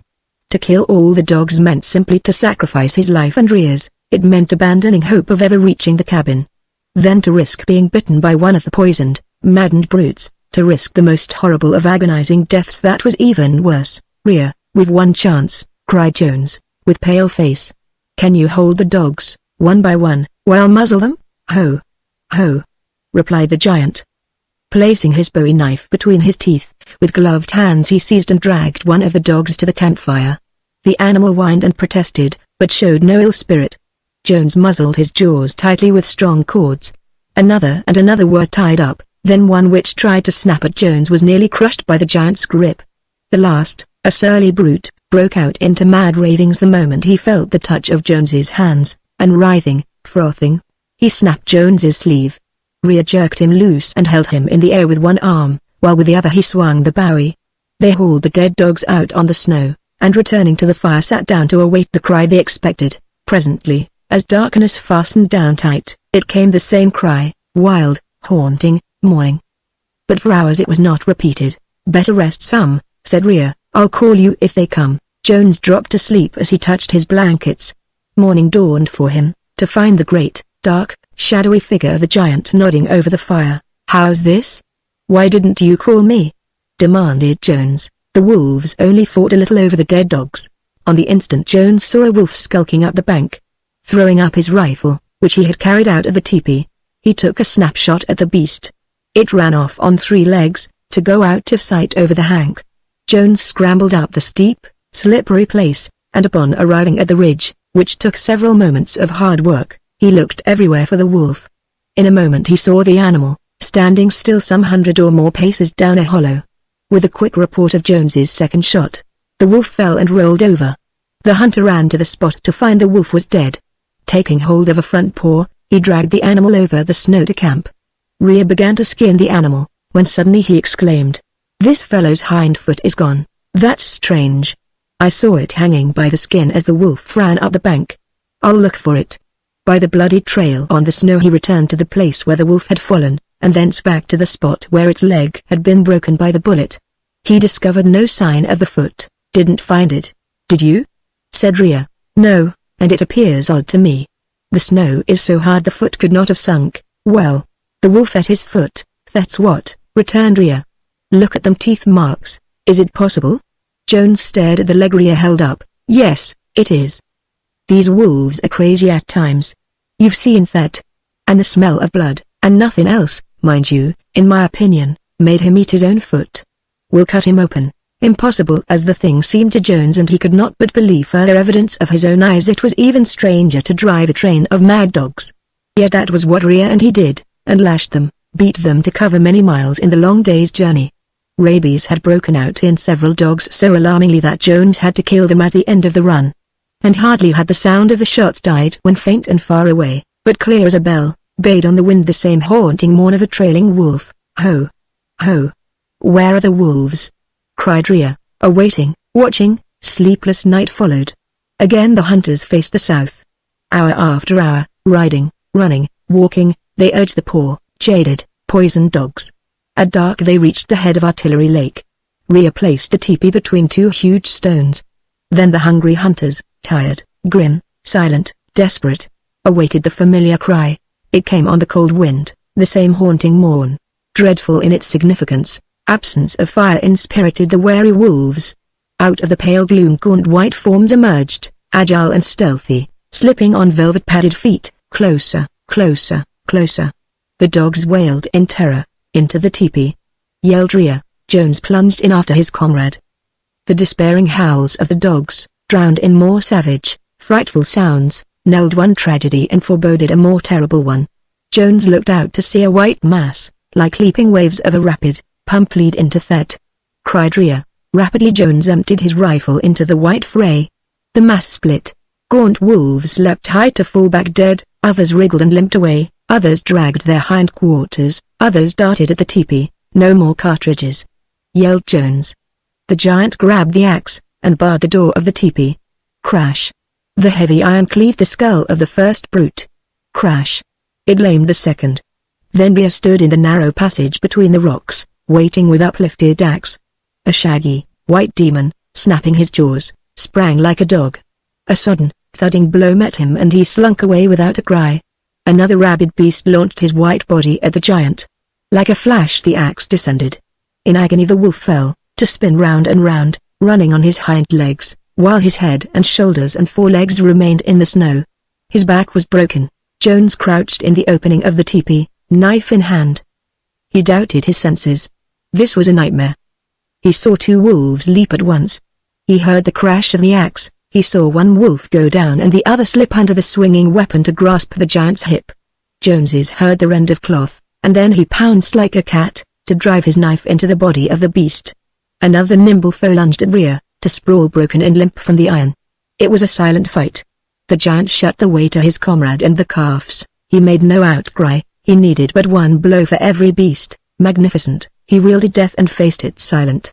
He brought the white wild dogs of the north down with lightning blows, and when no more sprang to the attack, down on the frigid silence he rolled his cry, "Ho! Ho, Rhea! Rhea! How is it with you?" called Jones, climbing out. "A torn coat no more, my lad." 3 of the poor dogs were dead, the 4th and last gasped at the hunters and died. The wintry night became a thing of half-conscious past, a dream to the hunters, manifesting its reality only by the stark, stiff bodies of wolves, white in the grey morning. "If we can eat, we'll make the cabin," said Rhea. "But the dogs and wolves are poison. Shall I kill a calf?" asked Jones. "Ho! Ho! When hell freezes over if we must." Jones found one 45-90 cartridge in all the outfit, and with that in the chamber of his rifle, once more struck south. Spruce trees began to show on the barrens and caribou trails roused hope in the hearts of the hunters. "Look in the spruces," whispered Jones, dropping the rope of his sled. Among the black trees grey objects moved. "Caribou," said Rhea. "Hurry. Shoot. Don't miss." But Jones waited. He knew the value of the last bullet. He had a hunter's patience. When the caribou came out in an open space, Jones whistled. It was then the rifle grew set and fixed. It was then the red fire belched forth. At 400 yards the bullet took some fraction of time to strike. What a long time that was. Then both hunters heard the spiteful spat of the lead. The caribou fell, jumped up, ran down the slope, and fell again to rise no more. An hour of rest, with fire and meat, changed the world to the hunters. Still glistening, it yet had lost its bitter cold, its death-like clutch. "What's this?" cried Jones. Moccasin tracks of different sizes, all towing north, arrested the hunters, pointed north. "Wonder what that means?" Rhea plodded on, doubtfully shaking his head. Night again, clear, cold, silver, starlit, silent night. The hunters rested, listening ever for the haunting morn. Day again, white, passionless, monotonous, silent day. The hunters traveled on, ever listening for the haunting morn. Another dusk found them within 30 miles of their cabin. Only one more day now. Rhea talked of his furs, of the splendid white furs he could not bring. Jones talked of his little musk oxen calves and joyfully watched them dig for moss in the snow. Vigilance relaxed that night. Outworn nature rebelled, and both hunters slept. Rhea awoke first, and kicking off the blankets, went out. His terrible roar of rage made Jones fly to his side, under the very shadow of the teepee, where the little musk oxen had been tethered. They lay stretched out pathetically on crimson snow, stiff, stone cold, dead. Moccasin tracks told the story of the tragedy. Jones leaned against his comrade. The giant raised his huge fist. "Jack away out of wood! Jack away out of wood!" Then he choked. The north wind, blowing through the thin, dark, weird spruce trees, moaned and seemed to sigh. "Naza! Naza! Naza!" Chapter 11. Onto the Siwash. "Who all was doing the talkin' last night?" asked Frank next morning, when we were having a late breakfast. "'Cause I've a joke on somebody. Jim he talks in his sleep often, and last night after you did finally get settled down, Jim he up in his sleep and says, 'Sure he's windy as hell. Sure he's windy as hell.'" At this cruel exposure of his subjective wanderings, Jim showed extreme humiliation, but Frank's eyes fairly snapped with the fun he got out of telling it. The genial foreman loved a joke. The week's stay at Oak, in which we all became thoroughly acquainted, had presented Jim as always the same quiet character, easy, slow, silent, lovable. In his brother Cowboy, however, we had discovered in addition to his fine, frank, friendly spirit, an overwhelming fondness for playing tricks. This boyish mischievousness, distinctly Arizonian, reached its acme whenever it tended in the direction of our serious leader. Lawson had been dispatched on some mysterious errand about which my curiosity was all in vain. The order of the day was leisurely to get in readiness, and pack for our journey to the Siwash on the morrow. I watered my horse, played with the hounds, knocked about the cliffs, returned to the cabin, and lay down on my bed. Jim's hands were white with flour. He was kneading dough, and had several low, flat pans on the table. Wallace and Jones strolled in, and later Frank, and they all took various positions before the fire. I saw Frank, with the quickness of a sleight of hand performer, slip one of the pans of dough on the chair Jones had placed by the table. Jim did not see the action. Jones's and Wallace's backs were turned to Frank, and he did not know I was in the cabin. The conversation continued on the subject of Jones's big bay horse, which, hobbles and all, had gotten 10 miles from camp the night before. "Better count his ribs than his tracks," said Frank, and went on talking as easily and naturally as if he had not been expecting a very entertaining situation. But no one could ever foretell Colonel Jones's actions. He showed every intention of seating himself in the chair, then walked over to his pack to begin searching for something or other. Wallace, however, promptly took the seat, and what began to be funnier than strange, he did not get up. Not unlikely this circumstance was owing to the fact that several of the rude chairs had soft layers of old blanket tacked on them. Whatever were Frank's internal emotions, he presented a remarkably placid and commonplace exterior, but when Jim began to search for the missing pan of dough, the joker slowly sagged in his chair. "Sure, that beats hell," said Jim. "I had 3 pans of dough. Could the pup have taken one?"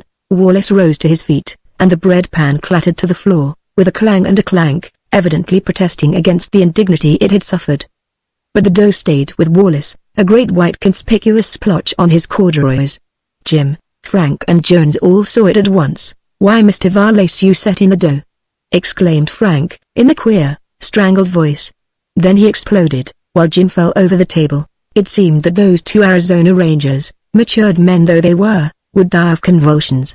I laughed with them, and so did Wallace, while he brought his one-handled Bowie knife into novel use. Buffalo Jones never cracked a smile, though he did remark about the waste of good flour. Frank's face was a study for a psychologist when Jim actually apologized to Wallace for being so careless with his pans. I did not betray Frank, but I resolved to keep a still closer watch on him. It was partially because of this uneasy sense of his trickiness in the fringe of my mind that I made a discovery. My sleeping bag rested on a raised platform in one corner, and at a favorable moment I examined the bag. It had not been tampered with, but I noticed a string turning out through a chink between the logs. I found it came from a thick layer of straw under my bed, and had been tied to the end of a flatly coiled lasso. Leaving the thing as it was, I went outside and carelessly chased the hounds round the cabin. The string stretched along the logs to another chink, where it returned into the cabin at a point near where Frank slept. No great power of deduction was necessary to acquaint me with full details of the plot to spoil my slumbers. So I patiently awaited developments. Lawson rode in near sundown with the carcasses of 2 beasts of some species hanging over his saddle. It turned out that Jones had planned a surprise for Wallace and me, and it could hardly have been a more enjoyable one, considering the time and place. We knew he had a flock of Persian sheep on the south slope of Buckskin, but had no idea it was within striking distance of Oak. Lawson had that day hunted up the shepherd and his sheep, to return to us with 2 60-pound Persian lambs. We feasted at suppertime on meat which was sweet, juicy, very tender and of as rare a flavor as that of the Rocky Mountain sheep. My state after supper was one of huge enjoyment, and with intense interest I waited Frank's first spar for an opening. It came presently, in a lull of the conversation. "Saw a big rattler run under the cabin today," he said, as if he were speaking of one of old Baldy's shoes. I tried to get a whack at him, but he oozed away too quick. "Sure, I seen him often," put in Jim. Good, old, honest Jim, led away by his trickster comrade. It was very plain. So I was to be frightened by snakes. "These old canyon beds are ideal dens for rattlesnakes," chimed in my scientific California friend. "I have found several dens, but did not molest them as this is a particularly dangerous time of the year to meddle with the reptiles. Quite likely there's a den under the cabin." While he made this remarkable statement, he had the grace to hide his face in a huge puff of smoke. He, too, was in the plot. I waited for Jones to come out with some ridiculous theory or fact concerning the particular species of snake, but as he did not speak, I concluded they had wisely left him out of the secret. After mentally debating a moment, I decided, as it was a very harmless joke, to help Frank into the fulfillment of his enjoyment. "Rattlesnakes!" I exclaimed. "Heavens! I'd die if I heard one, let alone seeing it. A big rattler jumped at me one day, and I've never recovered from the shock." Plainly, Frank was delighted to hear of my antipathy and my unfortunate experience, and he proceeded to expatiate on the viciousness of rattlesnakes, particularly those of Arizona. If I had believed the succeeding stories, emanating from the fertile brains of those 3 fellows, I should have made certain that Arizona canyons were Brazilian jungles. Frank's parting shot, sent in a mellow, kind voice, was the best point in the whole trick. Now, I'd be nervous if I had a sleeping bag like yours, because it's just the place for a rattler to ooze into. In the confusion and dim light of bedtime I contrived to throw the end of my lasso over the horn of a saddle hanging on the wall, with the intention of augmenting the noise I soon expected to create, and I placed my automatic rifle and .38s and W special within easy reach of my hand. Then I crawled into my bag and composed myself to listen. Frank soon began to snore, so brazenly, so fictitiously, that I wondered at the man's absorbed intensity in his joke, and I was at great pains to smother in my breast a violent burst of riotous merriment. Jones's snores, however, were real enough, and this made me enjoy the situation all the more, because if he did not show a mild surprise when the catastrophe fell, I would greatly miss my guess. I knew the three wily conspirators were wide awake. Suddenly I felt a movement in the straw under me and a faint rustling. It was so soft, so sinuous, that if I had not known it was the lasso, I would assuredly have been frightened. I gave a little jump, such as one will make quickly in bed. Then the coil ran out from under the straw. How subtly suggestive of a snake. I made a slight outcry, a big jump, paused a moment for effectiveness in which time Frank forgot to snore, then let out a tremendous yell, grabbed my guns, sent 12 thundering shots through the roof and pulled my lasso. Crash. The saddle came down, to be followed by sounds not on Frank's program and certainly not calculated upon by me. But they were all the more effective. I gathered that Lawson, who was not in the secret, and who was a nightmare sort of sleeper anyway, had knocked over Jim's table, with its array of pots and pans, and then, unfortunately for Jones, had kicked that innocent person in the stomach. As I lay there in my bag, the very happiest fellow in the wide world, the sound of my mirth was as the buzz of the wings of a flight to the mighty storm. Roar on roar filled the cabin.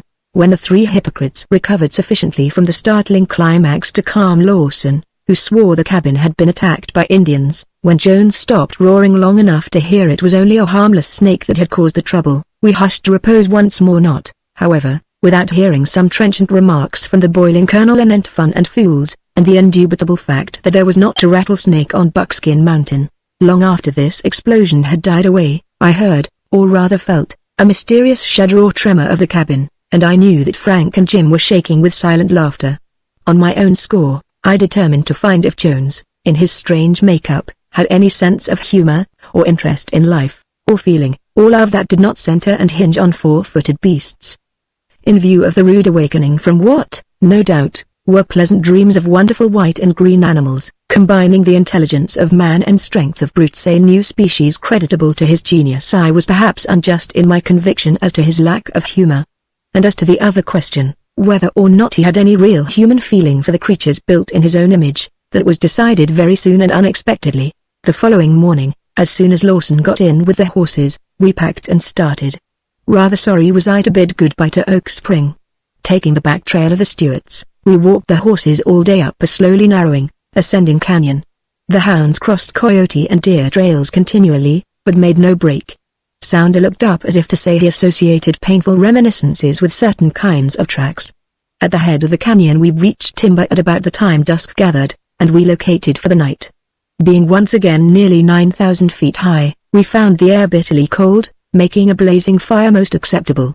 In the haste to get supper we all took a hand, and someone threw upon our tarpaulin tablecloth a tin cup of butter mixed with carbolic acid, a concoction Jones had used to bathe the sore feet of the dogs. Of course I got hold of this, spread a generous portion on my hot biscuit, placed some red-hot beans on that, and began to eat like a hungry hunter. At first I thought I was only burned.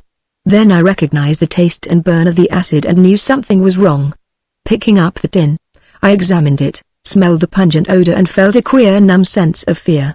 This lasted only for a moment, as I well knew the use and power of the acid, and had not swallowed enough to hurt me. I was about to make known my mistake in a matter-of-fact way, when it flashed over me the accident could be made to serve a turn. Jones, I cried hoarsely. What's in this butter, Lord? You haven't eaten any of that. Why, I put carbolic acid in it. Oh, I'm poisoned. I ate nearly all of it. Oh, I'm burning up. I'm dying. With that I began to moan and rock to and fro and hold my stomach. Consternation preceded shock. But in the excitement of the moment, Wallace, who, though badly scared, retained his wits, made for me with a can of condensed milk, He threw me back with no gentle hand, and was squeezing the life out of me to make me open my mouth, when I gave him a jab in his side. I imagined his surprise, as this peculiar reception of his first aid to the injured made him hold off to take a look at me, and in this interval I contrived to whisper to him, "Joke. Joke. You idiot. I'm only shamming. I want to see if I can scare Jones and get even with Frank. Help me out. Cry. Get tragic." From that moment I shall always believe that the stage lost a great tragedian in Wallace. With a magnificent gesture he threw the can of condensed milk at Jones, who was so stunned he did not try to dodge. "Thoughtless man. Murderer. It's too late," cried Wallace, laying me back across his knees. "It's too late. His teeth are locked. He's far gone. Poor boy. Poor boy. Who's to tell his mother?" I could see from under my hat brim that the solemn, hollow voice had penetrated the cold exterior of the plainsman. He could not speak. He clasped and unclasped his big hands in helpless fashion. Frank was as white as a sheet. This was simply delightful to me. But the expression of miserable, impotent distress on old Jim's sun-browned face was more than I could stand, and I could no longer keep up the deception. Just as Wallace cried out to Jones to pray, I wished then I had not weakened so soon. I got up and walked to the fire. "Jim, I'll have another biscuit, please." His underjaw dropped, then he nervously shoveled biscuits at me. Jones grabbed my hand and cried out with a voice that was new to me, "You can eat? You're better? You'll get over it, sure. Why, carbolic acid never phases me. I've often used it for rattlesnake bites. I did not tell you, but that rattler at the cabin last night actually bit me, and I used carbolic to cure poison." Frank mumbled something about horses, and faded into the gloom. As for Jones, he looked at me rather incredulously, and the absolute, almost childish gladness he manifested because I had been snatched from the grave, made me regret my deceit, and satisfied me forever on one score. On awakening in the morning I found frost half an inch thick covered my sleeping bag, whitened the ground, and made the beautiful silver spruce trees silver in hue as well as in name. We were getting ready for an early start, when two riders, with pack horses jogging after them, came down the trail from the direction of Oak Spring. They proved to be Jeff Clark, the wild horse wrangler mentioned by the Stewarts, and his helper. They were on the way into the breaks for a string of pintos. Clark was a short, heavily bearded man, of jovial aspect. He said he had met the Stewarts going into Fredonia, and being advised of our destination, had hurried to come up with us. As we did not know, except in a general way, where we were making for, the meeting was a fortunate event. Our camping site had been close to the divide made by one of the long, wooded ridges sent off by Buckskin Mountain, and soon we were descending again. We rode half a mile down a timbered slope, and then out into a beautiful, flat forest of gigantic pines. Clark informed us it was a level bench some 10 miles long, running out from the slopes of Buckskin to face the Grand Canyon on the south, and the breaks of the Siwash on the west. For 2 hours we rode between the stately lines of trees, and the hoofs of the horses gave forth no sound. A long, silvery grass, sprinkled with smiling bluebells, covered the ground, except close under the pines, where soft red mats invited lounging and rest. We saw numerous deer, great gray mule deer, almost as large as elk. Jones said they had been crossed with elk once, which accounted for their size. I did not see a stump, or a burned tree, or a windfall during the ride. Clark led us to the rim of the canyon. Without any preparation for the giant trees hid the open sky, we rode right out to the edge of the tremendous chasm. At first I did not seem to think, my faculties were benumbed, only the pure sensorial instinct of the savage who sees, but does not feel, made me take note of the abyss. Not one of our party had ever seen the canyon from this side, and not one of us said a word. But Clark kept talking. "Wild place this is, higher," he said. "Seldom anyone but horse wranglers gets over this far. I've a bunch of wild pintos down in a canyon below for 2 years. I reckon you can't find no better place for a camp than right higher. Listen. Do you hear that rumble? That's thunder falls. You can only see it from one place, and that far off, but there's brooks you can get at to water the horses. For that matter, you can ride up the slopes and get snow. If you can get snow close, it'd be better, for that's an all-fired bad trail down for water." "Is this the cougar country the Stewarts talked about?" asked Jones. "Reckon it is. Cougars is as thick in higher as rabbits in a spring hole canyon. I'm on the way now to bring up my pintos. The cougars have cost me hundreds, I might say thousands of dollars. I lose horses all the time, and damn me, gentlemen, I've never raised a colt. This is the greatest cougar country in the West. Look at those yellow crags. Those where the cougars stay. No one ever hunted them. It seems to me they can't be hunted. Deer and wild horses by the thousand browse higher on the mountain in summer, and down in the breaks in winter. The cougars live fat. You'll find deer and wild horse carcasses all over this country. You'll find lions' dens full of bones. You'll find warm deer left for the coyotes. But where there you'll find the cougars, I can't say. I fetched dogs in Hire, and tried to catch old Tom. I've put them on his trail and never saw hide nor hair of them again. Jones, it's no easy hunt in Hire. Well, I can see that, replied our leader. I never hunted lions in such a country, and never knew anyone who had. We'll have to learn how. We've the time and the dogs, all we need is the stuff in us. I hope you fellas get some cougars, and I believe you will. Whatever you do, kill old Tom, we'll catch him alive. We're not on a hunt to kill cougars, said Jones. What? Exclaimed Clark, looking from Jones to us. His rugged face wore a half-smile. Jones ropes cougars, and ties them up, replied Frank. Dash if he'll ever rope old Tom, burst out Clark, ejecting a huge quid of tobacco. Why, man alive. It'd be the death of you to get near that old villain. I never seen him, but I've seen his tracks for 5 years. They're larger than any horse tracks you ever seen. He'll weigh over 300, that old cougar. Hiya, take a look at my man's horse. Look at his back. See the marks? Vile, old Tom made them, and he made them right in camp last fall, when we were down in the canyon. The Mustang to which Clark called our attention was a sleek cream and white pinto. Upon his side and back were long regular scars, some an inch wide, and bare of hair. How on earth did he get rid of the cougar? Asked Jones. I don't know. Perhaps he got scared of the dogs. It took that pinto a year to get well. Old Tom is a real lion. He'll kill a full-grown horse when he wants, but a yearling colt is his especial liking. You're sure to run across his trail, and you'll never miss it. Vile, if I find any cougar sign down in the canyon, I'll build 2 fires so as to let you know. Though no hunter, I'm tolerably acquainted with the varmints. The deer and horses are rounding the forest slopes now, and I think the cougars come up over the rim rock at night and go back in the morning. Anyway, if your dogs can follow the trails, you've got sport, and more'n sport coming to you. But take it from me, don't try to rope old Tom. After all our disappointments in the beginning of the expedition, our hardship on the desert, our trials with the dogs and horses, it was a real pleasure to make permanent camp with wood, water and feed at hand, a soul-stirring, ever-changing picture before us, and the certainty that we were in the wild lairs of the lions among the lords of the crags. While we were unpacking, every now and then I would straighten up and gaze out beyond. I knew the outlook was magnificent and sublime beyond words, but as yet I had not begun to understand it. The great pine trees, growing to the very edge of the rim, received their full quota of appreciation from me, as did the smooth, flower-decked tiles leading back into the forest. The location we selected for camp was a large glade, 50 paces or more from the precipice, far enough, the cowboys averred, to keep our traps from being sucked down by some of the whirlpool winds, native to the spot. In the center of this glade stood a huge gnarled and blasted old pine, that certainly by virtue of hoary locks and bent shoulders had earned the right to stand aloof from his younger companions. Under this tree we placed all our belongings, and then, as Frank so felicitously expressed it, we were free to ooze round and see things. I believe I had a sort of subconscious, selfish idea that someone would steal the canyon away from me if I did not hurry to make it mine forever, so I sneaked off, and sat under a pine growing on the very rim. At first glance, I saw below me, seemingly miles away, a wild chaos of red and buff mesas rising out of dark purple clefts.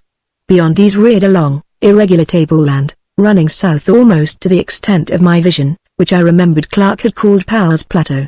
I remembered, also, that he had said it was 20 miles distant, was almost that many miles long, was connected to the mainland of Buckskin Mountain by a very narrow wooded dip of land called the Saddle, and that it practically shut us out of a view of the Grand Canyon proper.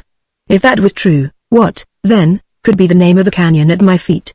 Suddenly, as my gaze wandered from point to point, it was attested by a dark, conical mountain, white-tipped, which rose in the notch of the saddle. What could it mean? Were there such things as canyon mirages? Then the dim purple of its color told of its great distance from me, and then its familiar shape told I had come into my own again. I had found my old friend once more.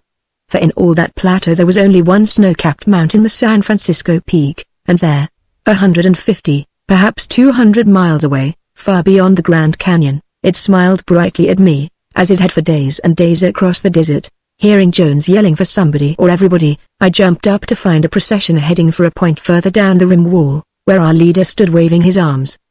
The excitement proved to have been caused by cougar signs at the head of the trail where Clark had started down. "They're here, boys, they're here," Jones kept repeating, as he showed us different tracks. "This sign is not so old. Boys, tomorrow we'll get up a lion, sure as you're born. And if we do, and Sounder sees him, then we've got a lion dog. I'm afraid of Don. He has a fine nose, he can run and fight, but he's been trained to deer, and maybe I can't break him. Mose is still uncertain. If old Jude only hadn't been lamed, she would be the best of the lot. But Sounder is our hope. I'm almost ready to swear by him." All this was too much for me, so I slipped off again to be alone, and this time headed for the forest. Warm patches of sunlight, like gold, brightened the ground. Dark patches of sky, like ocean blue, gleamed between the treetops. Hardly a rustle of wind in the fine-toothed green branches disturbed the quiet. When I got fully out of sight of camp, I started to run as if I were a wild Indian. My running had no aim, just sheer mad joy of the grand old forest. The smell of pine, the wild silence and beauty loosed the spirit in me, so it had to run, and I ran with it till the physical being failed, while resting on a fragrant bed of pine needles, endeavoring to regain control over a truant mind. Trying to subdue the encroaching of the natural man on the civilized man, I saw grey objects moving under the trees. I lost them, then saw them, and presently so plainly that, with delight on delight, I counted 17 deer pass through an open arch of dark green. Rising to my feet, I ran to get round a low mound. They saw me and bounded away with prodigiously long leaps. Bringing their forefeet together, stiff-legged under them, they bounced high, like rubber balls, yet they were graceful. The forest was so open that I could watch them for a long way, and as I circled with my gaze, a glimpse of something white arrested my attention. A light, greyish animal appeared to be tearing at an old stump. Upon nearer view, I recognized a wolf, and he scented or sighted me at the same moment, and loped off into the shadows of the trees. Approaching the spot where I had marked him, I found he had been feeding from the carcass of a horse. The remains had been only partly eaten, and were of an animal of the mustang build that had evidently been recently killed. Frightful lacerations under the throat showed where a lion had taken fatal hold. Deep furrows in the ground proved how the mustang had sunk his hoofs, reared and shaken himself. I traced roughly defined tracks 50 paces to the lee of a little bank, from which I concluded the lion had sprung. I gave free rein to my imagination and saw the forest dark, silent, peopled by none but its savage denizens. The lion crept like a shadow, crouched noiselessly down, then leapt on his sleeping or browsing prey. The lonely night stillness split to a frantic snort and scream of terror, and the stricken mustang with his mortal enemy upon his back, dashed off with fierce, wild love of life. As he went he felt his foe crawl toward his neck on claws of fire. He saw the tawny body and the gleaming eyes, then the cruel teeth snapped with a sudden bite, and the woodland tragedy ended. On the spot I conceived an antipathy toward lions. It was born of the frightful spectacle of what had once been a glossy, prancing mustang, of the mute, sickening proof of the survival of the fittest, of the law that levels life. Upon telling my camp fellows about my discovery, Jones and Wallace walked out to see it, while Jim told me the wolf I had seen was a loafer, one of the giant buffalo wolves of buckskin, and if I would watch the carcass in the mornings and evenings, I would sure as hell get a plunk at him. White pine burned in a beautiful, clear blue flame, with no smoke, and in the center of the campfire left a golden heart. But Jones would not have any sitting up, and hustled us off to bed, saying we would be blamed glad of it in about 15 hours. I crawled into my sleeping bag, made a hood of my Navajo blanket, and peeping from under it, watched the fire and the flickering shadows. The blaze burned down rapidly. Then the stars blinked. Arizona stars would be moons in any other state. How serene, peaceful, august, infinite and wonderfully bright. No breeze stirred the pines.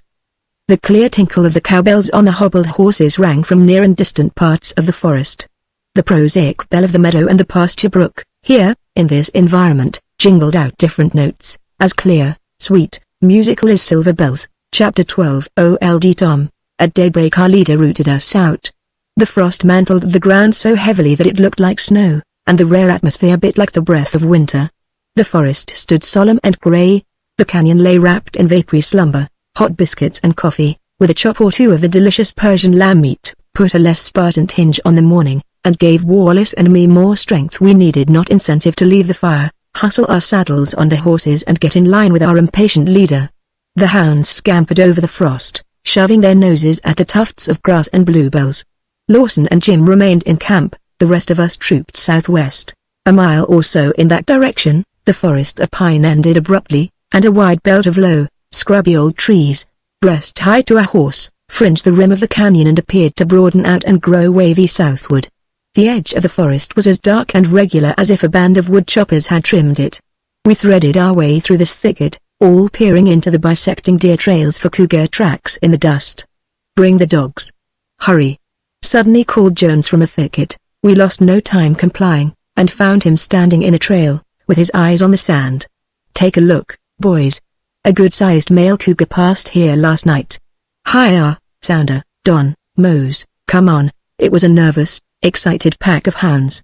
Old Jude got to Jones first, and she sang out. Then Sounder opened with his ringing bay, and before Jones could mount, a string of yelping dogs sailed straight for the forest. "Ooze along, boys!" yelled Frank, wheeling Spot. With the cowboy leading, we strung into the pines, and I found myself behind. Presently even Wallace disappeared. I almost threw the reins at Satan, and yelled for him to go. The result enlightened me. Like an arrow from a bow, the black shot forward. Frank had told me of his speed, that when he found his stride it was like riding a flying feather to be on him. Jones, fearing he would kill me, had cautioned me always to hold him in, which I had done. Satan stretched out with long graceful motions. He did not turn aside for logs, but cleared them with easy and powerful spring. And he swerved only slightly to the trees. This latter, I saw at once, made the danger for me. It became a matter of saving my legs and dodging branches. The imperative need of this came to me with convincing force. I dodged a branch on one tree, only to be caught square inches the middle by a snag on another. Crack! If the snag had not broken, Satan would have gone on riderless, and I would have been left hanging, a pathetic and drooping monition to the risks of the hunt. I kept ducking my head, now and then falling flat over the pommel to avoid a limb that would have brushed me off, and hugging the flanks of my horse with my knees. Soon I was at Wallace's heels, and had Jones in sight. Now and then glimpses of Frank's white horse gleamed through the trees. We began to circle toward the south, to go up and down shallow hollows, to find the pines thinning out, then we shot out of the forest into the scrubby oak. Riding through this brush was the cruelest kind of work, but Satan kept on close to the sorrel. The hollows began to get deeper, and the ridges between them narrower. No longer could we keep a straight course. On the crest of one of the ridges we found Jones awaiting us. Jude, Tige and Don lay panting at his feet. Plainly the colonel appeared vexed. "Listen," he said. When we reined in, we complied, but did not hear a sound. "Frank's beyond the someplace," continued Jones, "but I can't see him, nor hear the hounds anymore." Don and Tige split again on deer trails. Old Jude hung on the lion track, but I stopped her here. "There's something I can't figure." Mose held a beeline southwest, and he yelled seldom. Sounder gradually stopped baying. "Maybe Frank can tell us something." Jones's long drawn-out signal was answered from the direction he expected, and after a little time, Frank's white horse shone out of the grey-green of a ledge a mile away. This drew my attention to our position. We were on a high ridge out in the open, and I could see 50 miles of the shaggy slopes of buckskin. Southward the grey, ragged line seemed to stop suddenly, and beyond it purple haze hung over a void I knew to be the canyon. And facing west, I came, at last, to understand perfectly the meaning of the breaks in the sea wash. They were nothing more than ravines that headed up on the slopes and ran down, getting steeper and steeper, though scarcely wider, to break into the canyon. Knife-crested ridges rolled westward, wave on wave, like the billows of a sea. I appreciated that these breaks were, at their sources, little washes easy to jump across, and at their mouths a mile deep and impassable. Huge pine trees shaded these gullies, to give way to the grey growth of stunted oak, which in turn merged into the dark green of pinyon. A wonderful country for deer and lions, it seemed to me, but impassable, all but impossible for a hunter. Frank soon appeared, brushing through the bending oaks, and Sounder trotted along behind him. "Where's Mose?" inquired Jones. "The last I heard of Mose he was out of the brush, going across the pinyon flat, right for the canyon. He had a hot trail. Well, we're certain of one thing, if it was a deer, he won't come back soon, and if it was a lion, he'll tree it, lose the scent, and come back. We've got to show the hounds a lion in a tree. They run a hot trail, bump into a tree, and then be at fault. What was wrong with Sounder, I don't know. He came back to me. We can't trust him, or any of them yet. Still, maybe they're doing better than we know. The outcome of the chase, so favorably started, was a disappointment, which we all felt keenly. After some discussion, we turned south, intending to ride down to the rim wall and follow it back to camp. I happened to turn once, perhaps to look again at the far distant pink cliffs of Utah, or the wave-like dome of Trumbull Mountain, when I saw Mose trailing close behind me. My yell halted the colonel. "Well, I'll be darned!" ejaculated he, as Mose hove in sight. "Come here, you rascal." He was a tired dog, but had no sheepish air about him, such as he had worn when lagging in from deer chases. He wagged his tail, and flopped down to pant and pant, as if to say, "What's wrong with you guys, boys? For 2 cents I'd go back and put Jude on that trail." It's just possible that Mose treed a lion. But well, I expect there's more likelihood of his chasing the lion over the rim, so we may as well keep on. The strange thing is that Sounder wasn't with Mose. There may have been 2 lions. You see, we are up a tree ourselves. I have known lions to run in pairs, and also a mother keep 4 2-year-olds with her. But such cases are rare. Here, in this country, though, maybe they run round and have parties. As we left the breaks behind, we got out upon a level pinyon flat. A few cedars grew with the pinions. Deer runways and trails were thick. "Boys, look at that," said Jones. "This is Great Lion country, the best I ever saw." He pointed to the sunken, red, shapeless remain of 2 horses, and near them a ghastly scattering of bleached bones. "A lion lay right here on the flat. Those 2 horses were killed early this spring, and I see no signs of their carcasses having been covered with brush and dirt. I've got to learn lion lore over again, that's certain." As we paused at the head of a depression, which appeared to be a gap in the rim wall, filled with massed pinions and splintered piles of yellow stone, caught Sounder going through some interesting moves. He stopped to smell a bush. Then he lifted his head, and electrified me with a great, deep-sounding bay. "Hi. There, listen to that!" yelled Jones. "What's Sounder got? Give him room, don't run him down." "Easy now, old dog, easy, easy." Sounder suddenly broke down a trail. Mose howled, Don barked, and Tig let out his staccato yelp. They ran through the brush here, there, everywhere. Then all at once old Jude chimed in with her mellow voice, and Jones tumbled off his horse. "By the Lord Harry!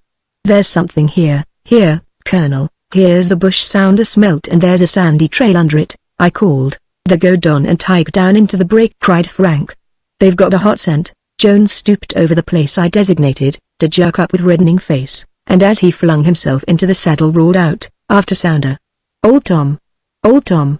Old Tom!" We all heard Sounder, and at the moment of Jones's discovery, Mose got the scent and plunged ahead of us. "Hi! Hi! Hi! Hi!" yelled the colonel. Frank sent Spots forward like a white streak. Sounder called to us in irresistible bays, which Mose answered, and then crippled Jude bayed in baffled impotent distress. The atmosphere was charged with that lion. As if by magic, the excitation communicated itself to all, and men, horses and dogs acted in accord. The ride through the forest had been a jaunt. This was a steeplechase, a mad, heedless, perilous, glorious race. And we had for a pacemaker a cowboy mounted on a tireless Mustang. Always it seemed to me, while the wind rushed, the brush whipped, I saw Frank far ahead, sitting his saddle as if glued there, holding his reins loosely forward. To see him ride so was a beautiful sight. Jones let out his Comanche yell at every dozen jumps, and Wallace sent back a thrilling wahoo-oh. In the excitement I had again checked my horse, and when Jones remembered, and loosed the bridle, how the noble animal responded. The pace he settled into dazed me. I could hardly distinguish the deer trail down which he was thundering. I lost my comrades ahead. The pinions blurred in my sight. I only faintly heard the hounds. It occurred to me we were making for the breaks, but I did not think of checking Satan. I thought only of flying on faster and faster, on. Old fellow. Stretch out. Never lose this race. We've got to be there at the finish. I called to Satan, and he seemed to understand and stretched lower, farther, quicker. The brush pounded my legs and clutched and tore my clothes. The wind whistled. The pinyon branches cut and whipped my face. Once I dodged to the left, as Satan swerved to the right, with the result that I flew out of the saddle, and crashed into a pinyon tree, which marvelously brushed me back into the saddle. The wild yells and deep bass sounded nearer. Satan tripped and plunged down, throwing me as gracefully as an aerial tumbler wings his flight. I alighted in a bush, without feeling of scratch or pain. As Satan recovered and ran past, I did not seek to make him stop, but getting a good grip on the pommel, I vaulted up again. Once more he raced like a wild mustang. And from nearer and nearer in front pealed the alluring sounds of the chase. Satan was creeping close to Wallace and Jones, with Frank looming white through the occasional pinions. Then all dropped out of sight, to appear again suddenly. They had reached the first break. Soon I was upon it. 2 deer ran out of the ravine, almost brushing my horse in the haste. Satan went down and up in a few giant strides. Only the narrow ridge separated us from another break. It was up and down then for Satan, a work to which he manfully set himself. Occasionally I saw Wallace and Jones, but heard them oftener. All the time the breaks grew deeper, till finally Satan had to zigzag his way down and up. Discouragement fastened on me, when from the summit of the next ridge I saw Frank far down the break, with Jones and Wallace not a quarter of a mile away from him. I sent out a long, exultant yell as Satan crashed into the hard, dry wash in the bottom of the break. I knew from the way he quickened under me that he intended to overhaul somebody. Perhaps because of the clear going, or because my frenzy had cooled to a thrilling excitement which permitted detail, I saw clearly and distinctly the speeding horseman down the ravine.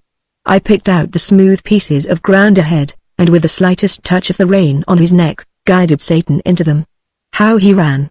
The light, quick beats of his hoofs were regular, pounding.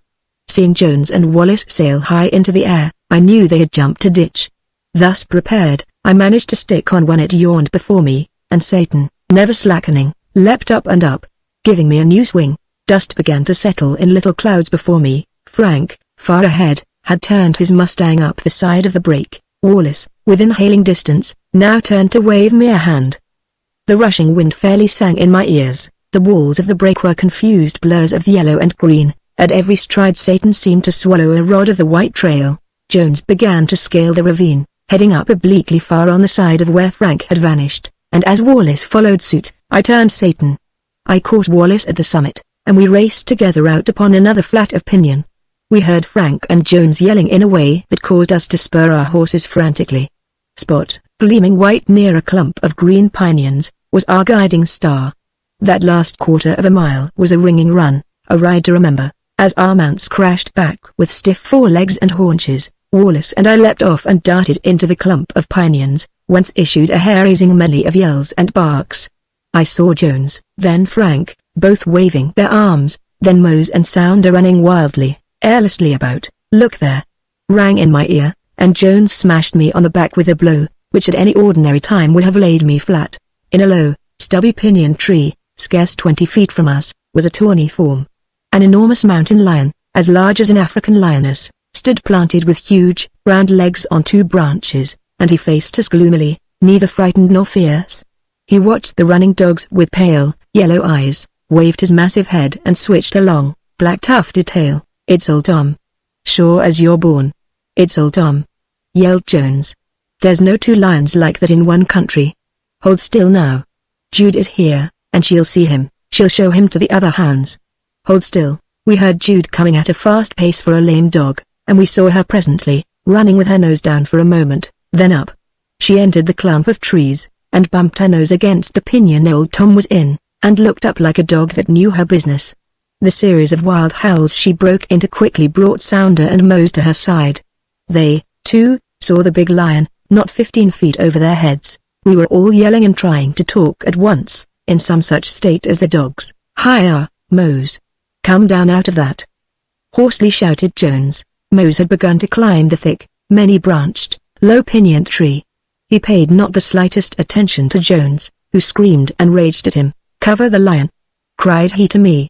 "Don't shoot unless he crouches to jump on me." The little beaded front sight wavered slightly as I held my rifle leveled at the grim, snarling face, and out of the corner of my eye, as it were, I saw Jones dash in under the lion and grasp Mose by the hind leg and haul him down. He broke from Jones and leapt again to the first low branch. His master then grasped his collar and carried him to where we stood and held him choking. "Boys, we can't keep Tom up there. When he jumps, keep out of his way.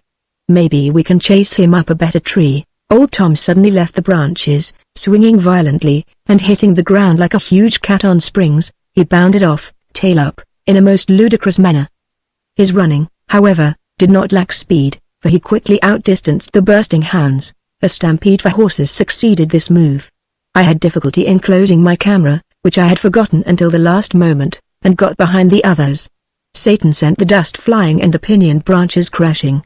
Hardly had I time to bewail my ill luck in being left, when I dashed out of a thick growth of trees to come upon my companions, all dismounted on the rim of the Grand Canyon. "He's gone down. He's gone down," raged Jones, stamping the ground. "What luck! What miserable luck! But don't quit, spread along the rim, boys, and look for him. Cougars can't fly.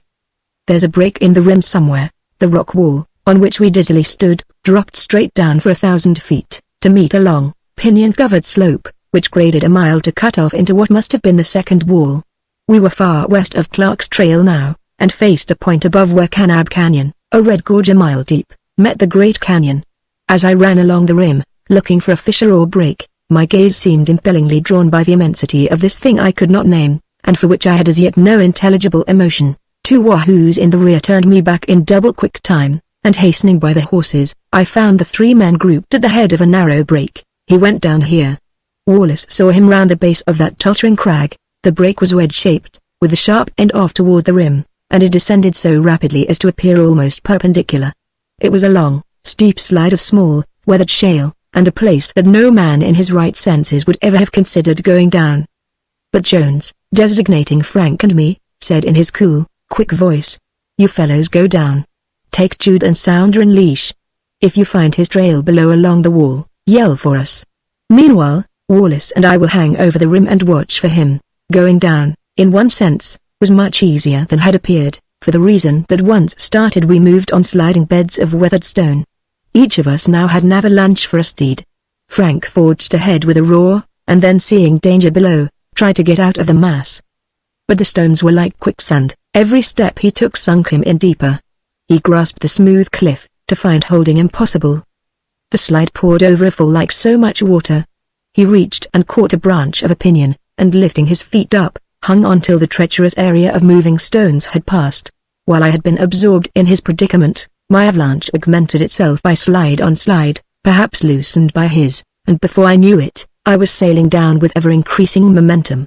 The sensation was distinctly pleasant, and a certain spirit, before restrained in me, at last ran riot. The slide narrowed at the drop where Frank had jumped, and the stones poured over in a stream. I jumped also, but having a rifle in one hand, failed to hold, and plunged down into the slide again. My feet were held this time, as in a vice. I kept myself upright and waited. Fortunately, the jumble of loose stones slowed and stopped, enabling me to crawl over to one side where there was comparatively good footing. Below us, for 50 yards was a sheet of rough stone, as bare as washed granite well could be. We slid down this in regular schoolboy fashion, and had reached another restricted neck in the fissure, when a sliding crash above warned us that the avalanches had decided to move of their own free will. Only a fraction of a moment had we to find footing along the yellow cliff, when, with a cracking roar, the mass struck the slippery granite. If we had been on that slope, our lives would not have been worth a grain of the dust flying in clouds above us. Huge stones, that had formed the bottom of the slides, shot ahead, and rolling, leaping, whizzed by us with frightful velocity, and the remainder groaned and growled its way down, to thunder over the second fall and die out in a distant rumble. The hounds had hung back, and were not easily coaxed down to us. From there on, down to the base of the gigantic cliff, we descended with little difficulty. "We might meet the old grey cat anywheres along here," said Frank. The wall of yellow limestone had shelves, ledges, fissures and cracks, any one of which might have concealed a lion. On these places I turned dark, uneasy glances. It seemed to me events succeeded one another so rapidly that I had no time to think, to examine, to prepare. We were rushed from one sensation to another. "Gee! Look here," said Frank, "here's his tracks. Did you ever see the like of that?" Certainly I had never fixed my eyes on such enormous cat tracks as appeared in the yellow dust at the base of the rim wall. The mere sight of them was sufficient to make a man tremble. "Hold in the dogs, Frank," I called. "Listen." I think I heard a yell. From far above came a yell, which, though thinned out by distance, was easily recognized as Jones's. We returned to the opening of the break, and throwing our heads back, looked up the slide to see him coming down. "Wait for me. Wait for me. I saw the lion go in a cave. Wait for me." With the same roar and crack and slide of rocks as had attended our descent, Jones bore down on us. For an old man it was a marvelous performance. He walked on the avalanches as though he wore 7-league boots, and presently, as we began to dodge whizzing boulders, he stepped down to us, whirling his coiled lasso. His jaw bulged out, a flash made fire in his cold eyes. "Boys, we've got old Tom in a corner." I worked along the rim north and looked over every place I could. Now, maybe you won't believe it, but I heard him pant. "Yes, sir." He panted like the tired lion he is. Well, presently I saw him lying along the base of the rim wall. His tongue was hanging out. You see, he's a heavy lion, and not used to running long distances. "Come on, now. It's not far. Hold in the dogs. You there with the rifle, lead off, and keep your eyes peeled." Single file, we passed along in the shadow of the great cliff. A wide trail had been worn in the dust. "A lion runway," said Jones. "Don't you smell the cat?" Indeed, the strong odor of cat was very pronounced, and that, without the big fresh tracks, made the skin on my face tighten and chill. As we turned a jutting point in the wall, a number of animals, which I did not recognize, plunged helter-skelter down the canyon slope. "Rocky Mountain sheep!" exclaimed Jones. "Look. Well, this is a discovery. I never heard of a bighorn in the canyon." It was indicative of the strong grip old Tom had on us that we at once forgot the remarkable fact of coming upon those rare sheep in such a place. Jones halted us presently before a deep curve described by the rim wall, the extreme end of which terminated across the slope in an impassable projecting corner. "See across there, boys. See that black hole?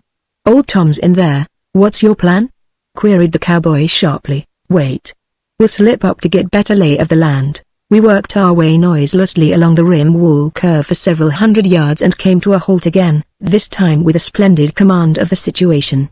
The trail ended abruptly at the dark cave, so menacingly staring at us, and the corner of the cliff had curled back upon itself. It was a box trap, with a drop at the end, too great for any beast, a narrow slide of weathered stone running down, and the rim wall trail.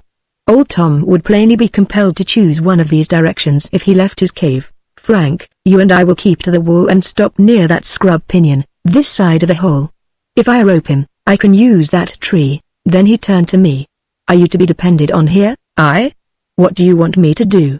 I demanded, and my whole breast seemed to sink in. "You cut across the head of this slope and take up your position in the slide below the cave, say just by that big stone. From there you can command the cave, our position and your own. Now, if it is necessary to kill this lion to save me or Frank, or, of course, yourself, can you be depended upon to kill him?" I felt a queer sensation around my heart and a strange tightening of the skin upon my face. What a position for me to be placed in. For one instant I shook like a quivering aspen leaf. Then, because of the pride of a man, or perhaps inherited instincts cropping out at this perilous moment, I looked up and answered quietly, "Yes. I will kill him. Old Tom is cornered, and he'll come out. He can run only two ways, along this trail, or down that slide. I'll take my stand by the scrub pinion there so I can get a hitch if I rope him. Frank, when I give the word, let the dogs go. Gray, you block the slide. If he makes at us, even if I do get my rope on him, kill him. Most likely he'll jump downhill, then you'll have to kill him. Be quick. Now loose the hands." Hi. Hi. Hi. Hi. I jumped into the narrow slide of weathered stone and looked up.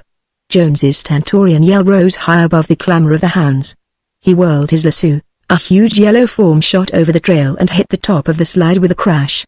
The lasso streaked out with arrowy swiftness, circled, and snapped viciously close to old Tom's head.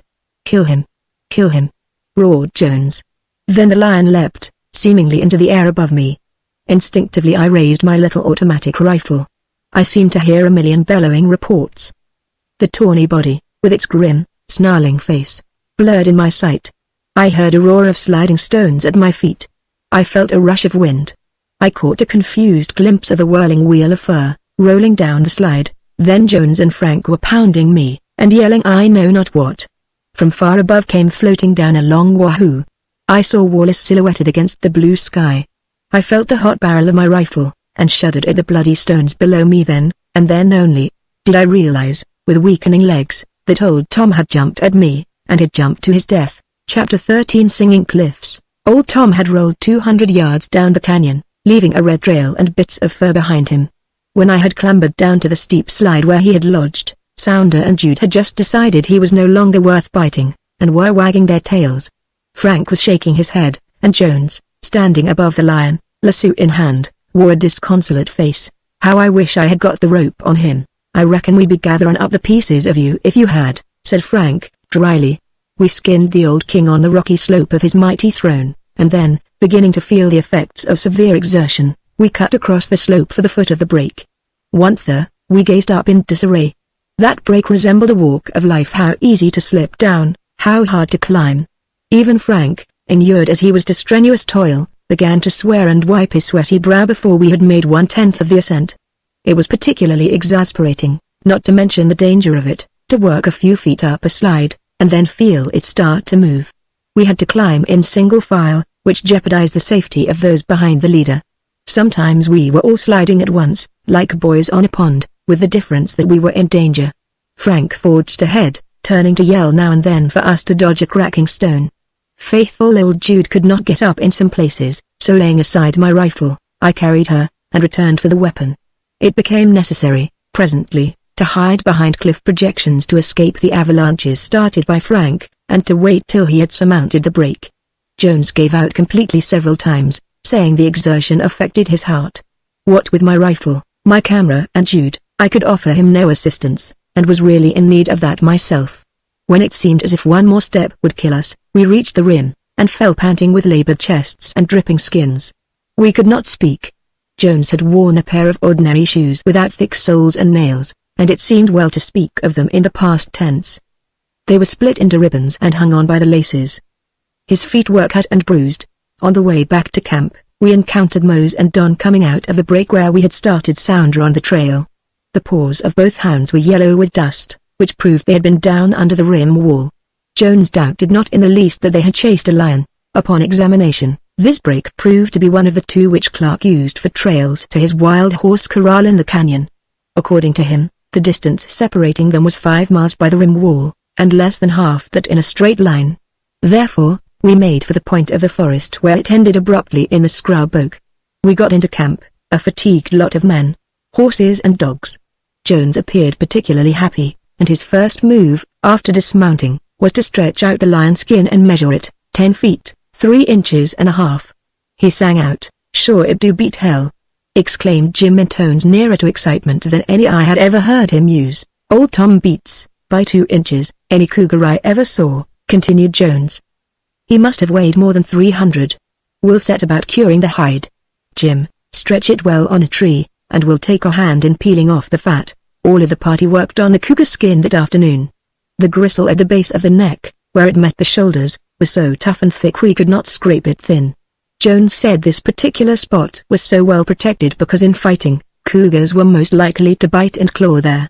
For that matter, the whole skin was tough, tougher than leather, and when it dried, it pulled all the horseshoe nails out of the pine tree upon which we had it stretched.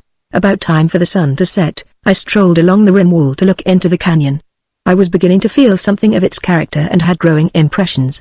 Dark purple smoke veiled the clefts deep down between the mesas. I walked along to where points of cliff ran out like capes and peninsulas. All seemed cracked, wrinkled, scarred and yellow with age, with shattered, toppling ruins of rocks ready at a touch to go thundering down. I could not resist the temptation to crawl out to the farthest point, even though I shuddered over the yard-wide ridges, and when once seated on a bare promontory, 200 feet from the regular rim wall, I felt isolated, marooned. The sun, a liquid red globe, had just touched its underside to the pink cliffs of Utah, and fired a crimson flood of light over the wonderful mountains, plateaus, escarpments, mesas, domes and turrets or the gorge. The rim wall of Powell's Plateau was a thin streak of fire, the timber above like grass of gold, and the long slopes below shaded from bright to dark. Point Sublime, bold and bare, ran out toward the plateau, jealously reaching for the sun. Base's tomb peeped over the saddle. The temple of Vishnu lay bathed in vapory shading clouds, and the Shinjumo altar shone with rays of glory. The beginning of the wondrous transformation, the dropping of the day's curtain, was for me a rare and perfect moment. As the golden splendor of sunset sought out a peak or mesa or escarpment, I gave it a name to suit my fancy, and as flushing, fading, its glory changed, sometimes I rechristened it. Jupiter's chariot, brazen-wheeled, stood ready to roll into the clouds. Semirames's bed, all gold, shone from a tower of Babylon. Castor and Pollux clasped hands over a Stygian river. The Spur of Doom, a mountain shaft as red as hell, and inaccessible, insurmountable, lured with strange light. Dusk, a bold, black dome, was shrouded by the shadow of a giant mesa. The Star of Bethlehem glittered from the brow of Point Sublime. The wraith, fleecy, feathered curtain of mist, floated down among the ruins of castles and palaces, like the ghost of a goddess. Veils of twilight, dim, dark ravines, mystic homes of specters, led into the awful valley of the shadow, clothed in purple night. Suddenly, as the first puff of the night wind fanned my cheek, a strange, sweet, low moaning and sighing came to my ears. I almost thought I was in a dream. But the canyon, now blood red, was there in overwhelming reality, a profound, solemn, gloomy thing, but real. The wind blew stronger, and then I was to a sad, sweet song, which lulled as the wind lulled. I realized at once that the sound was caused by the wind blowing into the peculiar formations of the cliffs. It changed, softened, shaded, mellowed, but it was always sad. It rose from low, tremulous, sweetly quavering sighs, to a sound like the last woeful, despairing wail of a woman. It was the song of the sea sirens and the music of the waves. It had the soft sough of the night wind in the trees, and the haunting moan of lost spirits.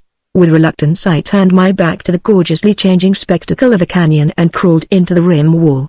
At the narrow neck of stone I peered over to look down into misty blue nothingness. That night Jones told stories of frightened hunters, and assuaged my mortification by saying buck fever was pardonable after the danger had passed, and especially so in my case, because of the great size and fame of Old Tom.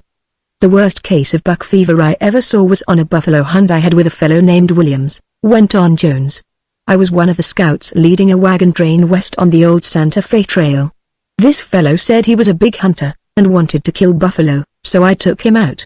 I saw a herd making over the prairie for a hollow where a brook ran, and by hard work, got in ahead of them. I picked out a position just below the edge of the bank, and we lay quiet, waiting. From the direction of the buffalo, I calculated we'd be just about right to get a shot at no very long range. As it was, I suddenly heard thumps on the ground, and cautiously raising my head, saw a huge buffalo bull just over us, not 15 feet up the bank. I whispered to Williams, "For God's sake, don't shoot, don't move." The bull's little fiery eyes snapped, and he reared. I thought we were goners, for when a bull comes down on anything with his forefeet, it's done for. But he slowly settled back, perhaps doubtful. Then, as another buffalo came to the edge of the bank, luckily a little way from us, the bull turned broadside, presenting a splendid target. Then I whispered to Williams, "Now's your chance. Shoot." I waited for the shot, but none came. Looking at Williams, I saw he was white and trembling. Big drops of sweat stood out on his brow, his teeth chattered, and his hands shook. He had forgotten he carried a rifle. "That reminds me," said Frank. "They tell a story over at Canab on a Dutchman named Schmidt. He was very fond of hunting, and I guess had pretty good success after deer and small game. One winter he was out in the Pink Cliffs with a Mormon named Schoonover, and they ran into a lamb in big grizzly track, fresh and wet. They trailed him to a clump of chaparral, and on going clear round it, found no tracks leading out. Schoonover said Schmidt commenced to sweat. They went back to the place where the trail led in, and there they were, great big silver-tip tracks, big horse tracks, so fresh that water was oozing out of them. Schmidt said, "Zake, you go and nudged him. I have took sick right now." Happy as we were over the chase of Old Tom, and our prospects for sounder, Jude and Mose had seen a lion in a tree. We sought our blankets early. I lay watching the bright stars, and listening to the roar of the wind in the pines. At intervals it lulled to a whisper, and then swelled to a roar, and then died away. Far off in the forest a coyote barked once. Time and time again, as I was gradually sinking into slumber. The sudden roar of the wind startled me. I imagined it was the crash of rolling, weathered stone, and I saw again that huge outspread flying lion above me. I awoke some time later to find Mose had sought the warmth of my side, and he lay so near my arm that I reached out and covered him with an end of the blanket I used to break the wind. It was very cold and the time must have been very late, for the wind had died down, and I heard not a tinkle from the hobbled horses. The absence of the cowbell music gave me a sense of loneliness, for without it the silence of the great forest was a thing to be felt. This oppressiveness, however, was broken by a far distant cry, unlike any sound I had ever heard. Not sure of myself, I freed my ears from the blanketed hood and listened. It came again, a wild cry, that made me think first of a lost child, and then of the morning wolf of the north. It must have been a long distance off in the forest. An interval of some moments passed, then it pealed out again, nearer this time, and so human that it startled me. Mose raised his head and growled low in his throat and sniffed the keen air. "Jones, Jones," I called, reaching over to touch the old hunter. He awoke at once, with the clear-headedness of the light sleeper. "I heard the cry of some beast," I said, "and it was so weird, so strange. I want to know what it was." Such a long silence ensued that I began to despair of hearing the cry again, when, with a suddenness which straightened the hair on my head, a wailing shriek, exactly like a despairing woman might give in death agony, split the night silence. It seemed right on us. "Cougar! Cougar! Cougar!" exclaimed Jones. "What's up?" queried Frank, awakened by the dogs. Their howling roused the rest of the party, and no doubt scared the cougar, for his womanish screech was not repeated. Then Jones got up and gathered his blankets in a roll. "Where you oozing for now?" asked Frank, sleepily. "I think that cougar just came up over the rim on a scouting hunt, and I'm going to go down to the head of the trail and stay there till morning. If he returns that way, I'll put him up a tree." With this, he unchained Sounder and Don, and stalked off under the trees, looking like an Indian. Once the deep bay of Sounder rang out, Jones's sharp command followed, and then the familiar silence encompassed the forest and was broken no more. When I awoke all was gray, except toward the canyon, where the little bit of sky I saw through the pines glowed a delicate pink. I crawled out on the instant, got into my boots and coat, and kicked the smoldering fire. Jim heard me, and said, "Sure you're up early. I'm going to see the sunrise from the north rim of the Grand Canyon," I said, and knew when I spoke that very few men, out of all the millions of travelers, had ever seen this, probably the most surpassingly beautiful pageant in the world. At most, only a few geologists, scientists, perhaps an artist or two, and horse wranglers, hunters and prospectors have ever reached the rim on the north side, and these men, crossing from Bright Angel or Mystic Spring trails on the south rim, seldom or never get beyond Powell's Plateau. The frost cracked under my boots like frail ice, and the bluebells peeped wanly from the white. When I reached the head of Clark's trail it was just daylight, and there, under a pine, I found Jones rolled in his blankets, with Sounder and Mose asleep beside him. I turned without disturbing him, and went along the edge of the forest, but back a little distance from the rim wall. I saw deer off in the woods, and tarrying, watched them throw up graceful heads, and look and listen. The soft pink glow through the pines deepened to rose, and suddenly I caught a point of red fire. Then I hurried to the place I had named Singing Cliffs, and keeping my eyes fast on the stone beneath me, crawled out to the very farthest point, drew a long breath, and looked eastward. The awfulness of sudden death and the glory of heaven stunned me. The thing that had been mystery at twilight, lay clear, pure, open in the rosy hue of dawn. Out of the gates of the morning poured a light which glorified the palaces and pyramids, purged and purified the afternoon's inscrutable clefts, swept away the shadows of the mesas, and bathed that broad, deep world of mighty mountains, stately spars of rock, sculptured cathedrals and alabaster terraces in an artist's dream of color. A pearl from heaven had burst, flinging its heart of fire into this chasm.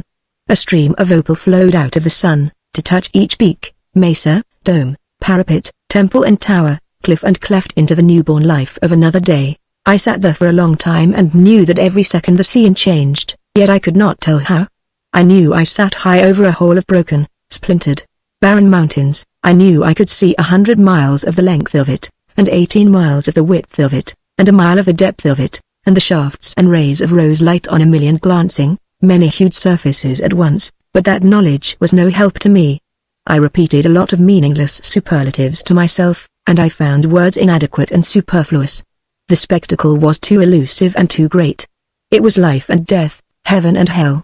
I tried to call up former favorite views of mountain and sea, so as to compare them with this, but the memory pictures refused to come, even with my eyes closed. Then I returned to camp, with unsettled, troubled mind, and was silent, wondering at the strange feeling burning within me. Jones talked about our visitor of the night before, and said the trail near where he had slept showed only one cougar track, and that led down into the canyon. It had surely been made, he thought, by the beast we had heard. Jones signified his intention of chaining several of the hounds for the next few nights at the head of this trail, so if the cougar came up, they would scent him and let us know.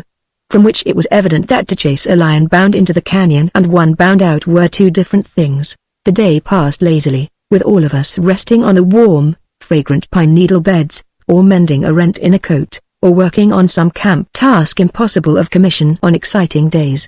About 4 o'clock, I took my little rifle and walked off through the woods in the direction of the carcass where I had seen the grey wolf. Thinking it best to make a wide detour, so as to face the wind, I circled till I felt the breeze was favorable to my enterprise, and then cautiously approached the hollow where the dead horse lay. Indian fashion, I slipped from tree to tree, a mode of forest travel not without its fascination and effectiveness, till I reached the height of a knoll beyond which I made sure was my objective point. On peeping out from behind the last pine, I found I had calculated pretty well, for there was the hollow, the big windfall, with its round, starfish-shaped roots exposed to the bright sun, and near that, the carcass. Sure enough, pulling hard at it, was the grey-white wolf I recognized as my loafer. But he presented an exceedingly difficult shot. Backing down the ridge, I ran a little way to come up behind another tree, from which I soon shifted to a fallen pine. Over this I peeped, to get a splendid view of the wolf. He had stopped tugging at the horse, and stood with his nose in the air.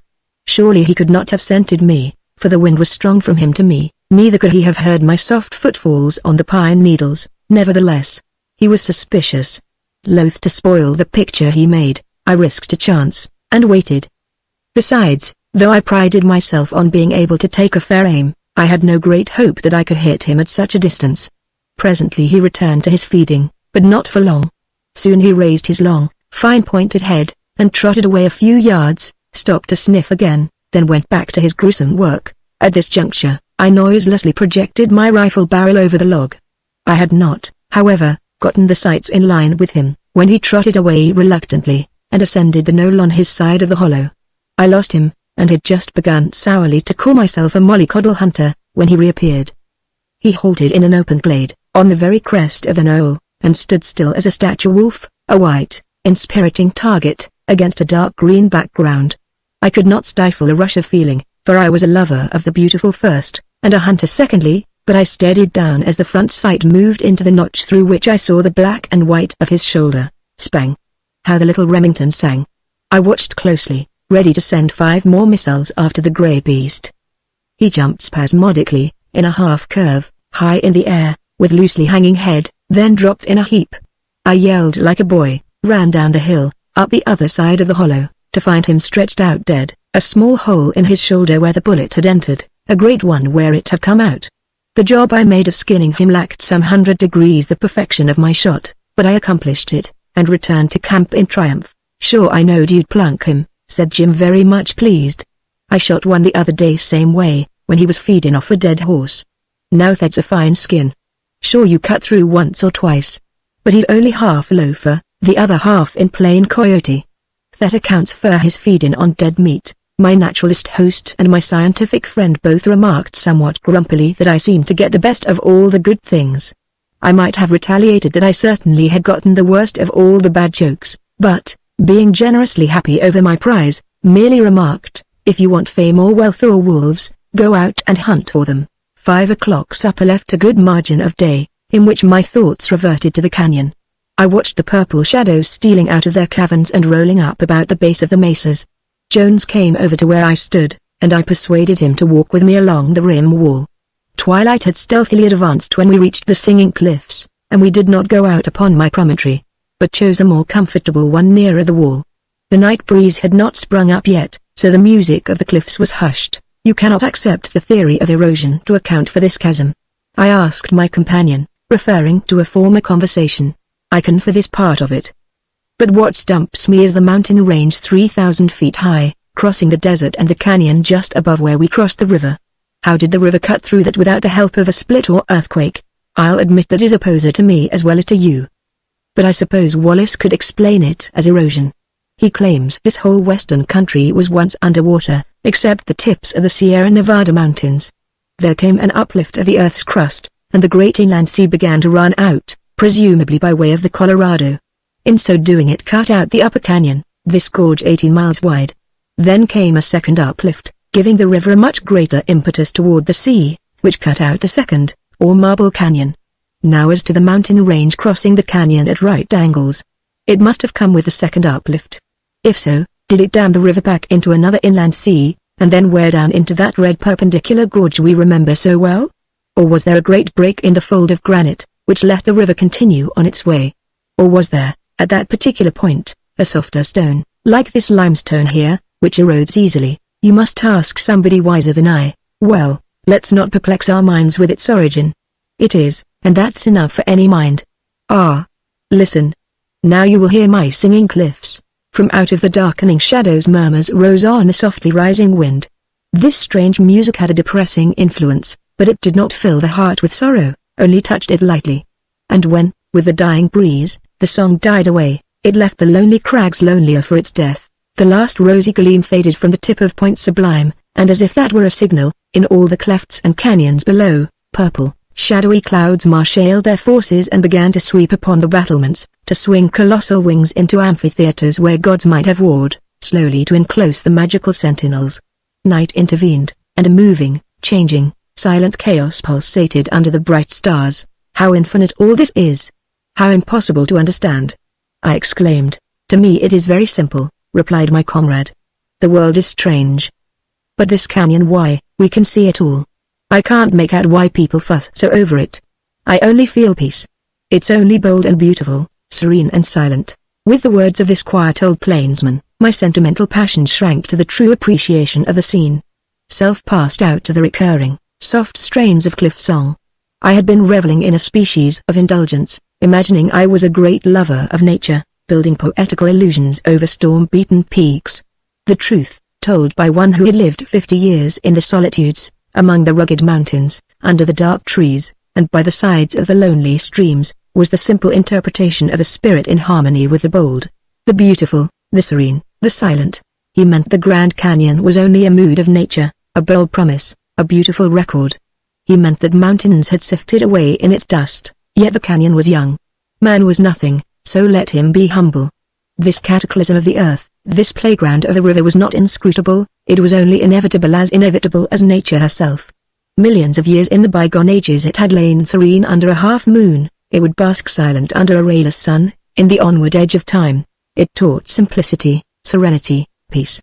The eye that saw only the strife, the war, the decay, the ruin, or only the glory and the tragedy, saw not all the truth. It spoke simply, though its words were grand. My spirit is the spirit of time, of eternity, of God. Man is little, vain, vaunting. Listen. Tomorrow he shall be gone. Peace. Peace. Chapter 14. All heroes but one. As we rode up the slope of Buckskin, the sunrise glinted red gold through the aisles of frosted pines, giving us a hunter's glad greeting. With all due respect to, and appreciation of, the breaks of the sea wash, we unanimously decided that if cougars inhabited any other section of canyon country, we preferred it, and were going to find it.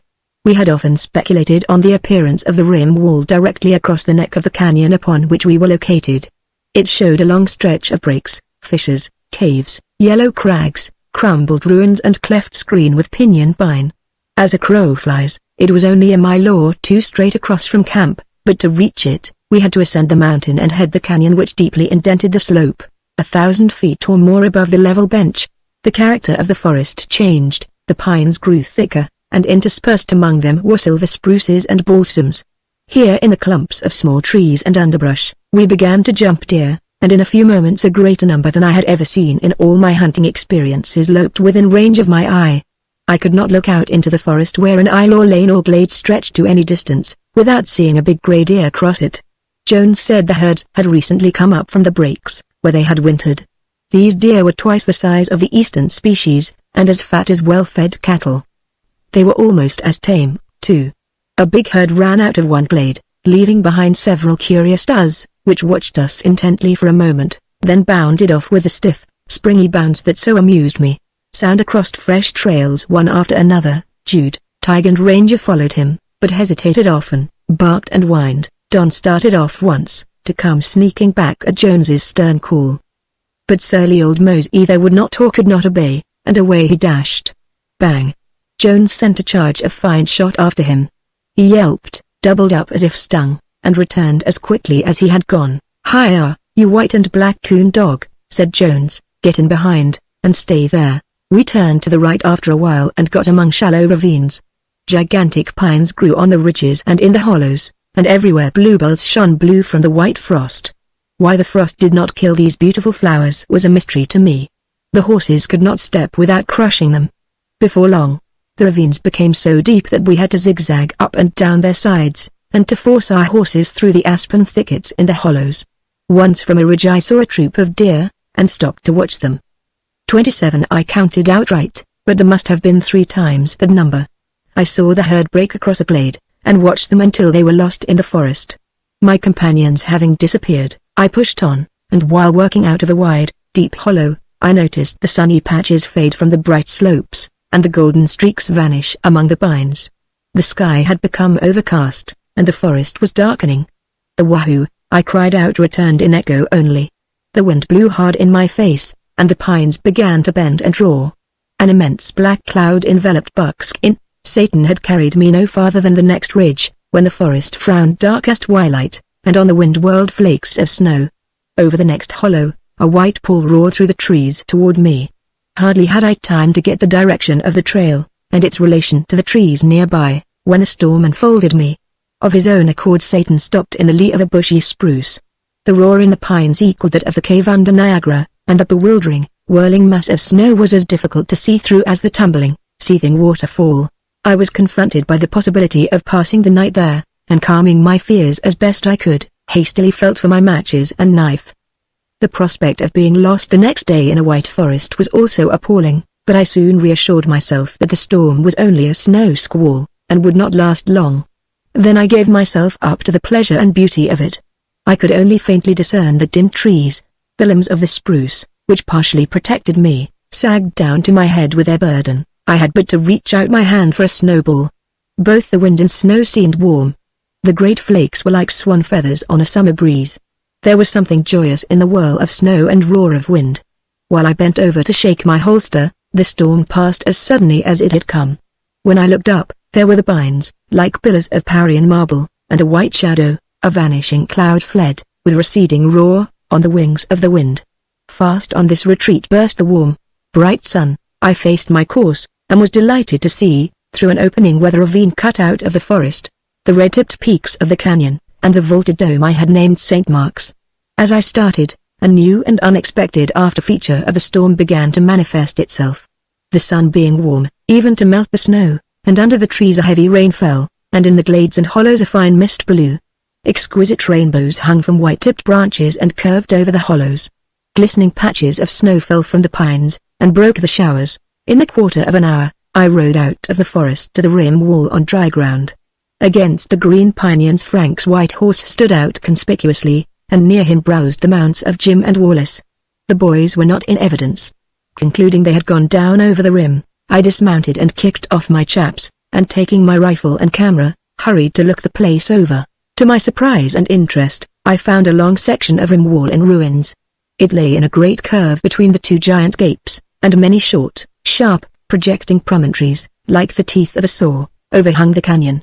The slopes between these points of cliff were covered with a deep growth of pinyon, and in these places descent would be easy. Everywhere in the corrugated wall were rents and rifts. Cliffs stood detached like islands near a shore. Yellow crags rose out of green clefts, jumble of rocks, and slides of rim wall, broken into blocks, massed under the promontories. The singular raggedness and wildness of the scene took hold of me, and was not dispelled until the baying of Sounder and Don roused action in me. Apparently the hounds were widely separated. Then I heard Jim's yell. But it ceased when the wind lulled, and I heard it no more. Running back from the point, I began to go down. The way was steep, almost perpendicular, but because of the great stones and the absence of slides, was easy. I took long strides and jumps, and slid over rocks, and swung on pinyon branches, and covered distance like a rolling stone. At the foot of the rim wall, or at a line where it would have reached had it extended regularly, the slope became less pronounced. I could stand up without holding on to a support. The largest pinions I had seen made a forest that almost stood on end. These trees grew up, down, and out, and twisted in curves, and many were 2 feet in thickness. During my descent, I halted at intervals to listen, and always heard one of the hounds, sometimes several. But as I descended for a long time, and did not get anywhere or approach the dogs, I began to grow impatient. A large pinyon, with a dead top, suggested a good outlook, so I climbed it, and saw I could sweep a large section of the slope. It was a strange thing to look downhill, over the tips of green trees. Below, perhaps 400 yards, was a slide open for a long way. All the rest was green incline, with many dead branches sticking up like spars, and an occasional crag. From this perch I heard the hounds, then followed a yell I thought was Jim's, and after it the bellowing of Wallace's rifle. Then all was silent. The shots had effectually checked the yelping of the hounds. I let out a yell. Another cougar that Jones would not lasso. All at once I heard a familiar sliding of small rocks below me, and I watched the open slope with greedy eyes. Not a bit surprised was I to see a cougar break out of the green, and go tearing down the slide. In less than 6 seconds, I had sent 6 steel-jacketed bullets after him. Puffs of dust rose closer and closer to him as each bullet went nearer the mark, and the last showered him with gravel and turned him straight down the canyon slope. I slid down the dead pinyon and jumped nearly 20 feet to the soft sand below, and after putting a loaded clip in my rifle, began kangaroo leaps down the slope. When I reached the point where the cougar had entered the slide, I called the hounds, but they did not come nor answer me.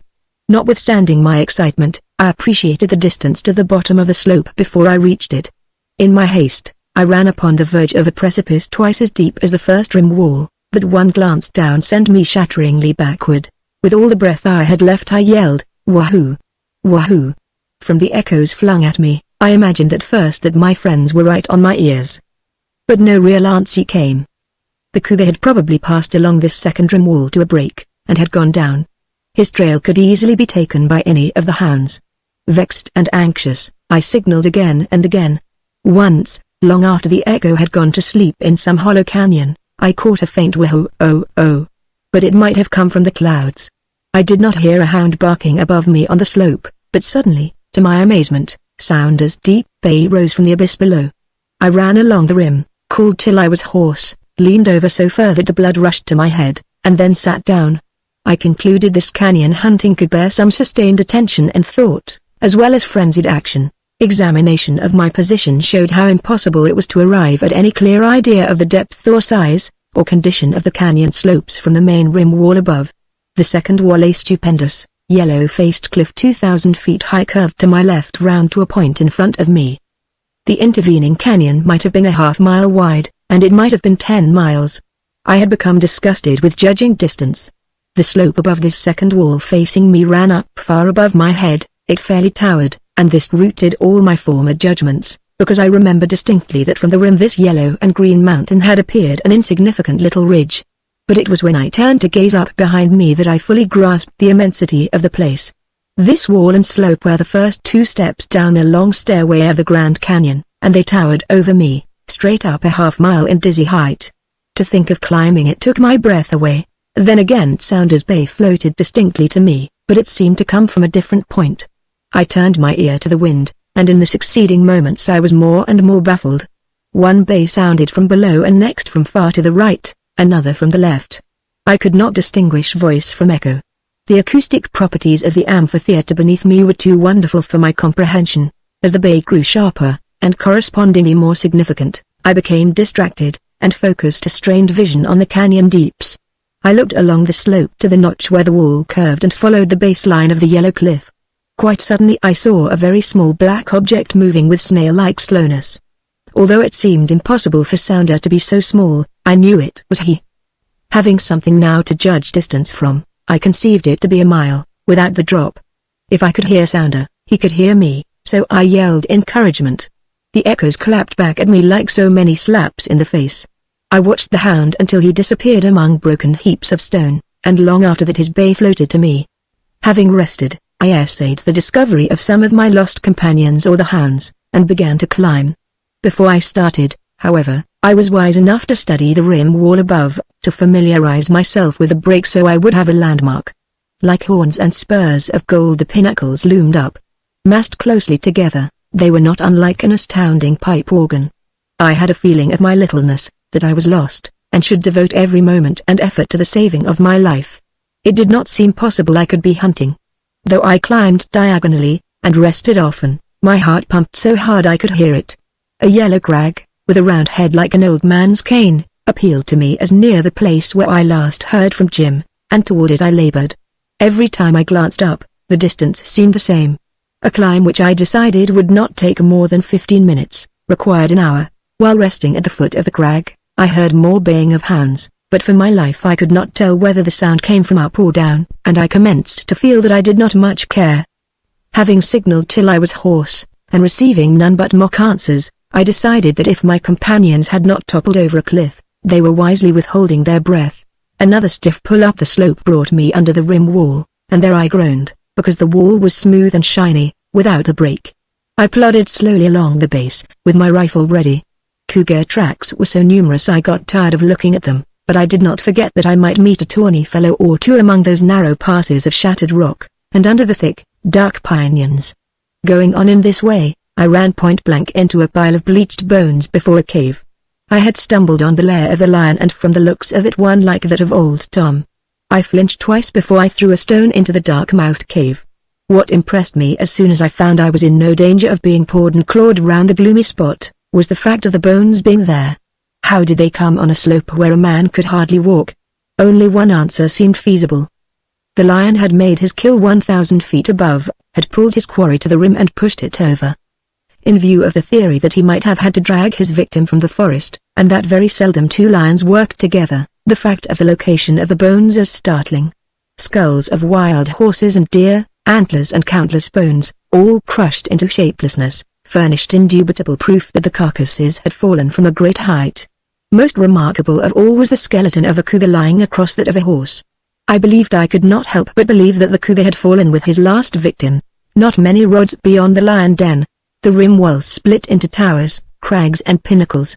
I thought I had found my pipe organ, and began to climb toward a narrow opening in the rim. But I lost it. The extraordinarily cut-up condition of the wall made holding to one direction impossible. Soon I realized I was lost in a labyrinth. I tried to find my way down again, but the best I could do was to reach the verge of a cliff, from which I could see the canyon. Then I knew where I was, yet I did not know, so I plodded wearily back. Many a blind cleft did I ascend in the maze of crags. I could hardly crawl along, still I kept at it, for the place was conducive to dear thoughts. A Tower of Babel menaced me with tons of loose shale. A tower that leaned more frightfully than the Tower of Pisa threatened to build my tomb. Many a lighthouse-shaped crag sent down little scattering rocks in ominous notice. After toiling in and out of passageways under the shadows of these strangely formed cliffs, and coming again and again to the same point, a blind pocket, I grew desperate. I named the baffling place Deception Pass, and then ran down a slide. I knew if I could keep my feet I could beat the avalanche. More by good luck than management I outran the roaring stones and landed safely. Then rounding the cliff below, I found myself on a narrow ledge, with a wall to my left, and to the right the tips of pinyon trees level with my feet. Innocently and wearily I passed round a pillar-like corner of wall, to come face to face with an old lioness and cubs. I heard the mother snarl, and at the same time her ears went back flat, and she crouched. The same fire of yellow eyes, the same grim snarling expression so familiar in my mind since old Tom had leapt at me, faced me here. My recent vow of extermination was entirely forgotten, and one frantic spring carried me over the ledge. Crash! I felt the brushing and scratching of branches, and saw a green blur. I went down straddling limbs and hit the ground with a thump. Fortunately, I landed mostly on my feet, in sand, and suffered no serious bruise. But I was stunned, and my right arm was numb for a moment.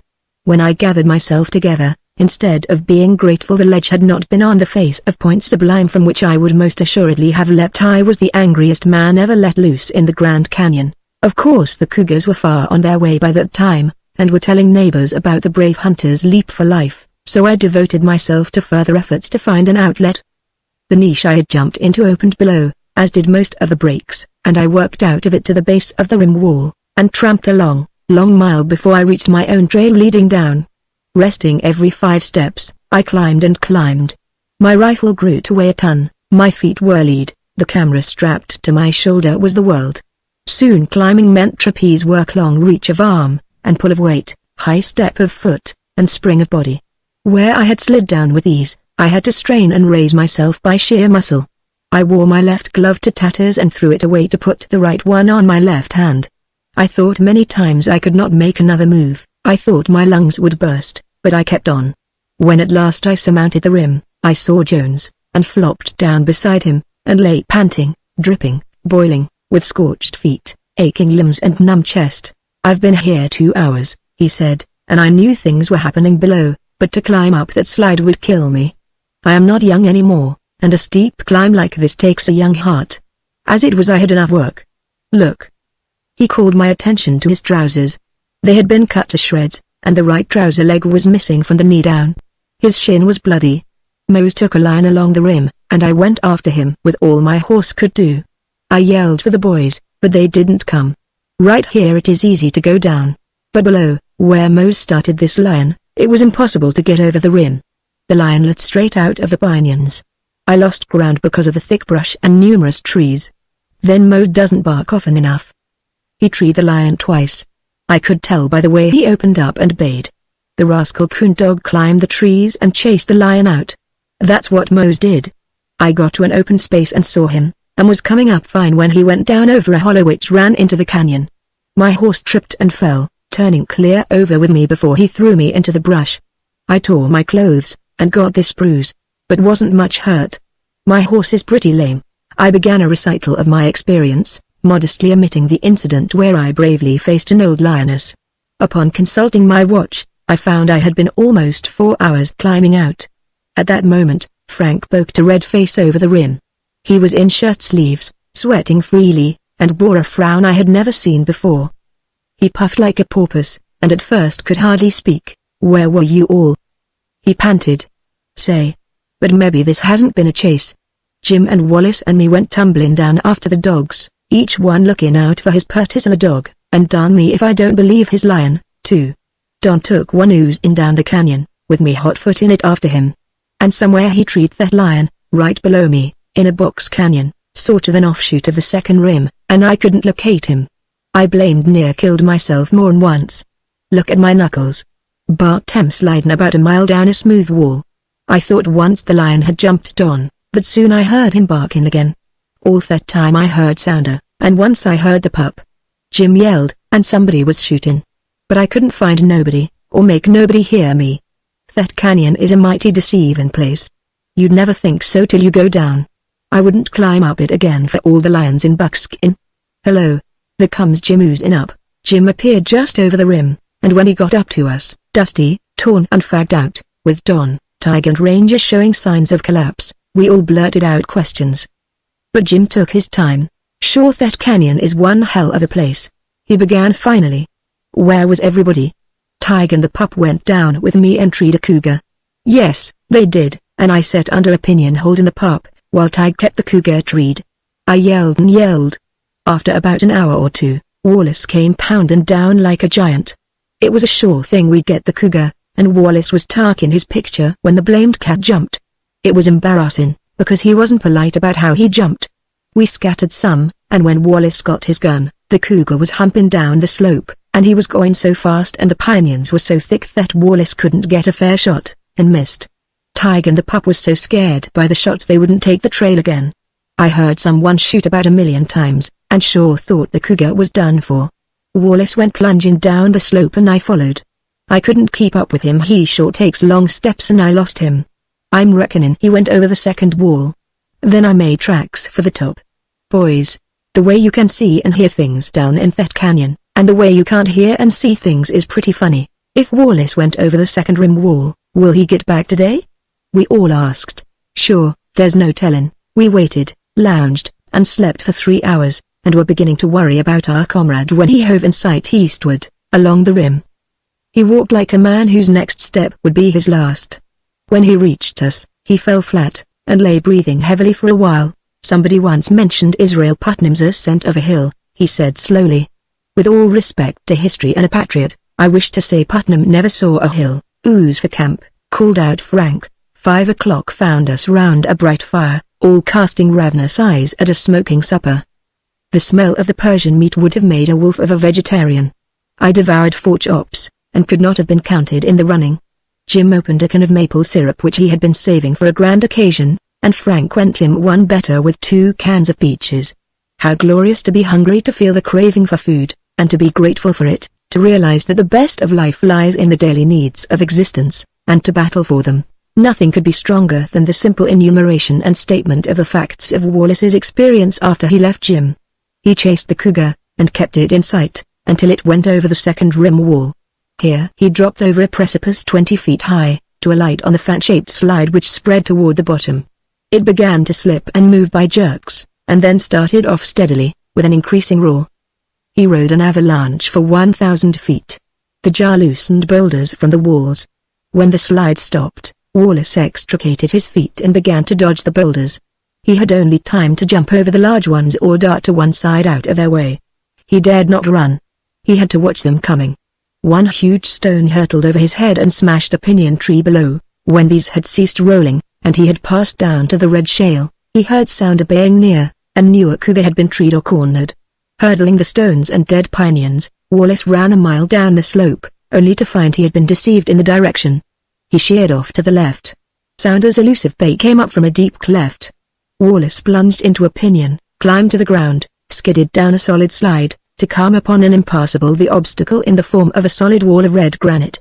Sound reappeared and came to him, evidently having given up the chase. Wallace consumed 4 hours in making the ascent. In the notch of the curve of the second rim wall, he climbed the slippery steps of a waterfall. At one point, if he had not been 6 feet 5 inches tall, he would have been compelled to attempt retracing his trail, an impossible task. But his height enabled him to reach a route, by which he pulled himself up. Sounder he lassoed a lad Jones, and hauled up. At another spot, which Sounder climbed, he lassoed a pinyon above, and walked up with his feet slipping from under him at every step. The knees of his corduroy trousers were holes, as were the elbows of his coat.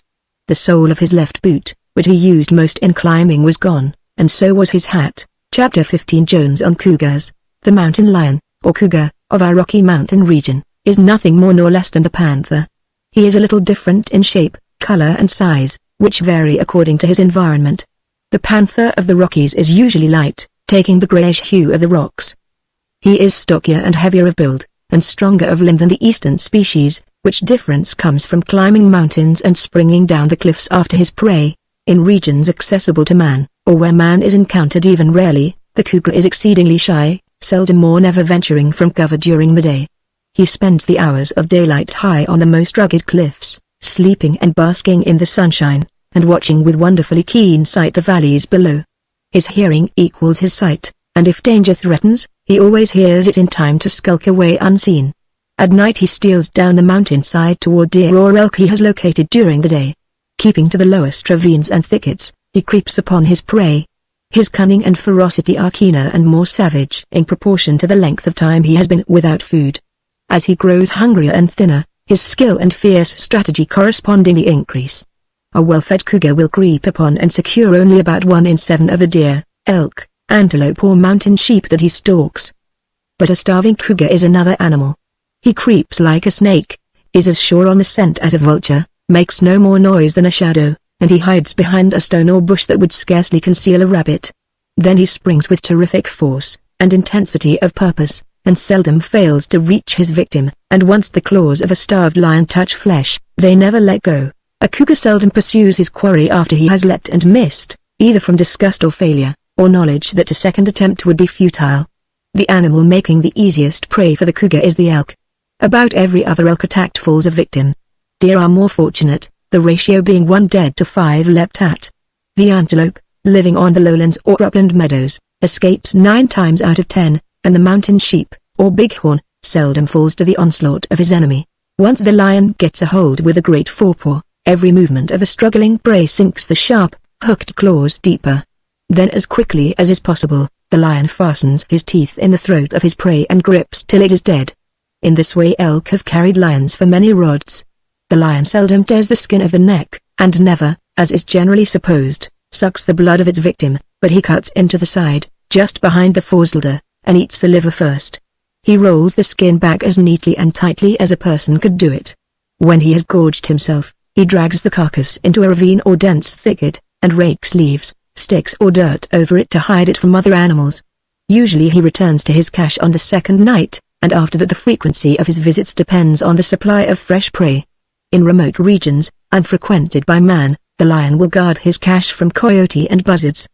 In sex there are about 5 female lions to 1 male. This is caused by the jealous and vicious disposition of the male. It is a fact that the old toms kill every young lion they can catch. Both male and female of the litter suffer alike until after weaning time, and then only the males. In this matter wise animal logic is displayed by the toms. The domestic cat, to some extent, possesses the same trait. If the litter is destroyed, the mating time is sure to come about regardless of the season. Thus this savage trait of the lions prevents overproduction, and breeds a hardy and intrepid race.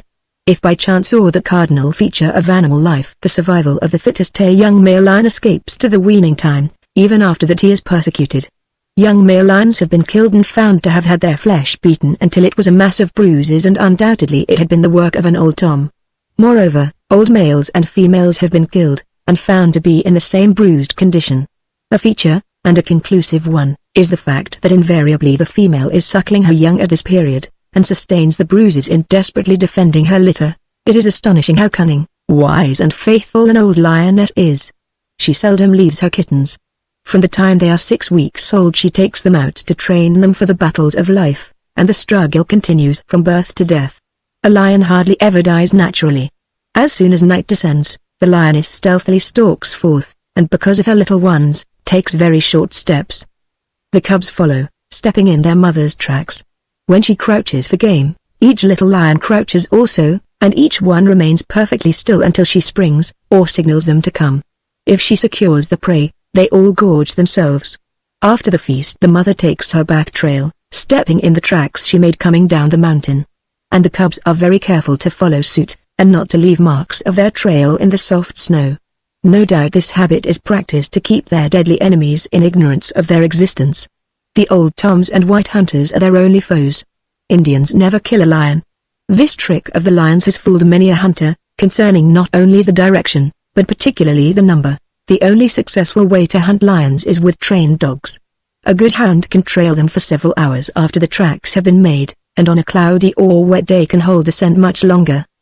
In snow the hound can trail for 3 or 4 days after the track has been made. When Jones was game warden of the Yellowstone National Park, he had unexampled opportunities to hunt cougars and learn their habits.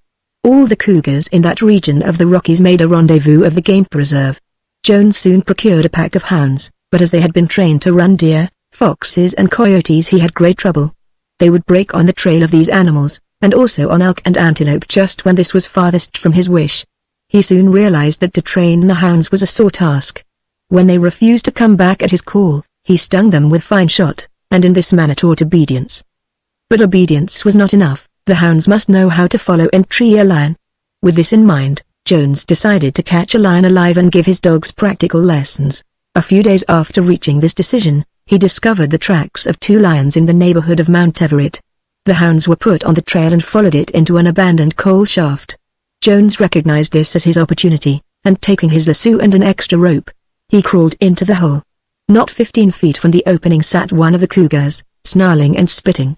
Jones promptly lassoed it, passed his end of the lasso around a side prop of the shaft, and out to the soldiers who had followed him. Instructing them not to pull till he called, he cautiously began to crawl by the cougar, with the intention of getting further back and roping its hind leg, so as to prevent disaster when the soldiers pulled it out.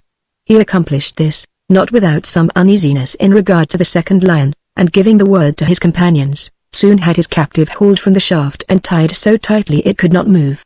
Jones took the cougar and his hounds to an open place in the park, where there were trees, and prepared for a chase. Loosing the lion, he held his hounds back a moment, then let them go. Within 100 yards the cougar climbed a tree, and the dogs saw the performance. Taking a forked stick, Jones mounted up to the cougar, caught it under the jaw with the stick, and pushed it out. There was a fight, a scramble, and the cougar dashed off to run up another tree. In this manner, he soon trained his hounds to the pink of perfection. Jones discovered, while in the park, that the cougar is king of all the beasts of North America. Even a grizzly dashed away in great haste when a cougar made his appearance. At the road camp, near Mount Washburn, during the fall of 1904, the bears, grizzlies and others, were always hanging round the cook tent. There were cougars also, and almost every evening, about dusk, a big fellow would come parading past the tent. The bears would grunt furiously and scamper in every direction.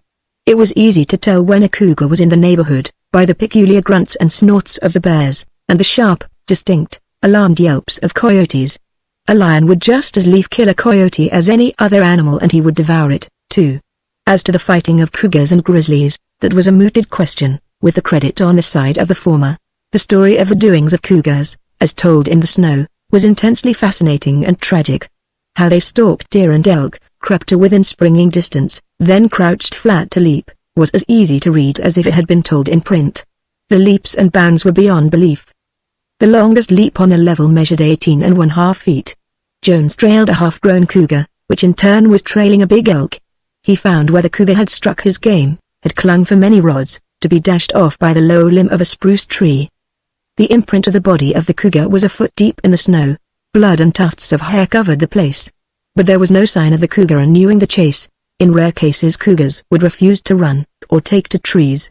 One day Jones followed the hounds, 8 in number, to come on a huge tom holding the whole pack at bay. He walked to and fro, lashing his tail from side to side, and when Jones dashed up, he coolly climbed a tree. Jones shot the cougar, which, in falling, struck one of the hounds, crippling him. This hound would never approach a tree after this incident, believing probably that the cougar had sprung upon him. Usually the hounds chased their quarry into a tree long before Jones rode up. It was always desirable to kill the animal with the first shot. If the cougar was wounded, and fell or jumped among the dogs, there was sure to be a terrible fight, and the best dogs always received serious injuries, if they were not killed outright. The lion would seize a hound, pull him close, and bite him in the brain. Jones asserted that a cougar would usually run from a hunter, but that this feature was not to be relied upon. And a wounded cougar was as dangerous as a tiger. In his hunts Jones carried a shotgun, and shells loaded with ball for the cougar, and others loaded with fine shot for the hounds. One day, about 10 miles from the camp, the hounds took a trail and ran rapidly, as there were only a few inches of snow. Jones found a large lion had taken refuge in a tree that had fallen against another, and aiming at the shoulder of the beast, he fired both barrels. The cougar made no sign he had been hit. Jones reloaded and fired at the head. The old fellow growled fiercely, turned in the tree and walked down headfirst, something he would not have been able to do had the tree been upright. The hounds were ready for him, but wisely attacked in the rear. Realizing he had been shooting fine shot at the animal, Jones began a hurried search for a shell loaded with ball. The lion made for him, compelling him to dodge behind trees. Even though the hounds kept nipping the cougar, the persistent fellow still pursued the hunter. At last Jones found the right shell, just as the cougar reached for him. Major, the leader of the hounds, darted bravely in, and grasped the leg of the beast just in the nick of time. This enabled Jones to take aim and fire at close range, which ended the fight. Upon examination, it was discovered the cougar had been half blinded by the fine shot, which accounted for the ineffectual attempts he had made to catch Jones. The mountain lion rarely attacks a human being for the purpose of eating. When hungry he will often follow the tracks of people, and under favorable circumstances may ambush them. In the park where game is plentiful, no one has ever known a cougar to follow the trail of a person, but outside the park lions have been known to follow hunters, and particularly stalk little children. The Davis family, living a few miles north of the park, have had children pursued to the very doors of their cabin. And other families relate similar experiences. Jones heard of only one fatality, but he believes that if the children were left alone in the woods, the cougars would creep closer and closer, and when assured there was no danger, would spring to kill. Jones never heard the cry of a cougar in the national park, which strange circumstance, considering the great number of the animals there.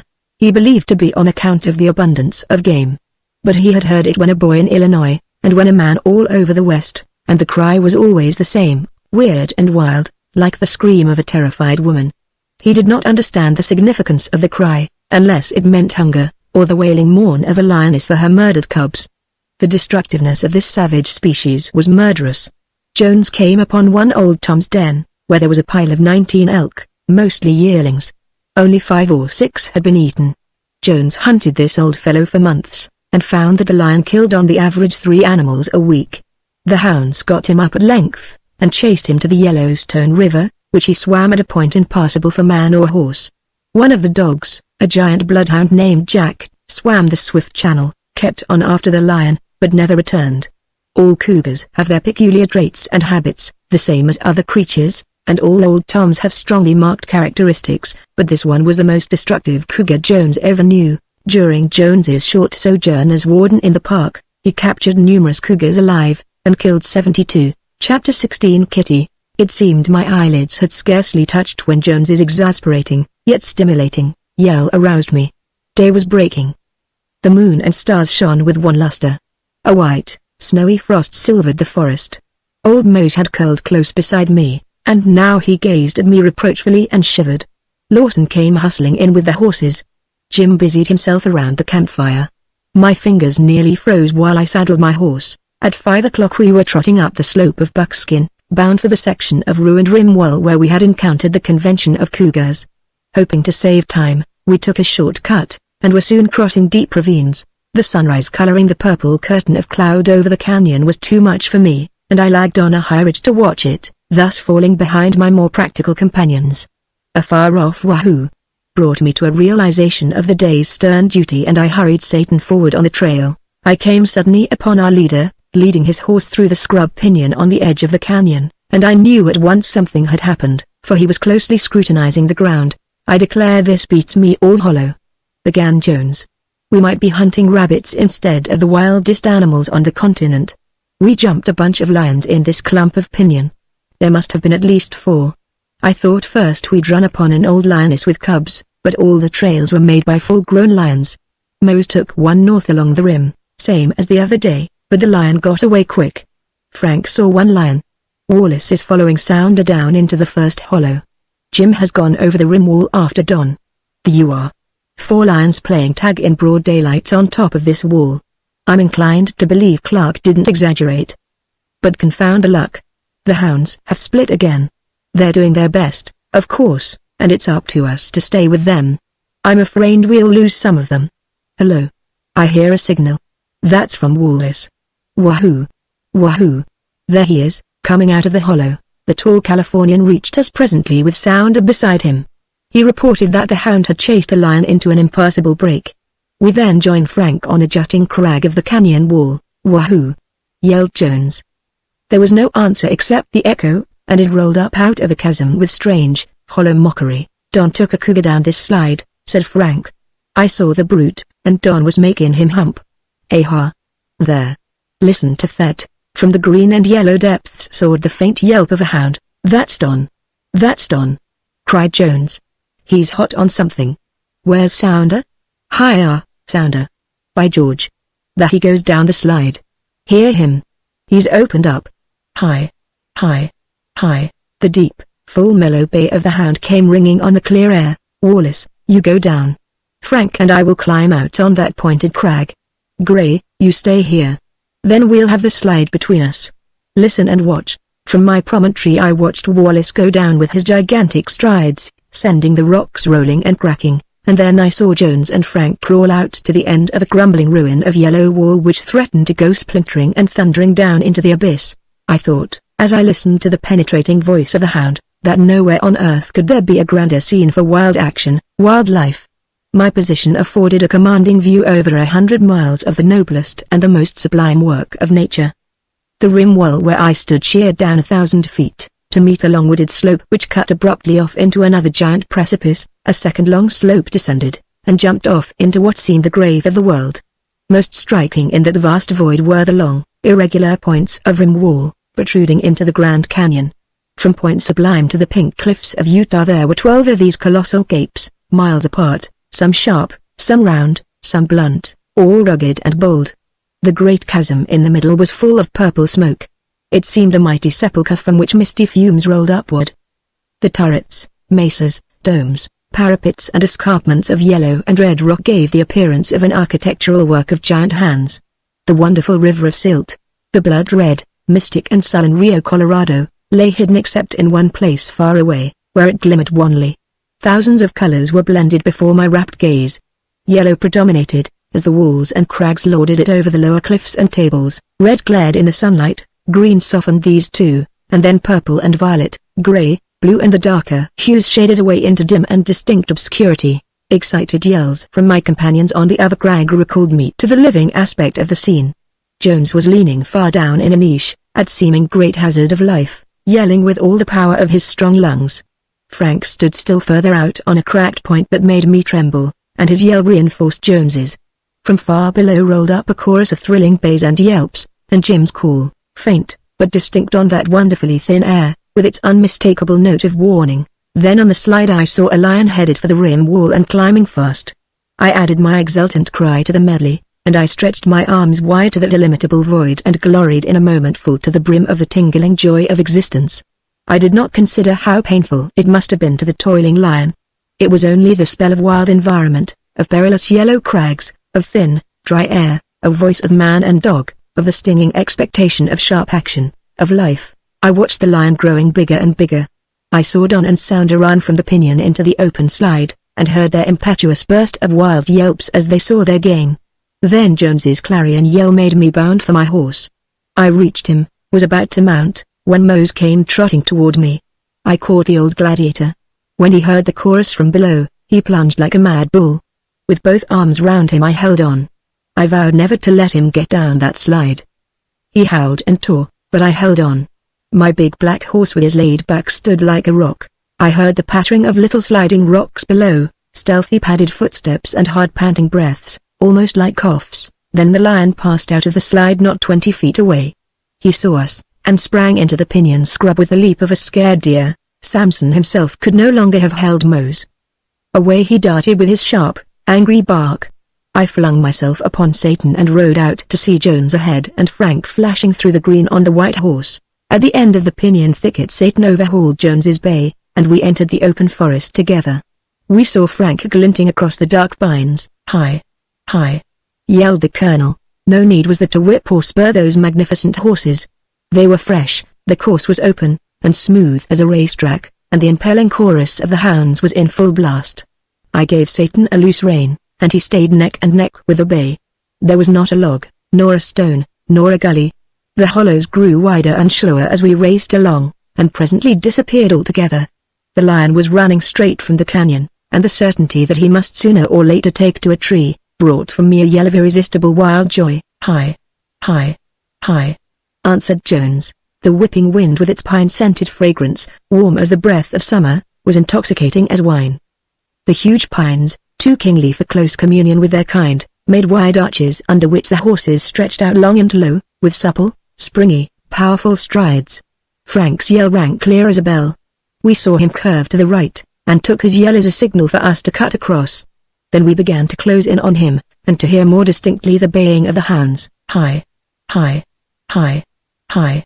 bawled Jones, and his great trumpet voice rolled down the forest glades. "Hi! Hi! Hi! Hi!" I screeched, in wild recognition of the spirit of the moment. Fast as they were flying, the bay and the black responded to our cries, and quickened, strained and lengthened under us till the trees sped by in blurs. There, plainly in sight ahead ran the hounds, Don leading, Sounder next, and Mose not 50 yards, behind a desperately running lion. There are all satisfying moments of life.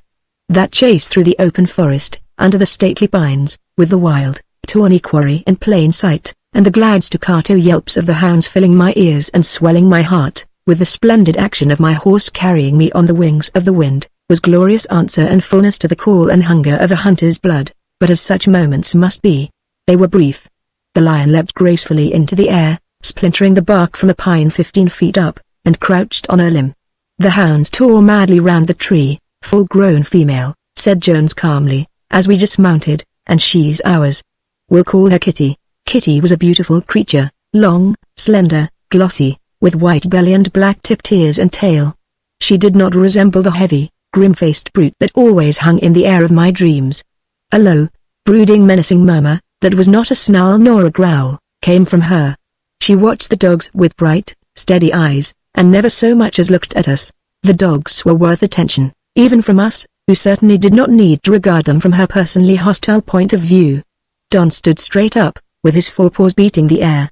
He walked on his hind legs like the trained dog in the circus. He yelped continuously, as if it agonized him to see the lion safe out of his reach. Sounder had lost his identity. Joy had unhinged his mind and had made him a dog of double personality. He had always been unsocial with me, never responding to my attempts to caress him, but now he leapt into my arms and licked my face. He had always hated Jones till that moment, when he raised his paws to his master's breast. And perhaps more remarkable, time and time again he sprang up at Satan's nose, whether to bite him or kiss him, I could not tell. Then old Mose, he of Grand Canyon fame, made the delirious antics of his canine fellows look cheap. There was a small, dead pine that had fallen against a drooping branch of the tree Kitty had taken refuge in, and up this narrow ladder Mose began to climb. He was 15 feet up, and Kitty had begun to shift uneasily, when Jones saw him. "Hi-ah! You wild coon, hi-ah. Get out of that. Come down. Come down. But Jones might have been in the bottom of the canyon for all Mose heard or cared. Jones removed his coat, carefully coiled his lasso, and began to go hand and knee up the leaning pine. Hi-ah. Dad blast you, get down, yelled Jones, and he kicked Mose off. The persistent hound returned, and followed Jones to a height of 20 feet, where again he was thrust off. Hold him, one of you, called Jones. Not me, said Frank, I'm looking out for myself. Same here, I cried, with a camera in one hand and a rifle in the other. Let Mose climb if he likes. Climb he did, to be kicked off again. But he went back. It was a way he had. Jones at last recognized either his own waste of time or Mose's greatness, for he desisted, allowing the hound to keep close after him. The cougar, becoming uneasy, stood up, reached for another limb, climbed out upon it, and peering down, spat hissingly at Jones. But he kept steadily on with Mose close on his heels. I snapped my camera on them when Kitty was not more than 15 feet above them. As Jones reached the snag which upheld the leaning tree, she ran out on her branch, and leapt into an adjoining pine. It was a good long jump, and the weight of the animal bent the limb alarmingly. Jones backed down, and laboriously began to climb the other tree. As there were no branches low down, he had to hug the trunk with arms and legs as a boy climbs. His lasso hampered his progress.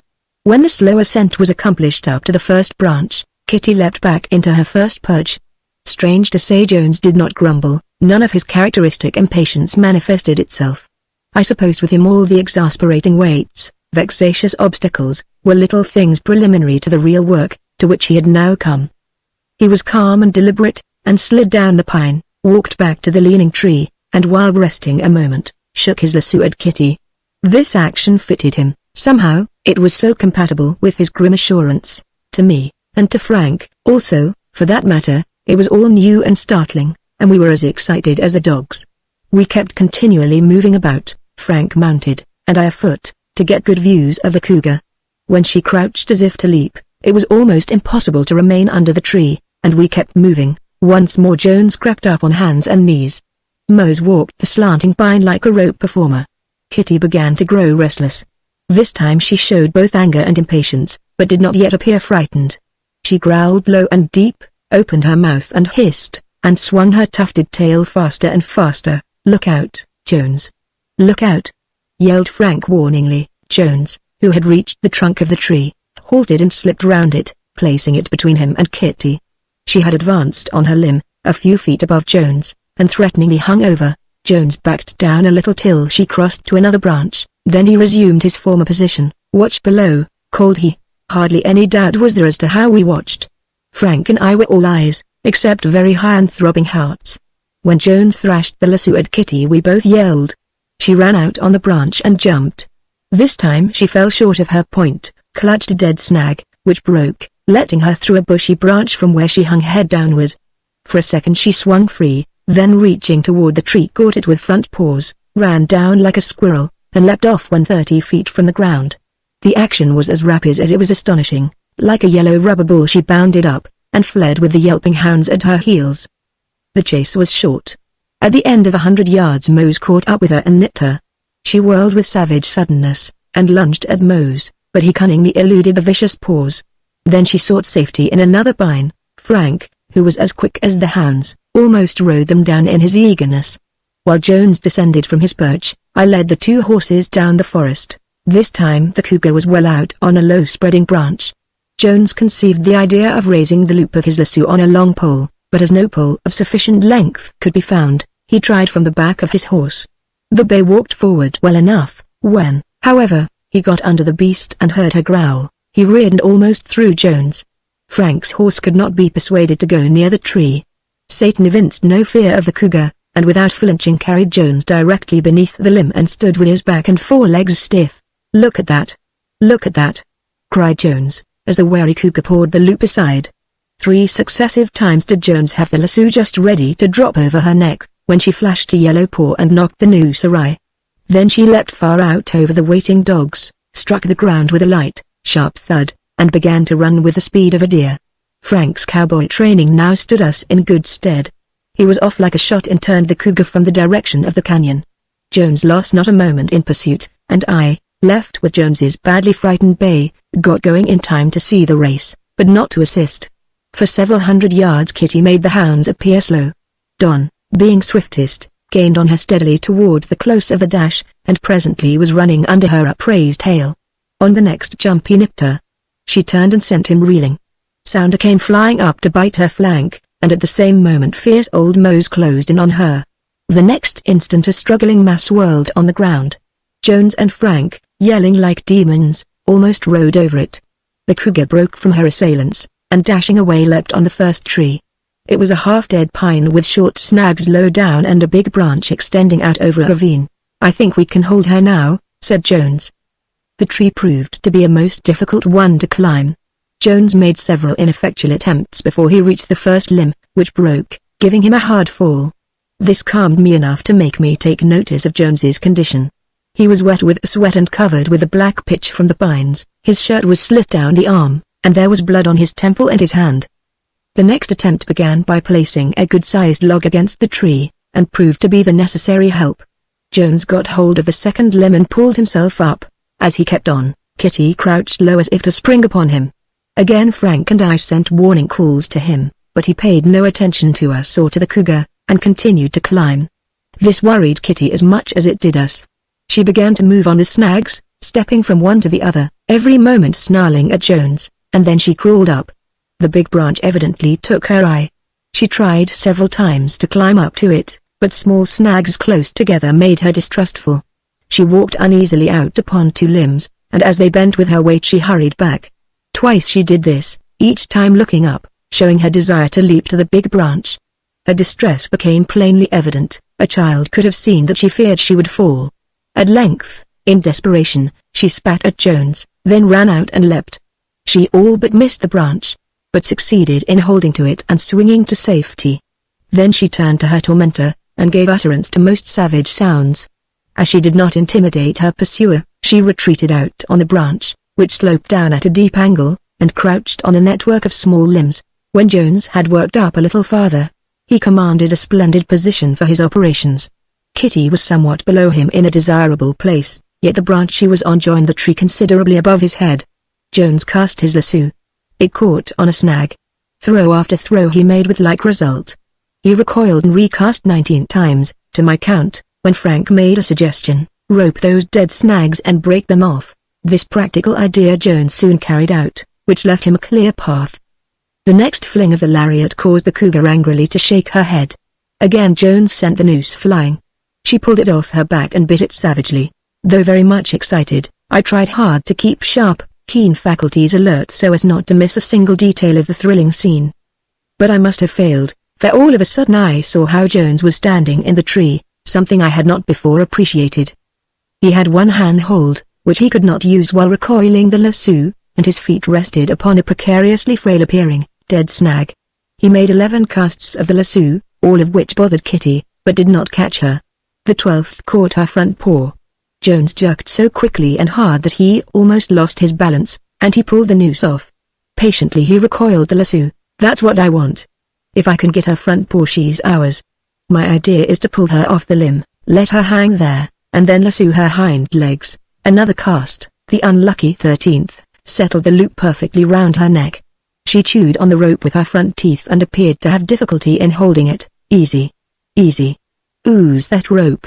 Easy," yelled the cowboy. Cautiously Jones took up the slack and slowly tightened the nose, then with a quick jerk, fastened it close round her neck. We heralded this achievement with yells of triumph that made the forest ring. Our triumph was short-lived. Jones had hardly moved when the cougar shot straight out into the air. The lasso caught on a branch, hauling her up short, and there she hung in midair, writhing, struggling and giving utterance to sounds terribly human. For several seconds she swung, slowly descending, in which frenzied time I, with ruling passion uppermost, endeavored to snap a picture of her. The unintelligible commands Jones was yelling to Frank and me ceased suddenly with a sharp crack of breaking wood. Then crash. Jones fell out of the tree. The lasso streaked up, ran over the limb, while the cougar dropped pell-mell into the bunch of waiting, howling dogs. The next few moments it was impossible for me to distinguish what actually transpired. A great flutter of leaves whirled round a swiftly changing ball of brown and black and yellow, from which came a fiendish clamor. Then I saw Jones plunge down the ravine and bounce here and there in mad efforts to catch the whipping lasso. He was roaring in a way that made all his former yells merely whispers. Starting to run, I tripped on the root, fell prone on my face into the ravine, and rolled over and over until I brought up with a bump against a rock. What a tableau riveted my gaze! It staggered me so I did not think of my camera. I stood transfixed not 15 feet from the cougar. She sat on her haunches with body well drawn back by the taut lasso to which Jones held tightly. Don was standing up with her, upheld by the hooked claws in his head. The cougar had her paws outstretched, her mouth open wide, showing long, cruel, white fangs. She was trying to pull the head of the dog to her. Don held back with all his power, and so did Jones. Mose and Sounder were tussling round her body. Suddenly both ears of the dog pulled out, slit into ribbons. Don had never uttered a sound, and once free, he made at her again with open jaws. One blow sent him reeling and stunned.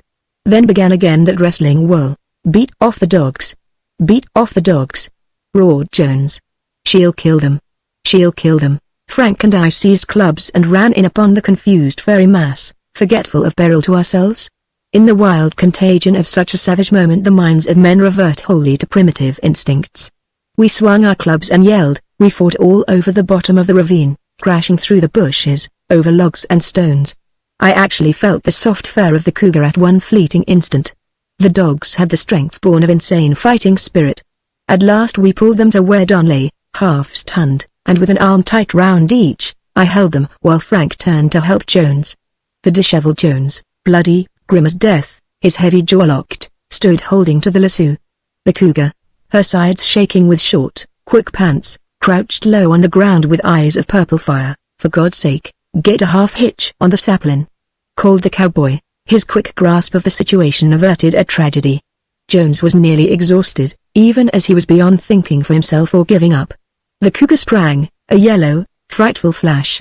Even as she was in the air, Jones took a quick step to one side and dodged as he threw his lasso round the sapling. She missed him, but one alarmingly outstretched paw grazed his shoulder. A twist of Jones's big hand fastened the lasso and Kitty was a prisoner. While she fought, rolled, twisted, bounded, whirled, writhed with hissing, snarling fury, Jones sat mopping the sweat and blood from his face. Kitty's efforts were futile, she began to weaken from the choking. Jones took another rope, and tightening a noose around her back paws, which he lassoed as she rolled over, he stretched her out. She began to contract her supple body, gave a savage, convulsive spring, which pulled Jones flat on the ground. Then the terrible wrestling started again. The lasso slipped over her back paws. She leapt the whole length of the other lasso. Jones caught it and fastened it more securely, but this precaution proved unnecessary, for she suddenly sank down either exhausted or choked, and gasped with her tongue hanging out. Frank slipped the second noose over her back paws, and Jones did likewise with a third lasso over her right front paw. These lassos Jones tied to different saplings. "Now you are a good kitty," said Jones, kneeling by her. He took a pair of clippers from his hip pocket, and grasping a paw in his powerful fist he calmly clipped the points of the dangerous claws. This done, he called to me to get the collar and chain that were tied to his saddle. I procured them and hurried back. Then the old buffalo hunter loosened the lasso which was round her neck, and as soon as she could move her head, he teased her to bite a club. She broke 2 good sticks with her sharp teeth, but the third, being solid, did not break. While she was chewing it Jones forced her head back and placed his heavy knee on the club. In a twinkling he had strapped the collar round her neck. The chain he made fast to the sapling. After removing the club from her mouth he placed his knee on her neck, and while her head was in this helpless position he dexterously slipped a loop of thick copper wire over her nose, pushed it back and twisted it tight. Following this, all done with speed and precision, he took from his pocket a piece of steel rod, perhaps 1/4 of an inch thick, and 5 inches long. He pushed this between Kitty's jaws, just back of her great white fangs, and in front of the copper wire. She had been shorn of her sharp weapons, she was muzzled, bound, helpless, an object to pity. Lastly Jones removed the 3 lassos. Kitty slowly gathered her lissom body in a ball and lay panting, with the same brave wildfire in her eyes. Jones stroked her black-tipped ears and ran his hand down her glossy fur. All the time he had kept up a low monotone, talking to her in the strange language he used toward animals. Then he rose to his feet. "We'll go back to camp now, and get a pack, saddle and horse," he said. "She'll be safe here. We'll rope her again, tie her up, throw her over a pack saddle, and take her to camp. To my utter bewilderment, the hounds suddenly commenced fighting among themselves. Of all the vicious bloody dog fights I ever saw, that was the worst. I began to belabor them with a club, and Frank sprang to my assistance. Beating had no apparent effect. We broke a dozen sticks, and then Frank grappled with Mose and I with Sounder. Don kept on fighting either one till Jones secured him. Then we all took a rest, panting and weary. "What's it mean?" I ejaculated, appealing to Jones. "Jealous, that's all. Jealous over the lion." We all remained seated, men and hounds, a sweaty, dirty, bloody, ragged group. I discovered I was sorry for Kitty. I forgot all the carcasses of deer and horses, the brutality of this species of cat, and even forgot the grim, snarling yellow devil that had leapt at me. Kitty was beautiful and helpless. How brave she was, too. No sign of fear shone in her wonderful eyes, only hate, defiance, watchfulness. On the ride back to camp, Jones expressed himself thus: "How happy I am that I can keep this lion and the others we are going to capture, for my own. When I was in the Yellowstone Park I did not get to keep one of the many I captured. The military officials took them from me. When we reached camp Lawson was absent. But fortunately Old Baldy browsed near at hand, and was easily caught. Frank said he would rather take Old Baldy for the cougar than any other horse we had. Leaving me in camp, he and Jones rode off to fetch Kitty. About 5 o'clock they came trotting up through the forest with Jim, who had fallen in with them on the way. Old Baldy had remained true to his fame. Nothing, not even a cougar, bothered him. Kitty, evidently no worse for her experience, was chained to a pine tree about 50 feet from the campfire. Wallace came riding wearily in, and when he saw the captive, he greeted us with an exultant yell. He got there just in time to see the first special features of Kitty's captivity. The hounds surrounded her, and could not be cooled off. We had to beat them. Whereupon the 6 jealous canines fell to fighting among themselves, and fought so savagely as to be deaf to our cries and insensible to blows. They had to be torn apart and chained. About 6 o'clock Lawson loped in with the horses. Of course he did not know we had a cougar, and no one seemed interested enough to inform him. Perhaps only Frank and I thought of it, but I saw a merry snap in Frank's eyes, and kept silent. Kitty had hidden behind the pine tree. Lawson, astride Jones' pack horse, a crotchety animal, reined in just abreast of the tree, and leisurely threw his leg over the saddle. Kitty leapt out to the extent of her chain, and fairly exploded in a frightful cat's pit. Lawson had stated some time before that he was afraid of cougars, which was a weakness he need not have divulged in view of what happened. The horse plunged, throwing him 10 feet, and snorting in terror, stampeded with the rest of the bunch and disappeared among the pines. "Why the hell didn't you tell a fella?" reproachfully growled the Arizonian. Frank and Jim held each other upright, and the rest of us gave way to as hearty if not as violent mirth. We had a gay supper, during which Kitty sat her pine and watched our every movement. "We'll rest up for a day or two," said Jones. "Things have commenced to come our way. If I'm not mistaken we'll bring an old Tom alive into camp. But it would never do for us to get a big Tom in the fix we had Kitty today. You see, I wanted to lasso her front paw, pull her off the limb, tie my end of the lasso to the tree, and while she hung I'd go down and rope her hind paws. It all went wrong today, and was as tough a job as I ever handled. Not until late next morning did Lawson corral all the horses. That day we lounged in camp mending broken bridles, saddles, stirrups, lassos, boots, trousers, leggings, shirts and even broken skins. During this time I found Kitty a most interesting study. She reminded me of an enormous yellow kitten. She did not appear wild or untamed until approached. Then she slowly sank down, laid back her ears, opened her mouth and hissed and spat, at the same time throwing both paws out viciously. Kitty may have rested, but did not sleep. At times she fought her chain, tugging and straining at it, and trying to bite it through. Everything in reach she clawed, particularly the bark of the tree. Once she tried to hang herself by leaping over a low limb. When anyone walked by her she crouched low, evidently imagining herself unseen. If one of us walked toward her, or looked at her, she did not crouch. At other times, noticeably when no one was near, she would roll on her back and extend all 4 paws in the air. Her actions were beautiful, soft, noiseless, quick and subtle. The day passed, as all days passed in camp, swiftly and pleasantly, and twilight stole down upon us round the ruddy fire. The wind roared in the pines and lulled to repose, the lonesome, friendly coyote barked, the bells on the hobbled horses jingled sweetly, the great watch stars blinked out of the blue, the red glow of the burning logs lighted up Jones's calm, cold face. Tranquil, unalterable and peaceful it seemed, Yet beneath the peace I thought I saw a suggestion of wild restraint, of mystery, of unslaked life. Strangely enough, his next words confirmed my last thought. For 40 years I've had an ambition. It's to get possession of an island in the Pacific, somewhere between Vancouver and Alaska, and then go to Siberia and capture a lot of Russian sables. I'd put them on the island and cross them with our silver foxes. I'm going to try it next year if I can find the time. The ruling passion and character determine our lives. Jones was 63 years old, yet the thing that had ruled and absorbed his mind was still as strong as the longing for freedom in Kitty's wild heart. Hours after I had crawled into my sleeping bag, in the silence of night I heard her working to get free. In darkness she was most active, restless, intense. I heard the clink of her chain, the crack of her teeth, the scrape of her claws.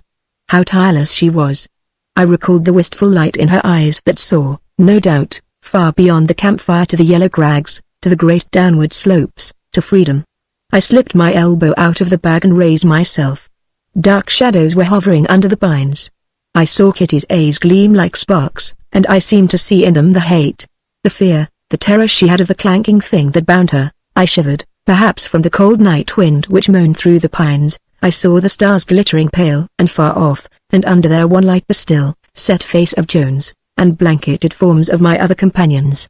The last thing I remembered before dropping into dreamless slumber was hearing a bell tinkle in the forest, which I recognized as the one I had placed on Satan. Chapter 17 Conclusion. Kitty was not the only cougar brought into camp alive.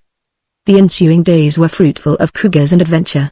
There were more wild rides to the music of the baying hounds, and more heartbreaking canyon slopes to conquer, and more swinging, tufted tails and snarling savage faces in the pinyons. Once again, I am sorry to relate, I had to glance down the sights of the little Remington, and I saw blood on the stones. Those eventful days sped by all too soon. When the time for parting came it took no little discussion to decide on the quickest way of getting me to a railroad. I never fully appreciated the inaccessibility of the Siwash until the question arose of finding a way out. To return on our back trail would require 2 weeks, and to go out by the trail north to Utah meant half as much time over the same kind of desert. Lawson came to our help, however, with the information that an occasional prospector or horse hunter crossed the canyon from the saddle, where a trail led down to the river. "I've heard the trail is a bad one," said Lawson, "and though I never seen it, I reckon it could be found. After we get to the saddle we'll build 2 fires on one of the high points and keep them burning well after dark. If Mr. Bass, who lives on the other side, sees the fires he'll come down his trail next morning and meet us at the river. He keeps a boat there. This is taking a chance, but I reckon it's worthwhile." So it was decided that Lawson and Frank would try to get me out by way of the canyon. Wallace intended to go by the Utah route, and Jones was to return at once to his range and his buffalo. That night round the campfire we talked over the many incidents of the hunt. Jones stated he had never in his life come so near getting his everlasting as when the big bay horse tripped on a canyon slope and rolled over him. Notwithstanding the respect with which we regarded his statement, we held different opinions. Then, with the unfailing optimism of hunters, we planned another hunt for the next year. "I'll tell you what," said Jones. "Up in Utah there's a wild region called Pink Cliffs. A few poor sheep herders try to raise sheep in the valleys. They wouldn't be so poor if it was not for the grizzly and black bears that live on the sheep. We'll go up there, find a place where grass and water can be had, and camp. We'll notify the sheep herders we are there for business. They'll be only too glad to hustle in with news of a bear, and we can get the hounds on the trail by sunup. I'll have a dozen hounds then, maybe 20, and all trained. We'll put every black bear we chase up a tree, and we'll rope and tie him. As to grizzlies, well, I'm not saying so much. They can't climb trees, and they are not afraid of a pack of hounds.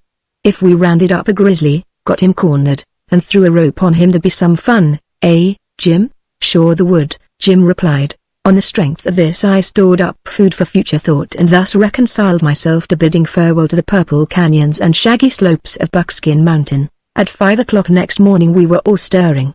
Jones yelled at the hounds and untangled Kitty's chain. Jim was already busy with the biscuit dough. Frank shook the frost off the saddles. Wallace was packing. The merry jangle of bells came from the forest, and presently Lawson appeared driving in the horses.